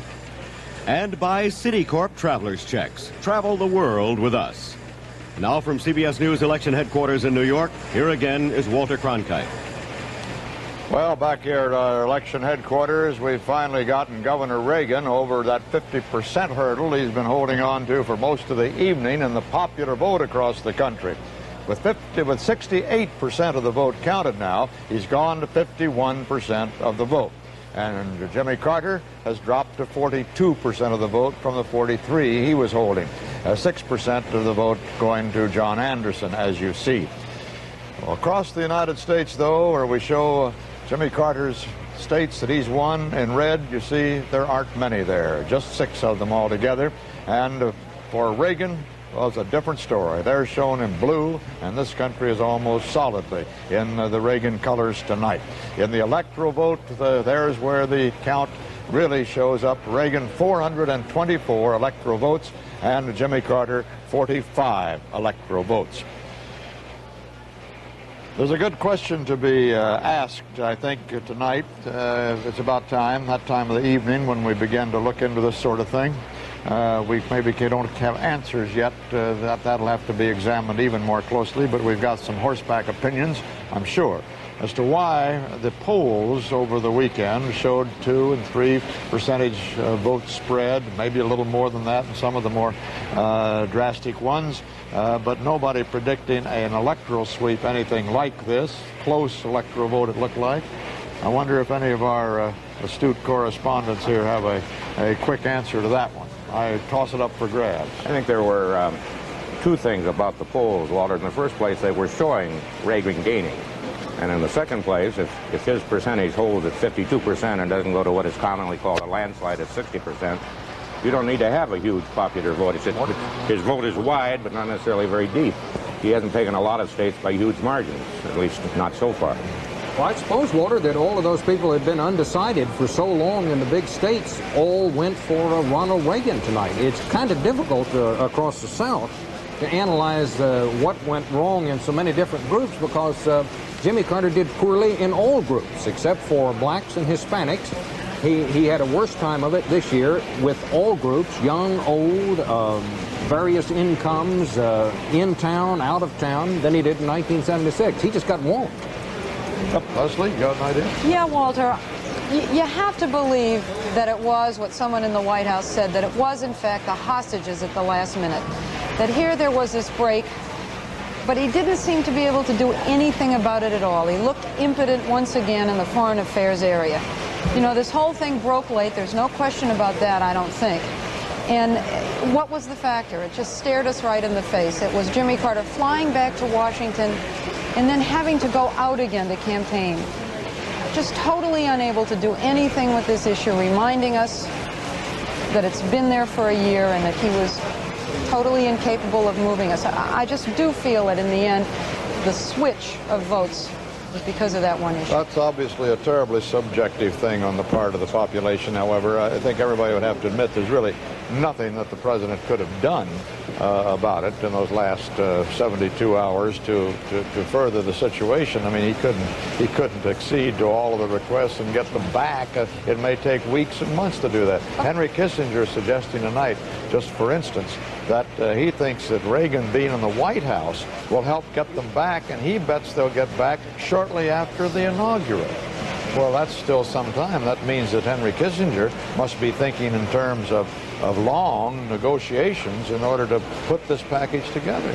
But Walter, when you say why did Jimmy Carter win, I think, first of all, I don't know that it's been said here tonight, that we should acknowledge that Ronald Reagan ran a smart, classy, high-road campaign.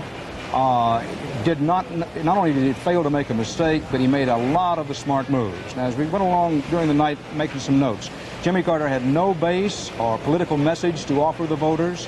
Jimmy Carter, standing in the trial heats, consistently ran ahead of his job rating, and eventually the facts and his job rating caught up with him.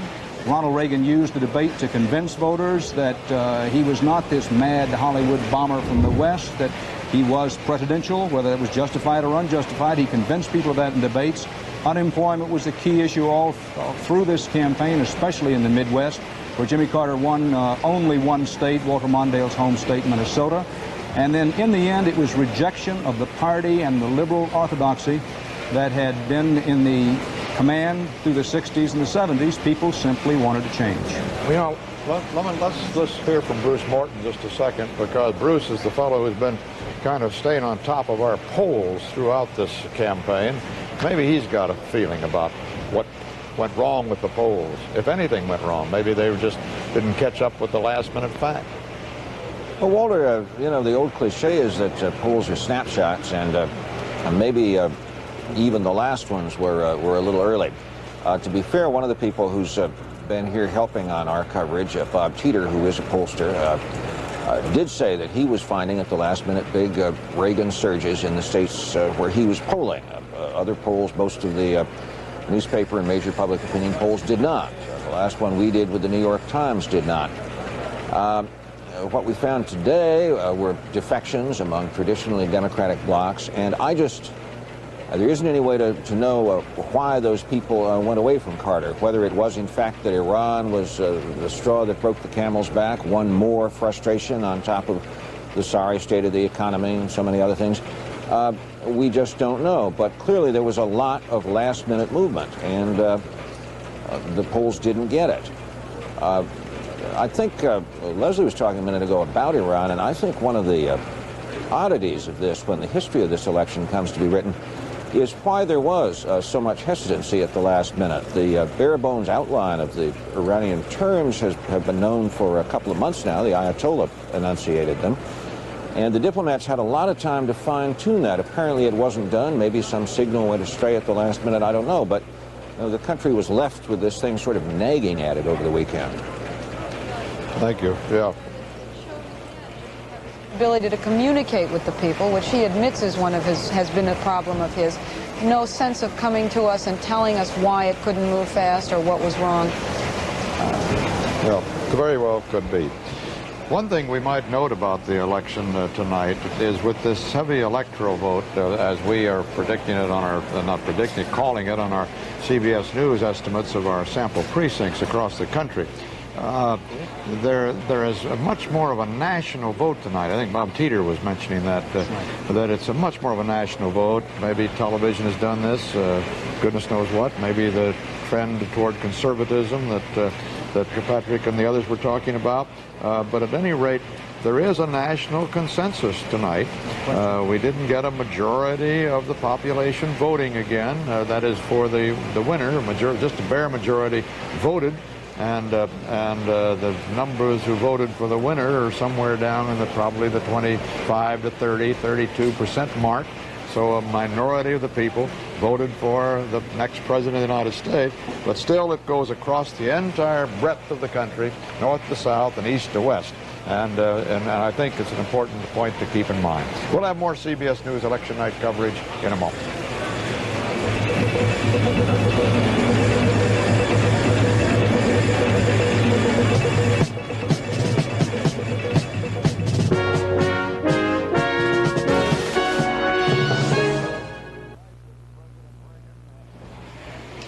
On the night that President Reagan, or Governor Reagan, won the presidency, nothing like getting ahead of the game here, but the night that he wins the presidency, there also, of course, have been a lot of other races up, all of those state legislatures, and it'll be a long time before we hear about those. Those votes are usually counted last in every precinct in every state, and yet the Republicans have made a big drive to try to take control of as many of the 43 legislatures that were up for a vote this year as they possibly could, because these legislatures elected this year will be redistricting their states under the 1980 census, and that means they will have the power to draw the district lines in such a way as to favor the party in power in the legislature. So they want to be in power in the legislature. And with the nature of the Reagan sweep in both House races and in Senate races, we can expect something similar probably in the legislative races as well, although we have no returns on that as yet. Also, there are literally hundreds of items up in most of the states, a total of hundreds of items over all of the states, referendum of one kind or another, and those votes are also counted late on in the evening. We have only 2 of them reported so far. The resolution in California that would have banned smoking in public places has failed. That was defeated. And in Illinois, the citizens there voted a constitutional amendment which will reduce the size of their House of Representatives in their legislature. Cleaning up another little matter of some interest tonight, of 7 congressmen who were caught in the abscam matter, 4 of them have lost their races so far. Tonight, 2 have won their races, so it's a 2-to-1 margin on the loser's side. 1 other is slightly ahead, however, which will bring the margin up a little bit for those who have survived despite their involvement in the abscam case. Now, let's take a quick run around of our regional correspondents here for the Senate and gubernatorial races still outstanding. We'll start with Harry Reisner. Well, we still have that extremely close race in the Senate, for the Senate in Vermont, Walter, where at the moment the CBS News estimates it is very close. Patrick Leahy is holding a very narrow lead over Stuart Ledbetter. That would be a case, again, where if Leahy does not continue to hold the lead, the Republicans will gain another seat. There were very few surprises in the East in the gubernatorial races. Richard Spelling was reelected in Vermont with no trouble at all. He's been a good and popular governor. Jay Rockefeller, as expected, won in West Virginia. He spent about $12 a voter and was probably entitled to win. In Rhode Island, Joe Gary has been very popular, is winning by more than 3-to-1, according to CBS News tabulation and according to the tabulated vote. In New Hampshire, in a rematch between Hugh Gallen and Meldrum Thompson, the voters rejected Thompson and his extreme conservatism 4 years ago, and they did it again tonight. Gallen won with 59% of the vote. And in Delaware, the extremely popular Pete DuPont is winning by, according to CBS estimate, about 71% of the vote against his opponent. That's the governors in the East. Dan? Well, in the Midwest, in terms of governorships, the Republicans now control 11 of the 12 state houses in the Midwest. The Democrats have only Kansas. Just 8 years ago, to give you an idea of how things have changed and how quickly they have changed, the Democrats slept in 8 of those governor's mansions and the Republicans in only 4. But as of the election returns tonight, the Republicans have 11 of 12. Now, just in from Missouri, the moderate Democratic Senator Tom Eagleton in Missouri has won a very tight race there. That continues the trend that we've seen all night in the Midwest, that the moderate Democratic senatorial candidates, Dixon in Illinois, taking that open spot of Adlai Stevenson's, and John Glenn in Ohio, and now Tom Eagleton in Missouri. The moderate Democratic senatorial candidates winning, but the liberal senatorial candidates losing. The only Senate race that has not yet been decided is in Wisconsin, that is in the Midwest. Gaylord Nelson, the liberal Democratic senator in Wisconsin, who was favored to win, with 68% of the vote, the precincts in and reporting. That's the way the race looks. Now, many of our CBS News sample precincts are in that race, and we show the Republican congressman, Robert Caston, with a significant lead on the basis of our sample precincts, but it is too early to make any estimate in the race. This is the actual vote in and tabulated with 68% of the precincts in Wisconsin. If Gaylord Nelson loses in Wisconsin, that makes it a clean sweep out of liberal Democratic senators in the Midwest. Walter, what we have here tonight, without question, is one for the history books in terms of you'd have to go way back, and perhaps never has an incumbent president been beaten this badly. For example, Herbert Hoover, I don't think was beaten this badly in his race against Franklin Delano Roosevelt. We can't be certain of that yet, but it's certainly on that magnitude that we're dealing with, and this is what has swept away so many of the Democratic governors and senators in the Midwest. Now to the South and Bob Schieffer. Well, let me just put in a quick word. Let me put in a quick word there, just straighten out the Hoover thing, because I was just looking it up. Right. Hoover won 6 states, which is what Carter now has, but he got only 59 electoral votes, right, whereas Carter now has 45 electoral votes. So it's a nip and tuck as to whether Carter is going to beat out the Hoover losing record or not. You're saying it was on that magnitude, though, and who would have thought, I certainly would not, before this evening began, that the Reagan victory could be anything on that scale? No, certainly not. So, as a matter of fact, Carter is running down there really toward the bottom of the record since 1860 in the proportion by which he is being beaten tonight. If you'd like a quick rundown of that, I could give it to you before we go on to Bob Schieffer. No, let's go on with you, because a lot of people are waiting for those Senate gubernatorial races, and then we'll come back to me in a minute. Go ahead, Bob. Walter, we do have a couple of real cliffhangers still going on in Senate races, especially down in the South in Florida. That race between Gunter, the Democrat, and Paula Hawkins, the Republican. As you can see, Hawkins now has 51% of the vote with 87% of the vote in. But this one as yet is still too close to call. And then quickly moving on to North Carolina, the other horse race there, Morgan, the incumbent, and East, the well-financed Republican, just about splitting the vote. As you can see, less than 2,000 votes, I guess, or about 2,000 votes separating them. We also have a very close governor's race in Arkansas, Walter, and that's a real surprise. The youngest governor in the United States, Clinton, Bill Clinton, thought that would be a runaway for Carter, of course, that state, and thought Clinton would have a runaway race. But right now he's running behind, 51% to 49%. Frank White, Little Rock Savings and Loan president. No real explanation from the experts down there about what's going on there, except Clinton did raise auto registration fees there, and he is doing worst of all in that area around Fort Chaffee where they put the Cuban refugees. So maybe a combination of refugees and registration in Arkansas for young Governor Bill Clinton, but that one far from over. Let's leave the West. Walter, there are 3 governorships up this time in the West. One has changed hands from Democrat to Republican, and that's in Washington State, where John Spellman, described as a durable administrator, solid durable administrator, he runs King County, where Seattle is, has beaten Jim McDermott. Spellman's ads asked the question, do you really want a liberal psychiatrist for governor? McDermott was a psychiatrist, and clearly the answer was no, a Republican state now.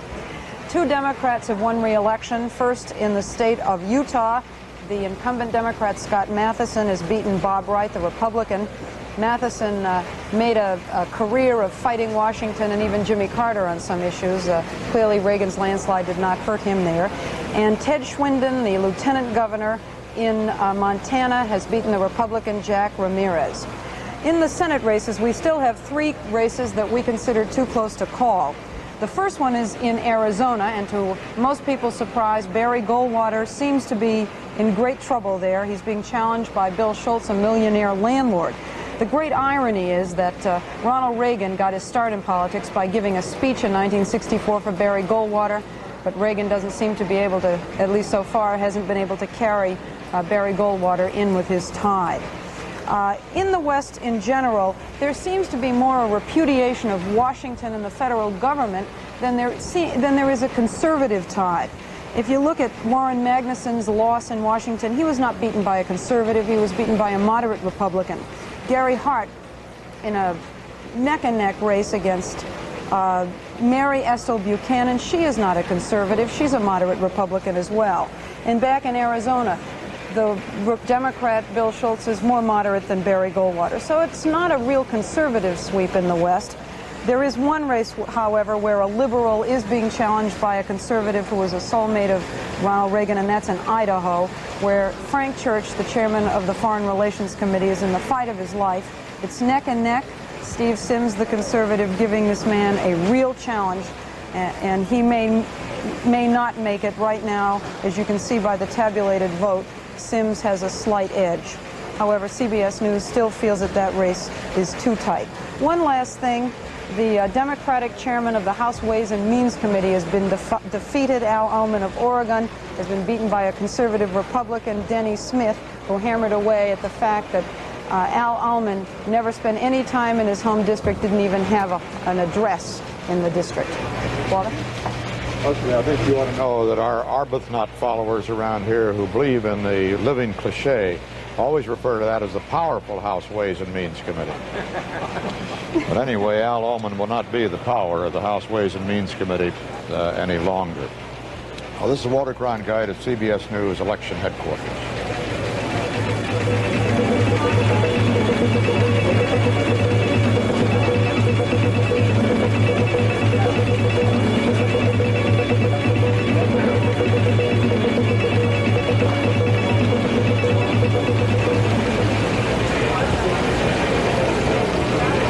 Thank you. We'll get to the silly season around here eventually. That's our distinguished floor director, Jimmy, over there, is telling me to speak. So I'll speak. And what I will speak is that, as we know, it's a Reagan victory overwhelmingly tonight. It's been a long, long road for Ronald Reagan from the time in 1964 when he took to politics. Other politics other than that is represented by the Screen Actors Guild. Took to the stump in support of Barry Goldwater. It was the warm-up man at Goldwater rallies through California. Made a notable television appearance for Goldwater and apparently got the bug. That was 1964, some 16 years ago. In the years since then, by 1968, he was making a run at the presidency against the man who obviously had it locked up already, Richard Nixon, but he still created something of a storm in Miami before Nixon put down that upstart from California.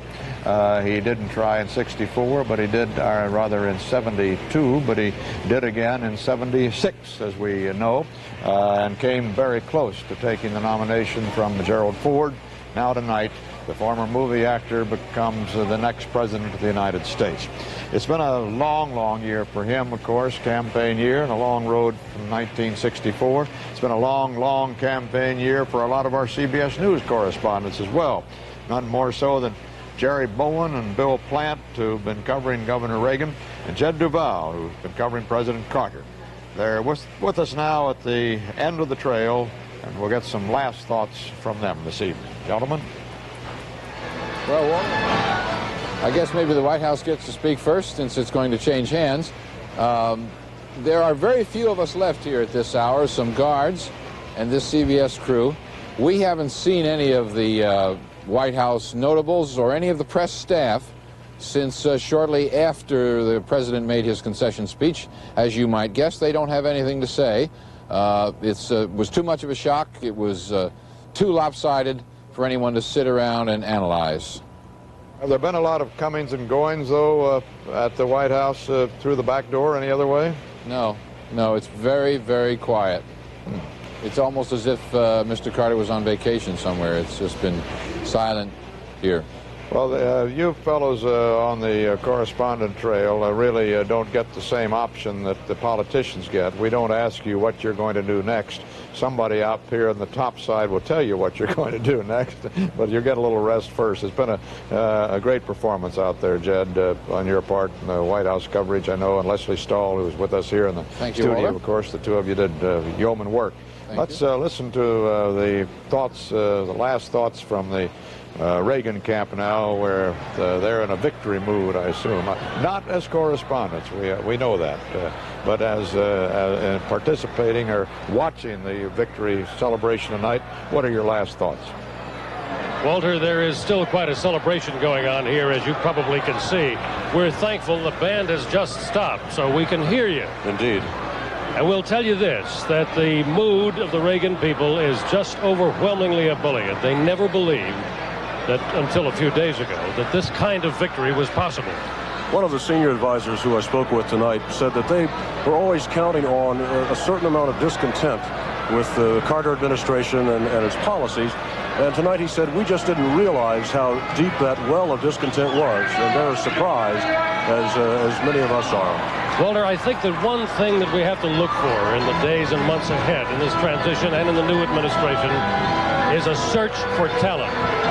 These people who have put Reagan's victory together are by and large amateurs, some of them very talented amateurs, but it's going to be very interesting to watch them try to cope with putting together a government, and that's the story that I guess we'll continue to cover, I hope. And again, Walter, they fully realize this and are the first to admit that at this point they have a lot of things to iron out during this transition period.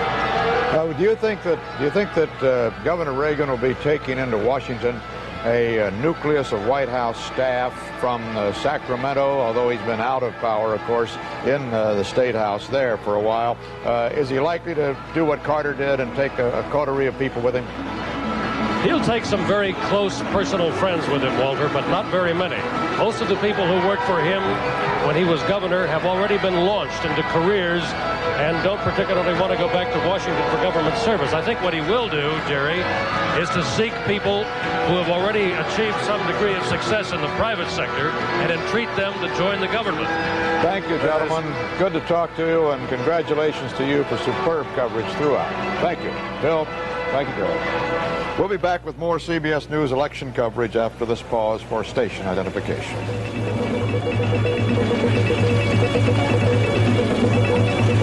Although he's been out of power, of course, in the State House there for a while, is he likely to do what Carter did and take a coterie of people with him? He'll take some very close personal friends with him, Walter, but not very many. Most of the people who worked for him when he was governor have already been launched into careers and don't particularly want to go back to Washington for government service. I think what he will do, Jerry, is to seek people who have already achieved some degree of success in the private sector and entreat them to join the government. Thank you, gentlemen. Good to talk to you, and congratulations to you for superb coverage throughout. Thank you. Bill, thank you, Bill. We'll be back with more CBS News election coverage after this pause for station identification.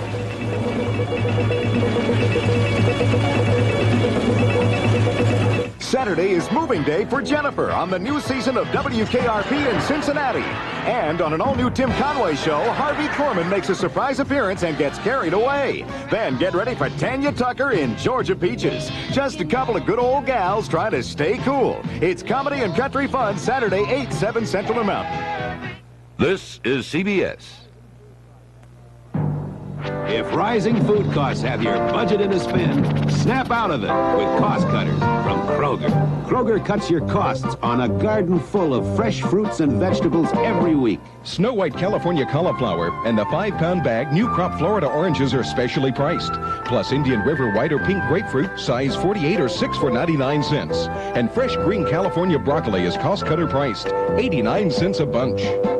Come cut your costs at Kroger now. Who has America's lowest priced automobile? The all-new 1981 Toyota Tercel at just $42.98? Demon has it. And who has America's best gas mileage car? Toyota Starlet with 39 city, 54 highway? Demon has it. Who has great closeout buys on 80 Toyotas? Demon has it. Who has Tennessee's biggest Toyota selection? You know who. Oh, Demon has it. Demon Toyota. Walt Adams has sports like nobody else on Television 5.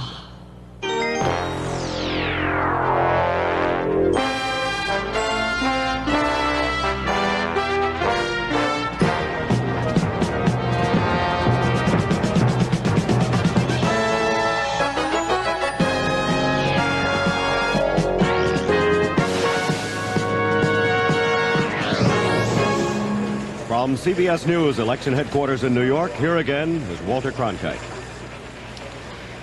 And it is Ronald Reagan's night, as we've told you, as we move in the Eastern time zone into Wednesday morning. He has an overwhelming victory.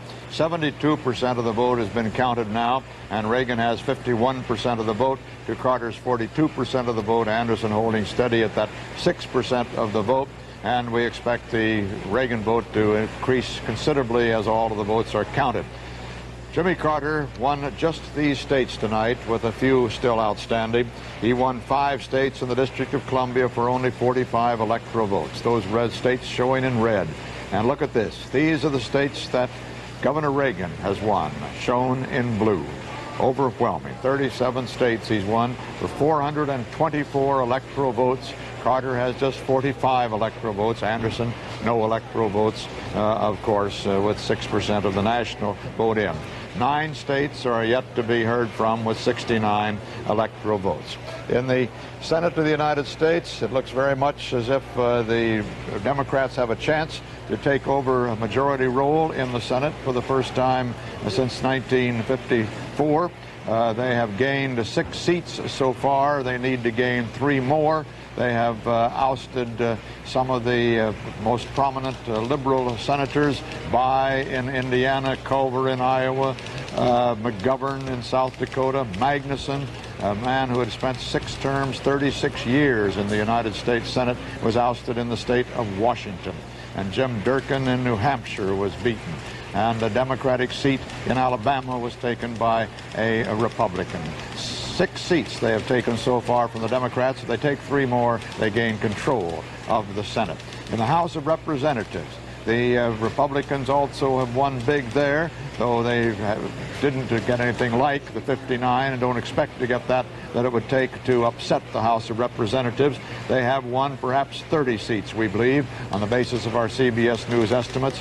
They are leading and elected in the seats you saw there. The new House looks to us like it will be around 244 for the Democrats, 186 for the Republicans.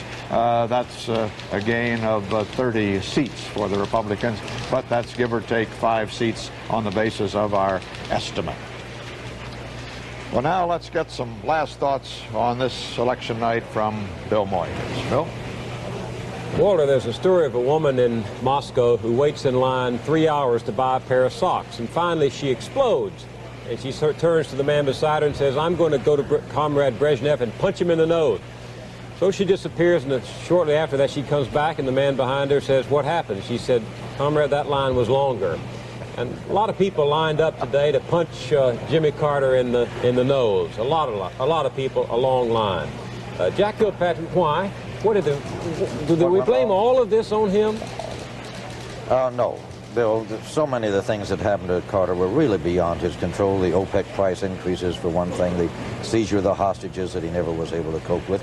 But yes, I think a great deal of it can fairly be blamed on Mr. Carter. He would have deserved the credit, mind you, if things had gone better. But he came to Washington with the idea that being president of the United States was really not much different from being governor of Georgia. It was a difference of degree and not in kind. And he was wholly wrong in that. It took him a long time to understand the difference between being governor of Georgia and being president of the United States.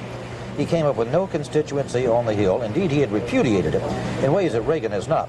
Carter ran against the Congress. You remember the tax code that was a disgrace to the human race? Well, that crack did not sit very well with Senator Russell Long of Louisiana, who had written most of the tax code. And Mr. Carter had other problems of this sort. The associates he brought with him were never really up to the caliber of fairly sophisticated Washington, as you know. So a lot of it was Mr. Carter's fault. I think he may wind up as something more than a footnote in history. You know, we kind of go through revisionists. One of these days, Nixon is going to wind up by looking much better to the historians, just as Harry Truman has. And one of these days, poor Mr. Carter, who has suffered his landslide tonight, is going to wind up looking a good deal better than he looks right now.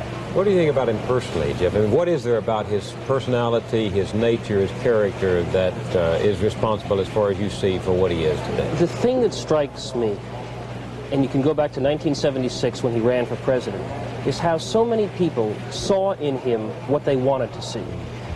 He was not a candidate with a program. He was a candidate with a personality. And his message, the first election after Watergate, was, we can make the government good because I am good.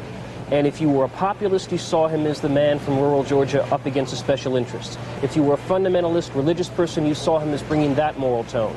And as soon as he had to make some decisions, as soon as he had to do politics, then somebody was disappointed. But don't all politicians try to be all things to all people? Yes, Sure. But the difference was that Jimmy Carter was elected with no program, and not even a program which was hinted at. My point was... that's not fair. Yes, it is. Oh, come on. Jack, my point is... Specifics, I can tell you a lot of things Carter was for. Jimmy Carter was the candidate who was what you wanted him to be. And the problem was that while, yes, all presidents are overwhelmed by events sometimes, and all presidents have to go with the tide, I think the absence of a core philosophy, since I believe ideas count more than personalities in politics, I'm one of the last people left, I guess, who believes that, I think that was one of the things that doomed him, because the disappointment was so much sharper than it would be with an ordinary politician. Well, I agree with you on that point. We never have seen any consistent political philosophy in Mr. Carter from the very beginning. But as for a program, he had a program. Oh, my gracious, he ran for a consumer protection agency. He ran for a tax reduction at the time. He ran for a major reduction in defense spending. He ran for various things on energy, a comprehensive national program of health insurance, a Department of Education, a Department of Energy. I could clock you off 20 things that Carter ran for that constituted specific issues. Most of them were no good, mind you. But Jack, when he ran, in the regions that he ran in the first time, it was different things to different people. He was for and against deregulation. He was for comprehensive national health insurance, but he wasn't for something that would destroy it.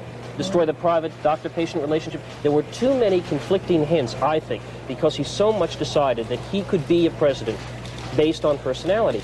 And I must say, I think that was one of the major reasons why the disillusionment, which happens to all presidents, was so much sharper. It was more like betrayal. But Jeff, he did have a program. He sent it up to the Hill in great indigestible wads of bills, and the bills simply would not go through.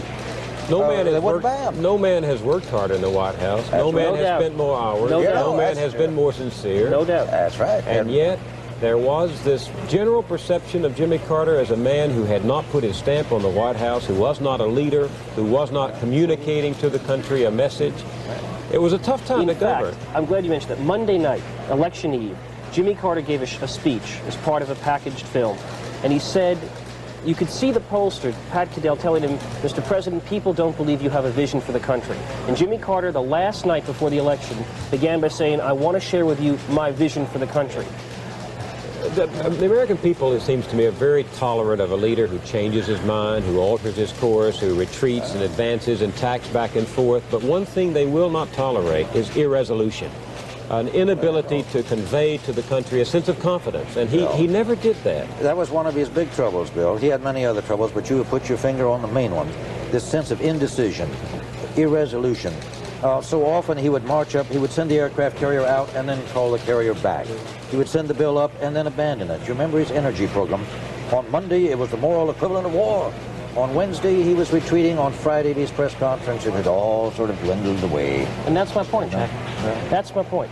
That when you are president, you always suffer defeats, and you always have to change positions one time or another, and it's very difficult. And I think people who say that Carter was uniquely that way are wrong. But what was unique was that instead of disappointing people, because they'd seen in him what he wanted them to see 4 years ago, the sense of disappointment was much sharper than an ordinary politician produces. That, I think, is one of the keys to why so many people felt let down by it. I'll give you another disappointment. His efforts to de-imperialize what was left of the imperial White House of Jerry Ford. It wasn't very imperial when Mr. Ford went out. But almost immediately, Mr. Carter set upon this cardigan sweater image. Grits, you know, the dog on the floor, the Amy in the treehouse. He got rid of the Hail to the Chief. They played Hi to the Chief there for a while. People want some ceremony. Well, yeah, and he got rid of all of it. Wonderful story about Amy going to school and saying, my father's been named Father of the Year, and the classmate said, yeah, it's been that kind of year. And I'm afraid it has been for Jimmy Carter. Walter? Thank you, gentlemen. CBS News election night coverage will continue in a moment.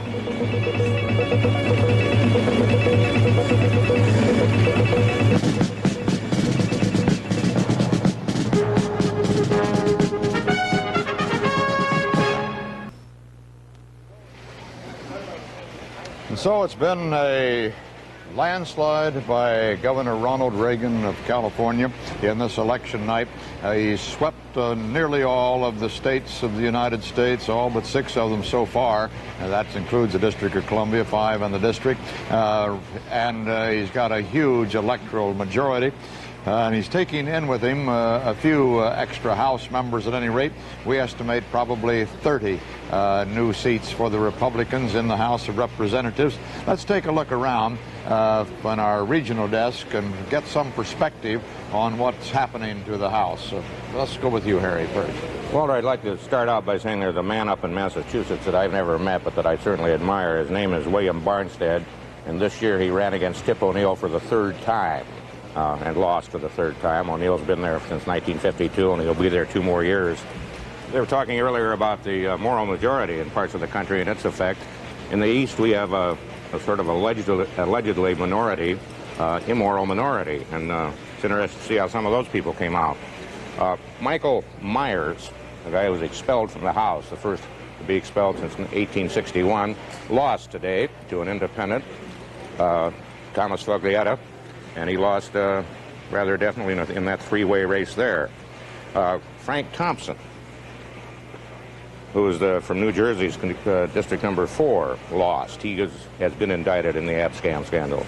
And he lost to a Republican, Christopher Smith, by 54 to 44%. John Murphy, the longtime New York congressman, 9 terms, who has been goes on trial next week in the Abscam scandal, lost to Molinari, Guy Molinari, the Republican, so he won't be there next time. There was an Abscam winner. John, we're down on the board to the case of a scandal, not an Abscam thing. Robert Bauman, who was accused of homosexual conduct, who admitted homosexual tendencies and blaming it on drink, lost in Maryland's Congressional District Number 1 to Roy Dyson, a Democrat.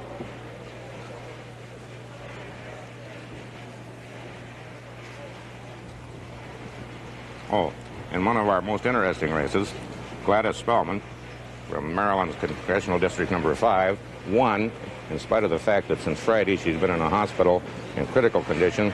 She suffered a cardiac arrest. Her opponent, a young man named Igo, immediately suspended campaigning, and she won with 80% of the vote. Walter? Let's go now to Dan Rather and talk about the House out in the Middle West. Well, Walter, the story in the House races in the Midwest is the same as it is in the gubernatorial and Senate races, and that is dancing in the street, joyful news for the Republicans, shut up and deal glum news for the Democrats. In the Midwest, the Democratic Party has lost such veteran stalwarts as John Bradamus, the 3rd most powerful member of the House Democratic leadership. And also, the Democrats lost Thomas Ashley of Ohio, the chairman of the Housing Subcommittee. Now, the Republicans needed to pick up a net of 3 seats in the Midwest to regain the House majority for the region that they lost after the Watergate debacle of 1974, and it looks like that they may do just that. If I may, Walter, picking up on that Senate race in Wisconsin where it's very close, still no final outcome known between Robert Kasten, Republican, and Nelson, the Democrat. However, it is beginning to look very much as though that race may go into the wee hours of the morning, and Caston, the Republican, trying for an upset there, is leading in the race. Also, Walter, if I can take one more second, not since William Howard Taft in 1912 has any incumbent president had a lower total of electoral votes nationwide than Jimmy Carter does at this moment. At this moment, yeah, but that's that review I'm going to give you, and you keep preempting me on it. You're trying to force me to give the review, and I keep wanting to go to these rounds. No, not preempting. No, you just keep that up, Dan, and you'll just see. I'll do it one of these moments. Bob, you go right ahead now. No, I'll go with my business, Walter. John Jenrath, down in South Carolina, the congressman who was convicted in one of the ab-scam trials, lost tonight to John Napier. He was, Napier is a protege of Strom Thurmond in South Carolina, an attorney down there. Jenrath had always been quite strong in the black community in that area, but tonight it was not enough. He went down in defeat. House Majority Leader Jim Wright down in Texas won big tonight, and certainly, Walter, this is one of the most impressive victories across the South tonight, because in Tarrant County, Jim Wright's home district, Jimmy Carter won big. Jimmy Carter won all across Texas. In fact, somebody told me a while ago that 5 Senate seats in the state Senate are in danger of falling to Republicans down in Texas. So you got a big Republican landslide in Texas, but Wright wins big against a heavily financed opponent. Certainly that will enhance his chances of someday being a viable contender, at least, to replace Speaker Tip O'Neill as Speaker of the House when Mr. O'Neill decides to retire. Down in Houston, Bob Eckhart, the 7-term congressman who was known to be in big trouble, has fallen behind Jack Fields, a well-financed Republican who had the backing of the oil industry there. Mr. Eckhart, in one of those districts, Walter, where a lot of people, you know, there are about 1,000 people a week moving into Houston. A lot of them are moving into that district, and as a result of that, in one recent survey, Eckhart had only 28% name recognition in his own district. That much of a turnover in the district, and he's in trouble as expected. One of the more interesting races tonight down in Mississippi, in Mississippi's 4th district, which includes the capital, Jackson. CBS News estimates the winner there will be the Republican incumbent John Hinson over Democrat Brett Singletary. Mr. Hinson, that race interesting somewhat because Mr. Hinson admitted that he had frequented a gay movie house in Washington, a movie house that caught fire when a number of members of the homosexual community in Washington died, but apparently that incident did not hurt Mr. Hinson, and he went on tonight to win re-election. And down in Louisiana, Buddy Leach apparently has lost to Buddy Roemer, another Democrat. In that primary, or in the election they have down in Louisiana, it is possible for 2 Democrats to wind up in the general election.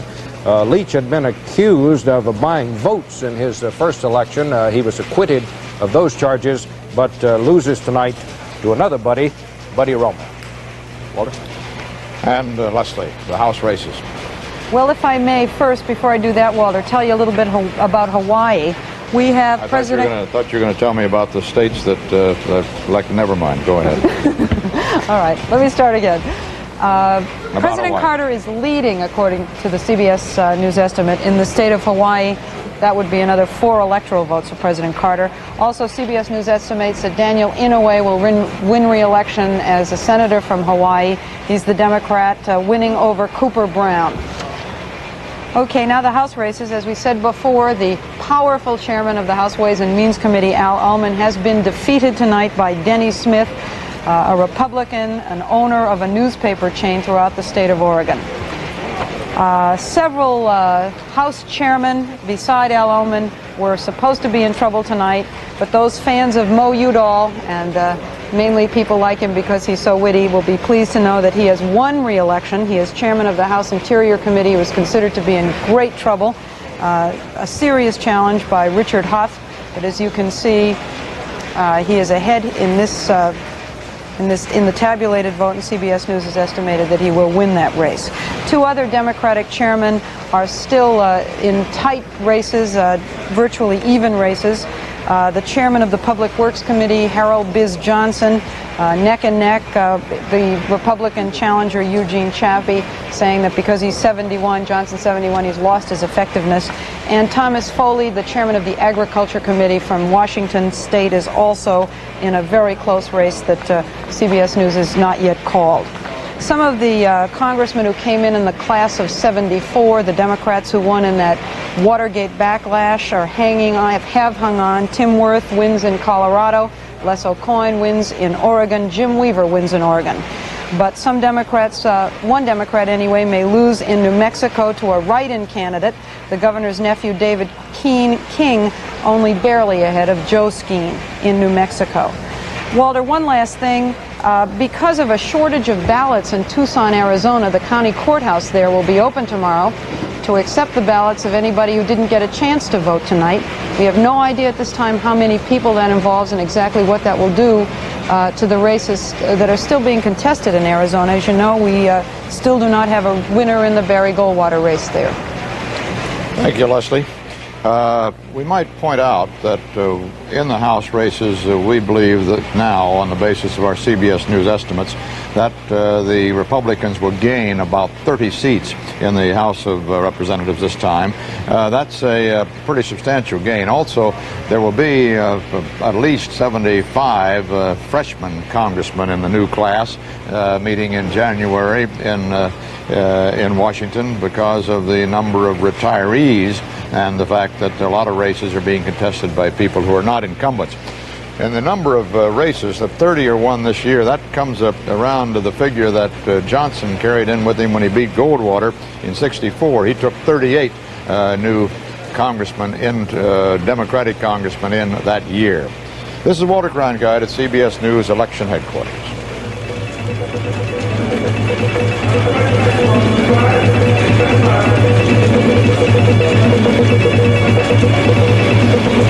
And back in picking that up, this thought I had a moment ago, back in 1936 when Franklin Delano Roosevelt defeated Alf Landon so resoundingly, Landon just taking a couple of states,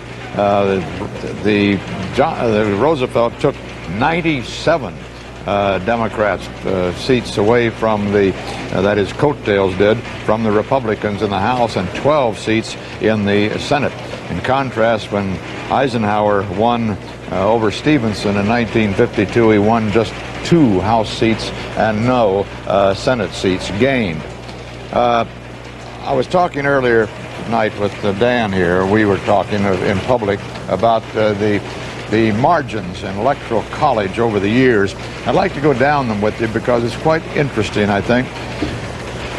Going back to McGovern's solid defeat when he won just 2 states and 17 electoral votes. That was the margin that year. In the year that has come closest to this year was the exact reverse of this year. The Republican conservative, Barry Goldwater, apparently was some 16 years ahead of his time. And he went down to a huge defeat from Lyndon Baines Johnson. He won just 6 states with 52 electoral votes. That's very close to what Carter has right now. Carter has won 5 states with 45 electoral votes. In '56, Stevenson won 7 states against Eisenhower with 73 electoral votes. In '52, Stevenson won 9 with 89 electoral votes. Dewey against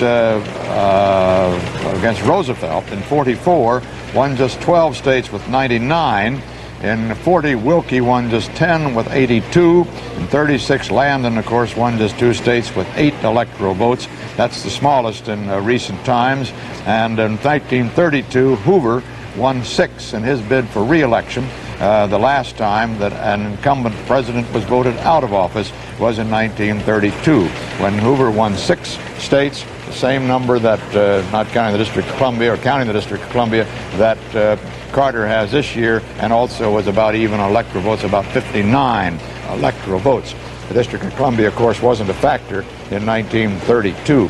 When we say that Hoover was the last incumbent president to be defeated for re-election, and that Carter is the first Democrat to be defeated for re-election since 1888, in 92 years, we should make a little caveat on that, I think.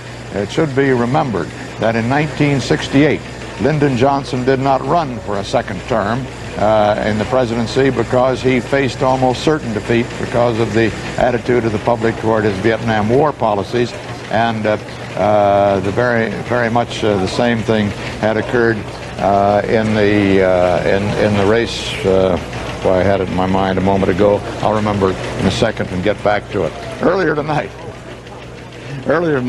I'm drinking Harry Truman in 1952. Harry Truman in 1952, of course, did not run for a second term either. Having inherited the job, as did Lyndon Johnson, upon the death of his predecessor.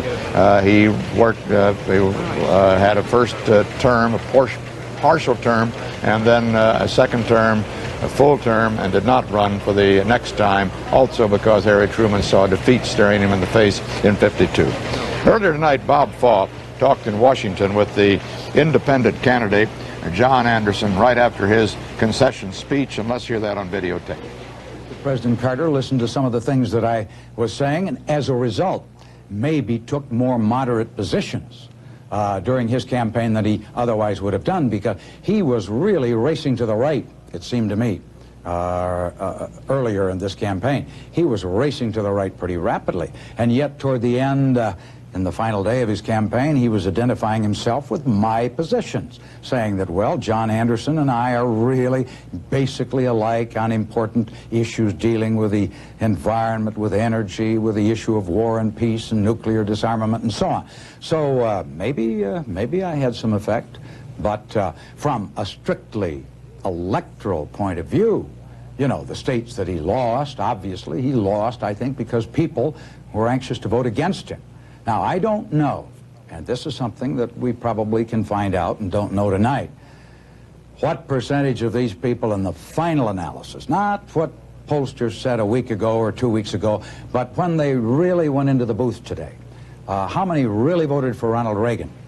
How many really just plain voted against Jimmy Carter? John Anderson, right after he made his concession speech tonight. We'll be back with more CBS News election coverage after this pause for station identification.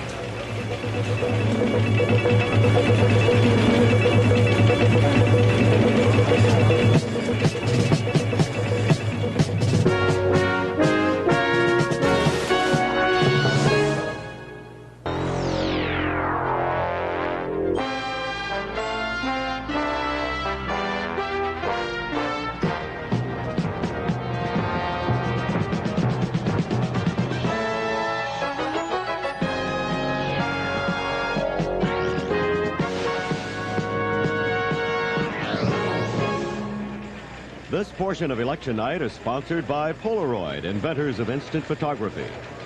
By General Motors, people building transportation to serve people.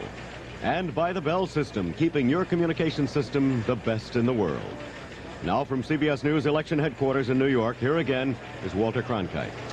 On this night that the people of the United States elected Ronald Reagan as their 40th president of the United States, we're also watching some very close Senate races which could very possibly give control of the United States Senate come January to the Republican Party, for the Republicans to reorganize in their image with the majority control of all of the Senate committees and all the rest of it that goes with that. So far, Republicans have taken 6 seats from Democrats for a net gain of 6 seats across the United States, ousting some of the long-time liberal Democratic leaders in the Senate of the United States, including Birch Bayh in Indiana and John Culver in Iowa, John Durkin in New Hampshire, George McGovern in South Dakota, Warren Magnuson, been there for 36 years in the United States Senate, second oldest in terms of service. He was ousted tonight in Washington State. And in Alabama, a seat that had long been held by Democrats ever since Reconstruction was taken by Republicans there. But now there are more states and Senate races outstanding. If just 3 more net gain for the Senate, for the Republicans, they will gain control of the Senate. two liberal Democrats swept out of the Senate tonight were Birch Bayh, as I reported, Indiana, and George McGovern in South Dakota. They both spoke with reporters earlier tonight, and Don Webster asked Senator McGovern if he felt himself a victim of extremism. Prevalent not only in South Dakota, but in a good many parts of the country. It's one of the great dangers to our political process. We've seen a new virulence and a new velocity to this extremism that I think is unprecedented in American political history. But Ronald Reagan's victory, Jimmy Carter's defeat, looks like almost a tidal wave now. Is that extremism, or is it simply a shift to conservatism? Well, it's difficult to say all of the factors that entered into that. In a movement as strong as that was and as overwhelming as it is, I think it's very hard on the basis of instant analysis to figure out just what did happen.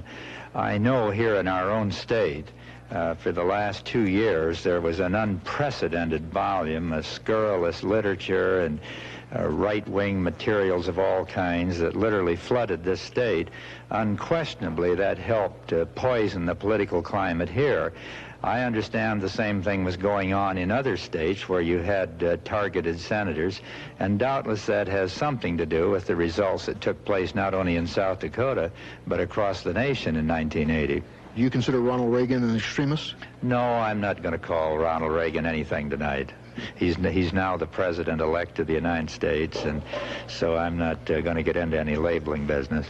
How much did the New Right contribute to your defeat here? Yes.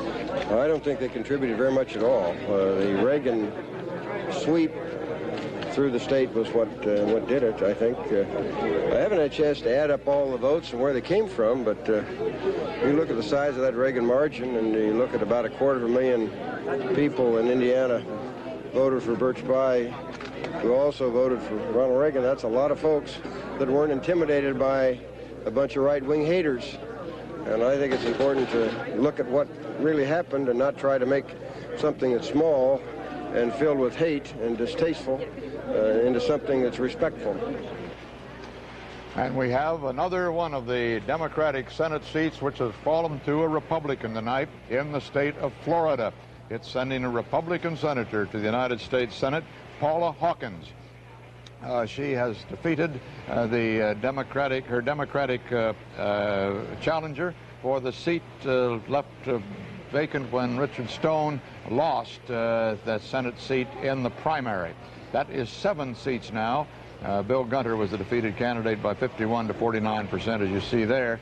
That's 7 seats now that the Republicans have taken for the Democrats. They need just 2 more to organize the Senate. And let's take a quick look now at the outstanding Senate races, a quick look around to our regions. Harry, you go first. Let's look at the Senate recap board. In the East, there are still a couple of races outstanding.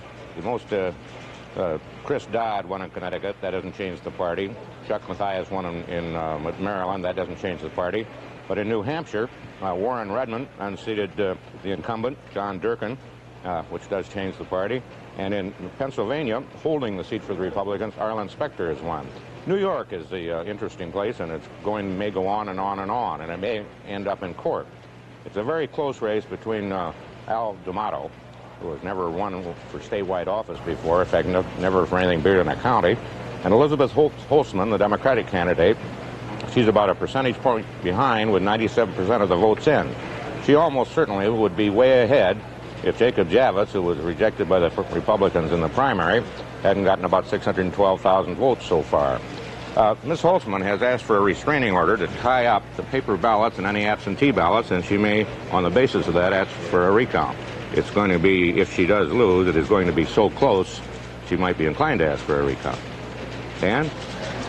Well, in the Midwest, one Senate race outstanding. That's in Wisconsin, where veteran Liberal Democratic Senator Gaylord Nelson has his back to the wall and is fighting to become the only Senate Liberal Democrat who survives this Reagan flood tide throughout the Midwest. The race has been very, very close all evening long. This is with 78% of the precincts in and tabulated in Wisconsin, and you can see it just cardiac arrest time for both of these candidates. Robert Kasten, congressman from Wisconsin, hanging in there all night long. And as a matter of fact, on the basis of our CBS News sample precincts, we indicate a possible slight lead for Kasten. However, we are not in a position to estimate who has won or lost this race, and it may be a long time before we do so. Elsewhere in the Midwest, let's look them over. The Senate recap board, as we've told you all evening long, the moderate Democratic candidates for the Senate won. Dixon in Illinois, that's for the seat being vacated by Adlai Stevenson III. Dan Quayle, a conservative Republican, winning in Indiana. Right on down the list, Eagleton in Missouri, a moderate Democratic senator surviving where the liberal Democratic senators did not. John Glenn in Ohio, another moderate surviving. Everywhere else, it's the liberal Democrats out, with the possible exception of Wisconsin, where, as we mentioned earlier, it may be a very long time before we know the outcome of that one. Now, let's look over the races in the South. Bob Schieffer. Dan, thank you. And we have a real upset here. Frank White, the Little Rock Savings and Loan president, who challenged the nation's youngest governor, Governor Bill Clinton, in Arkansas. CBS News says that White has won that. White has won in Arkansas, the state that was the second highest state for Jimmy Carter. Over 60% of the vote won by Jimmy Carter in Arkansas there in 1976, a state that really has no Republican organization to speak of these days, and has not since Governor Winthrop Rockefeller died in Arkansas, has elected Frank White, a Republican, to be governor of Arkansas. It is interesting in the Senate races across the South that in both of the places where Republicans have picked up Senate seats, they have done so after Democrats had divisive primaries and after incumbents were beaten in primaries. In Alabama, and we can go right to the board now to look at the overall situation in the South. In Alabama, Jeremiah Denton, who is going to be the first Republican ever, or at least since Reconstruction, to go to the Senate from Alabama, beat Folsom, Jim Folsom, the 31-year-old son of the former governor of Alabama. Folsom, of course, had beaten incumbent Don Stewart in the primary. And then, of course, in that Florida Senate race, we'll get to that in just a minute, where Paula Hawkins won. She beat Gunter, who beat the incumbent Richard Stone in the primary. Moving right on down the line there, Dale Bumpers won in Arkansas, the incumbent, and won handily, as he was expected to do. We talked about Ms. Hawkins' race. She won, by the way, with getting more than 50% of the vote in South Florida. The last time you had a senatorial candidate there, a Republican, the best a Republican has done in South Florida was 34%, I'm told. Moving on down the line, in Georgia, Herman Talmadge won re-election tonight. In Kentucky, no trouble at all for Wendell Ford. In Louisiana, Russell Long will be going back to the Senate. He won in the primary and won re-election with more than 50% of the vote back in September, so he had no worries at all tonight.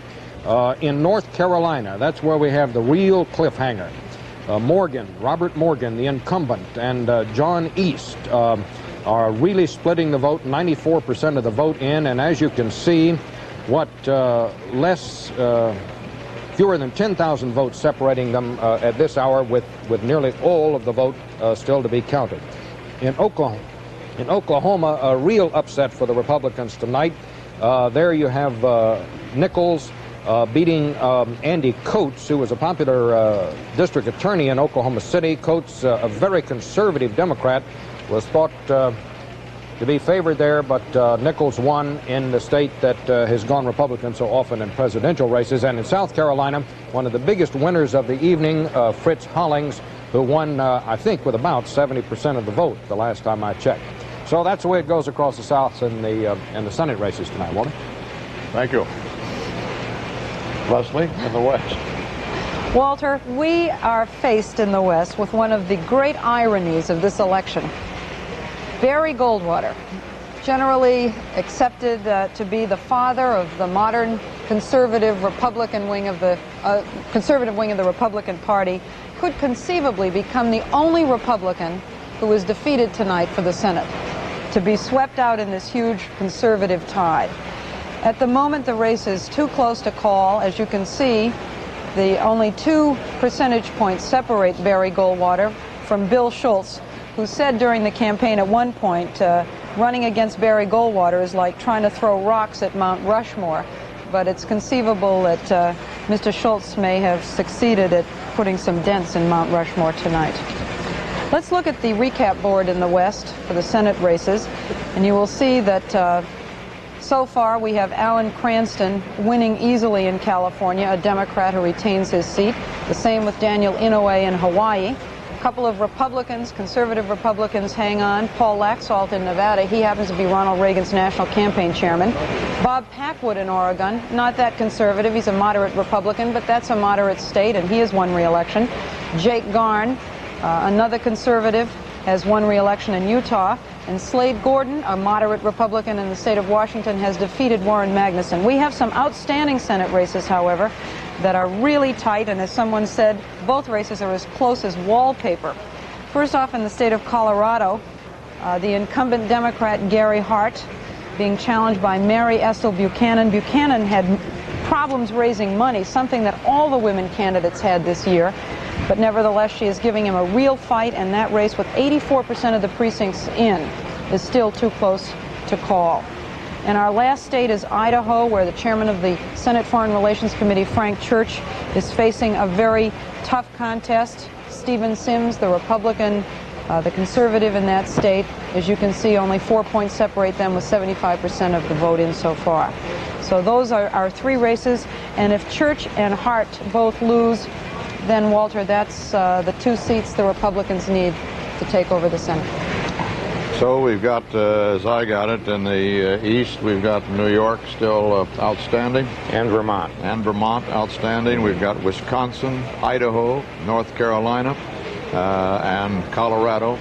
Somewhere in that group, the Republicans hope to get 2 more Senate seats in order to get a majority in the next Senate and reorganize that Senate in their own liking. We'll have more CBS News election night coverage in a moment.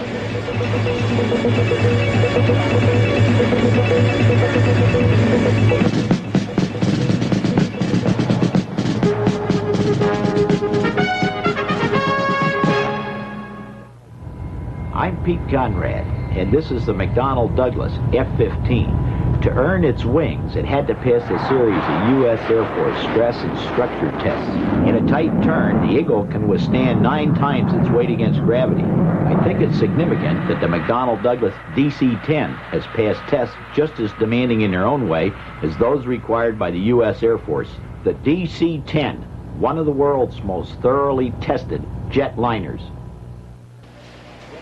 Recounting the nature of Ronald Reagan's sweep of the nation tonight, in the House of Representative races, some of the more liberal, moderate leaders of the House of Representatives who were targeted for defeat and made the object of conservative campaigns in their districts lost tonight, as we have reported to you from time to time.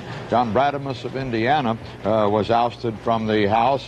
The head of the House Ways and Means Committee, Al Ullman in Oregon, lost his race. Thomas Ashley of Ohio, one of the leading authorities on urban affairs in the House of Representatives, the head of the Banking Subcommittee's Housing and Community Development Subcommittee, he lost his race as well. Winners, however, who also thought they might be in trouble, were Jim Wright in Texas, the House Majority Leader, and Morris Udall, head of the Interior and Insular Affairs Committee. They did win tonight. Earlier tonight, Robert Shackney in Washington talked with President Carter's campaign manager, Hamilton Jordan.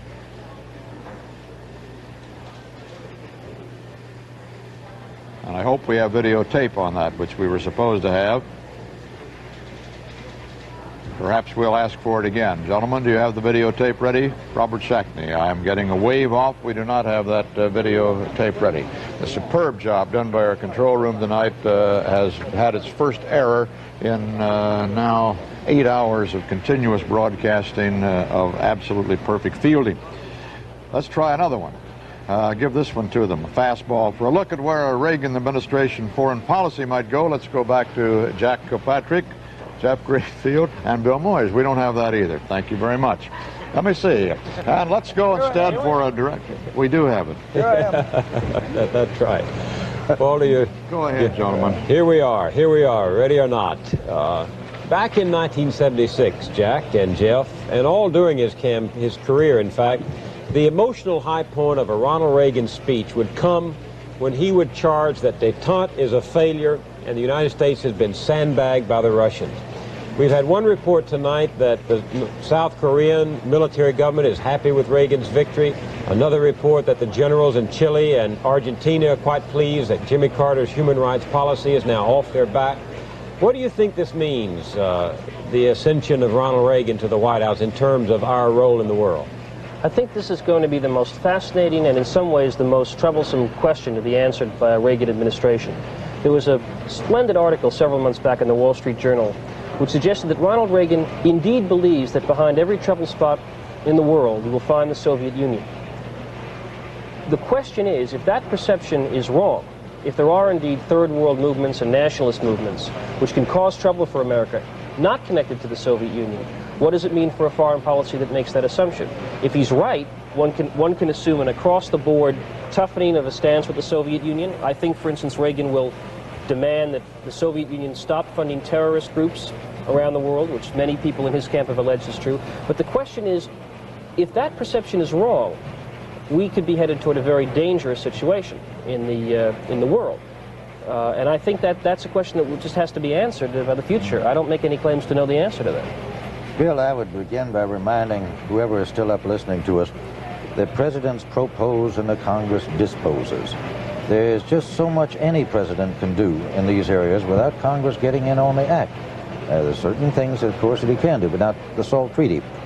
We know, this would be one thing definitely in foreign affairs, that President Reagan will not send back up the SALT II Treaty in its present form. We know that. It's been rejected. It never had a chance in the Senate under Mr. Carter, would have none under Mr. Reagan, so that's out. Secondly, we know that his policies to recommend to the Congress will be for a very decisive strengthening of our armed forces in every way. The Navy, build up some more ships. The Air Force, get those wings ready for combat. The Army, raise the pay, do whatever is necessary to improve this retention rate. These are things that Reagan will recommend in the area of our armed services, which have to do ultimately with our foreign policy. So these are things we know that Reagan can do in the case of SALT II and will recommend to the Congress in the case of the armed services. Take one particular example. Everybody generally is aware of the fact that because of Jimmy Carter's stand on Rhodesia, Zimbabwe, because of his support for black human rights, we have better relations with, for example, Nigeria, an oil-producing country today, than we did under Nixon and Ford. In fact, when Henry Kissinger wanted to go to Nigeria, he was told he would not be welcome. Do you think a Reagan administration means a return to the old tipping of the policy towards South Africa and therefore injurious relations with the blacks? I don't think so. Well, but the problem is that among his advisors are those who have stressed a much more friendly attitude toward that regime, the last white regime on the African continent. Pretty good tactical reasons for this, too. It may well be. I'm not trying to predict here. We've seen from the polls tonight that predictions can be dangerous. My question is, what happens in a Reagan administration which has already given substantial indications that its whole notion of our relations with the third world are askew? He's said often, Ronald Reagan, one of the lines he always says that gets applause is, it's nice to be liked, but it's more important to be respected. Now, well, what do you think? What's wrong with that? As a general proposition, Jack, it's like motherhood and apple pie, nothing. But my question is, how do you implement that toward the third world if, in fact, you believe that third world nations that mean us, that speak ill of us, are essentially Soviet puppets? I will remind you again that there is just so much that Reagan can do with third world nations without the cooperation of the Congress. If you're talking about foreign affairs, if you're talking about all kinds of things, arms sales and the like. You mean the Congress will keep Reagan from being as dangerous as his critics think he will be? Well, I think that will be ameliorating effect, yes. This Congress? This Senate? The incoming Senate and the incoming House, yeah. I mean, you guys are still buying the Carter line that you've elected some gunslinging maniac from California. No, it simply is not true. Did you say that, Bill? I didn't say that. No, it's implicit in what you've said here. No, I don't live in South Korea. You're suggesting that he would abandon human rights, he would just cozy up to South Africa. What are you suggesting there? I'm just suggesting that in times past, we have been as unfriendly toward the third world as Ronald Reagan thinks in some of his speeches we ought to be again. It's time to go back from foreign policy to politics. Walter?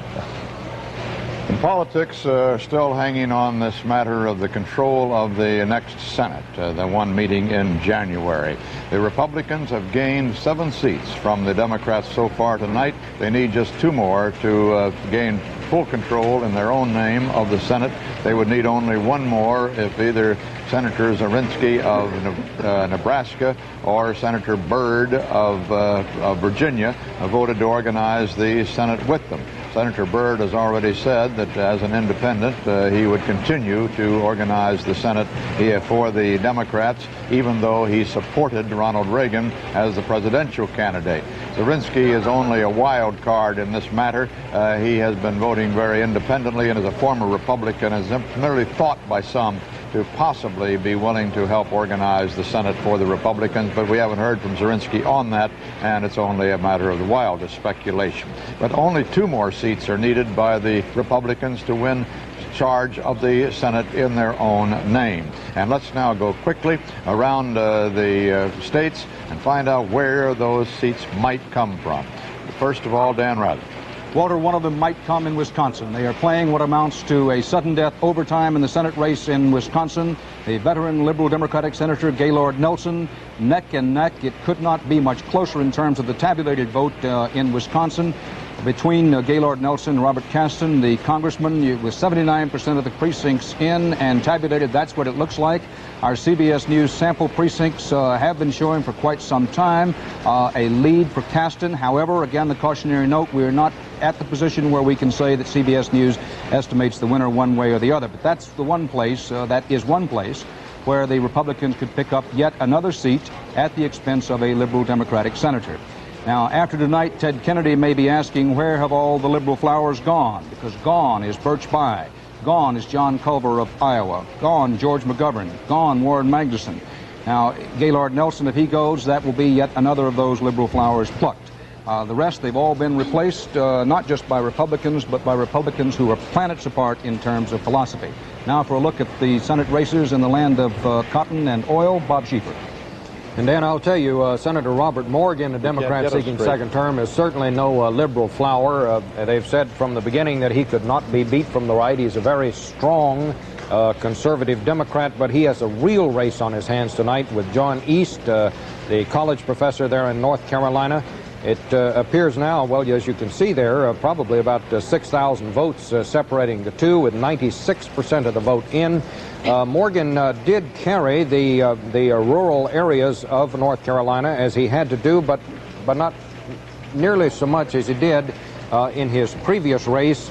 East cut in on him there and has held his own in the other areas. So that one is far from over. East had a well-financed campaign, hit at Morgan a lot for voting for the Panama Canal and for giving aid to Nicaragua, 2 favorite issues of the new right, and apparently paid off to some extent.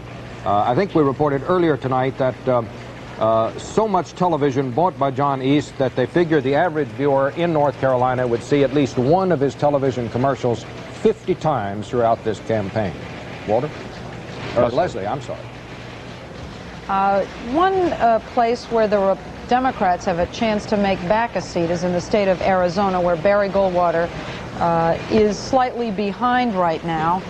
Bill Schultz, a Democrat, that Schultz's lead has just broadened ever so little. With only 50%, though, of the votes in, CBS News is still saying that race is too close to call. The major issue there was actually Barry Goldwater's age and health. He's 71 years old. He limps, he has a bad hip, and his opponent very subtly but quite obviously raised that as a big issue, and it seems to have been effective.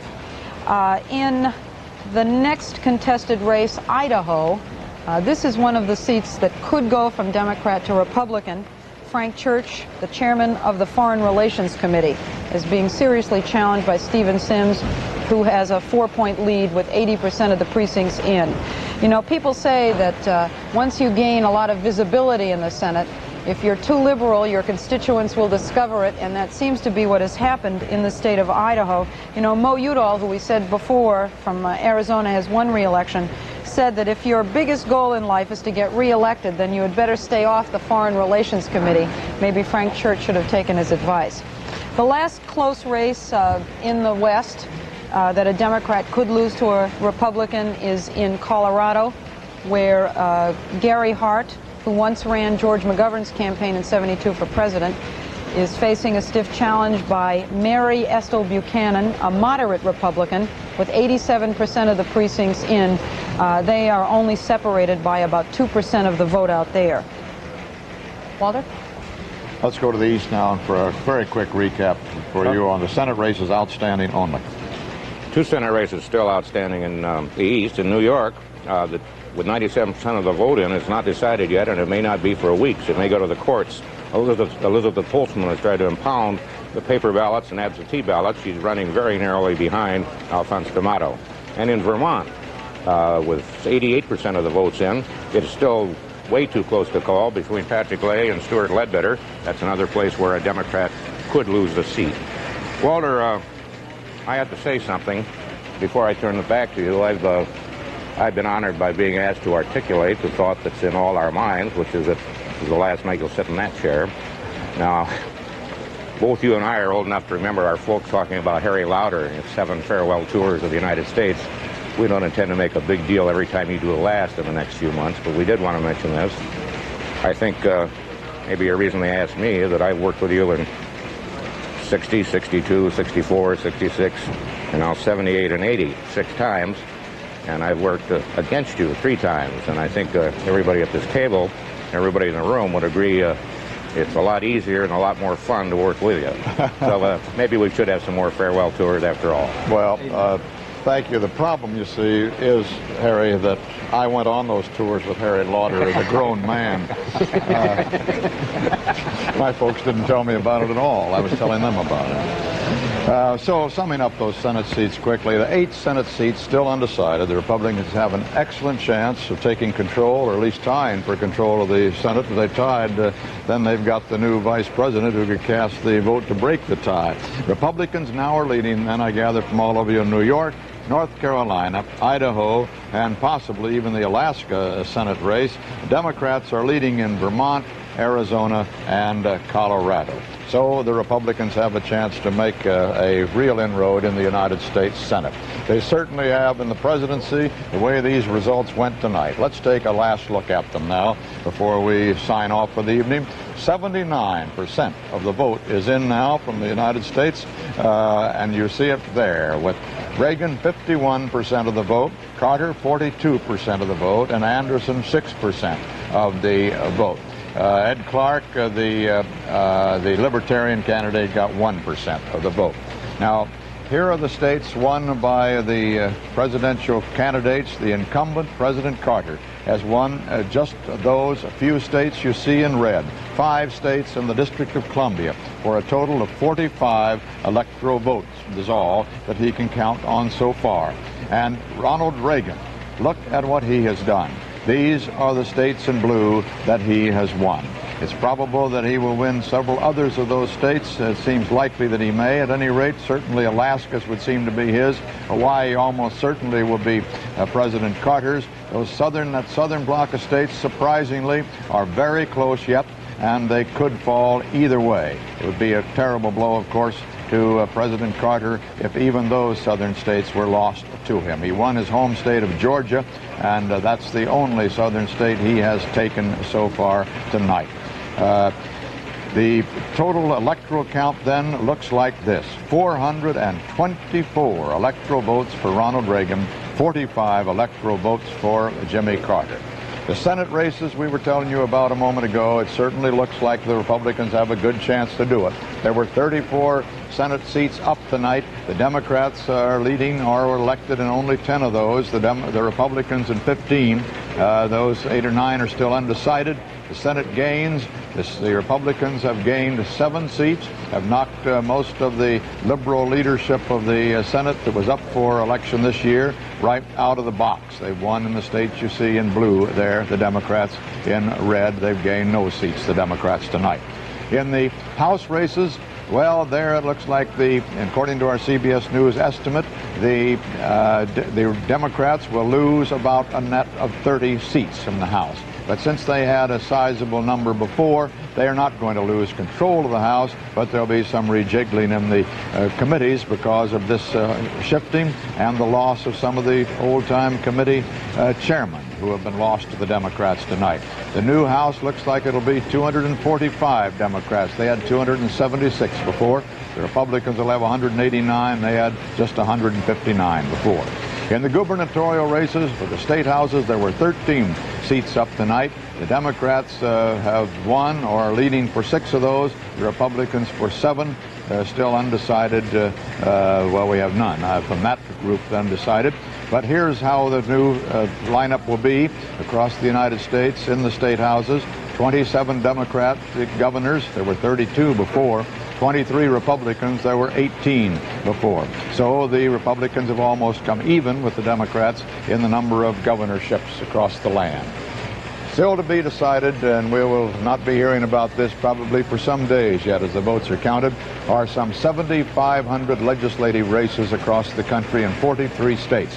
In all of those states, that means that there will be new legislatures that the Republicans have tried very hard to win this year in order to control redistricting, which will be coming on the basis of the 1980 census and will help to perhaps solidify Republican power in some states by districting in such a way as to favor them. The Democrats have done that when they're in charge. The Republicans do it when they're in charge, and it could help perpetuate Republican power down through the 1980s. That's the way it has gone. So this nation tonight elected Ronald Reagan, 69-year-old former movie actor, former radio sports announcer, one-time MC at a Las Vegas variety show, the former governor of California. All of these firsts. We've never elected anybody with these qualifications before. We've elected 69-year-old Ronald Reagan, oldest man ever elected, first time to the presidency as our 40th president of the United States. He'll be elected officially when the Electoral College meets in its several states and all the states, state capitals, on December the 15th. Then the votes are counted by the joint session of the Congress on January 5th and the inaugural on January 20th. We'll all be there for these, for at least the last of those 3 occasions, and we'll see Ronald Reagan become our next president. For speaking for all of us here at CBS News, I'm thanking all of my colleagues and those mostly behind the scenes who you have not seen on camera tonight, but have done a valiant job of keeping our heads above water as a flood of returns came in here and gave us this surprising victory for Ronald Reagan tonight. I want to thank all of them on the behalf of those of us in front of the cameras, and thank those in front of the cameras for being such great colleagues down through all of these years. I want to say one more word about this fellow down here in the hole behind me who has been doing such a great job. Mark Harrington, stand up, will you, for a moment? The man, the producer of this anchor desk for all of these broadcasts. Thank you again, Mark. Thank you, everybody, for being with us on this election night. It's Walter Cronkite saying, for CBS News, good night.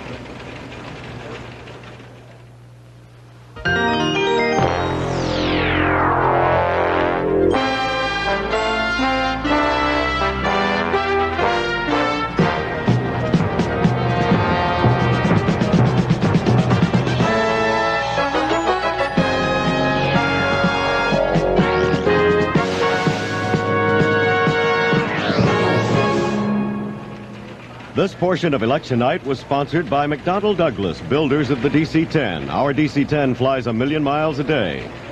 By a company called TRW, where tomorrow is taking shape. And by General Motors, people building transportation to serve people.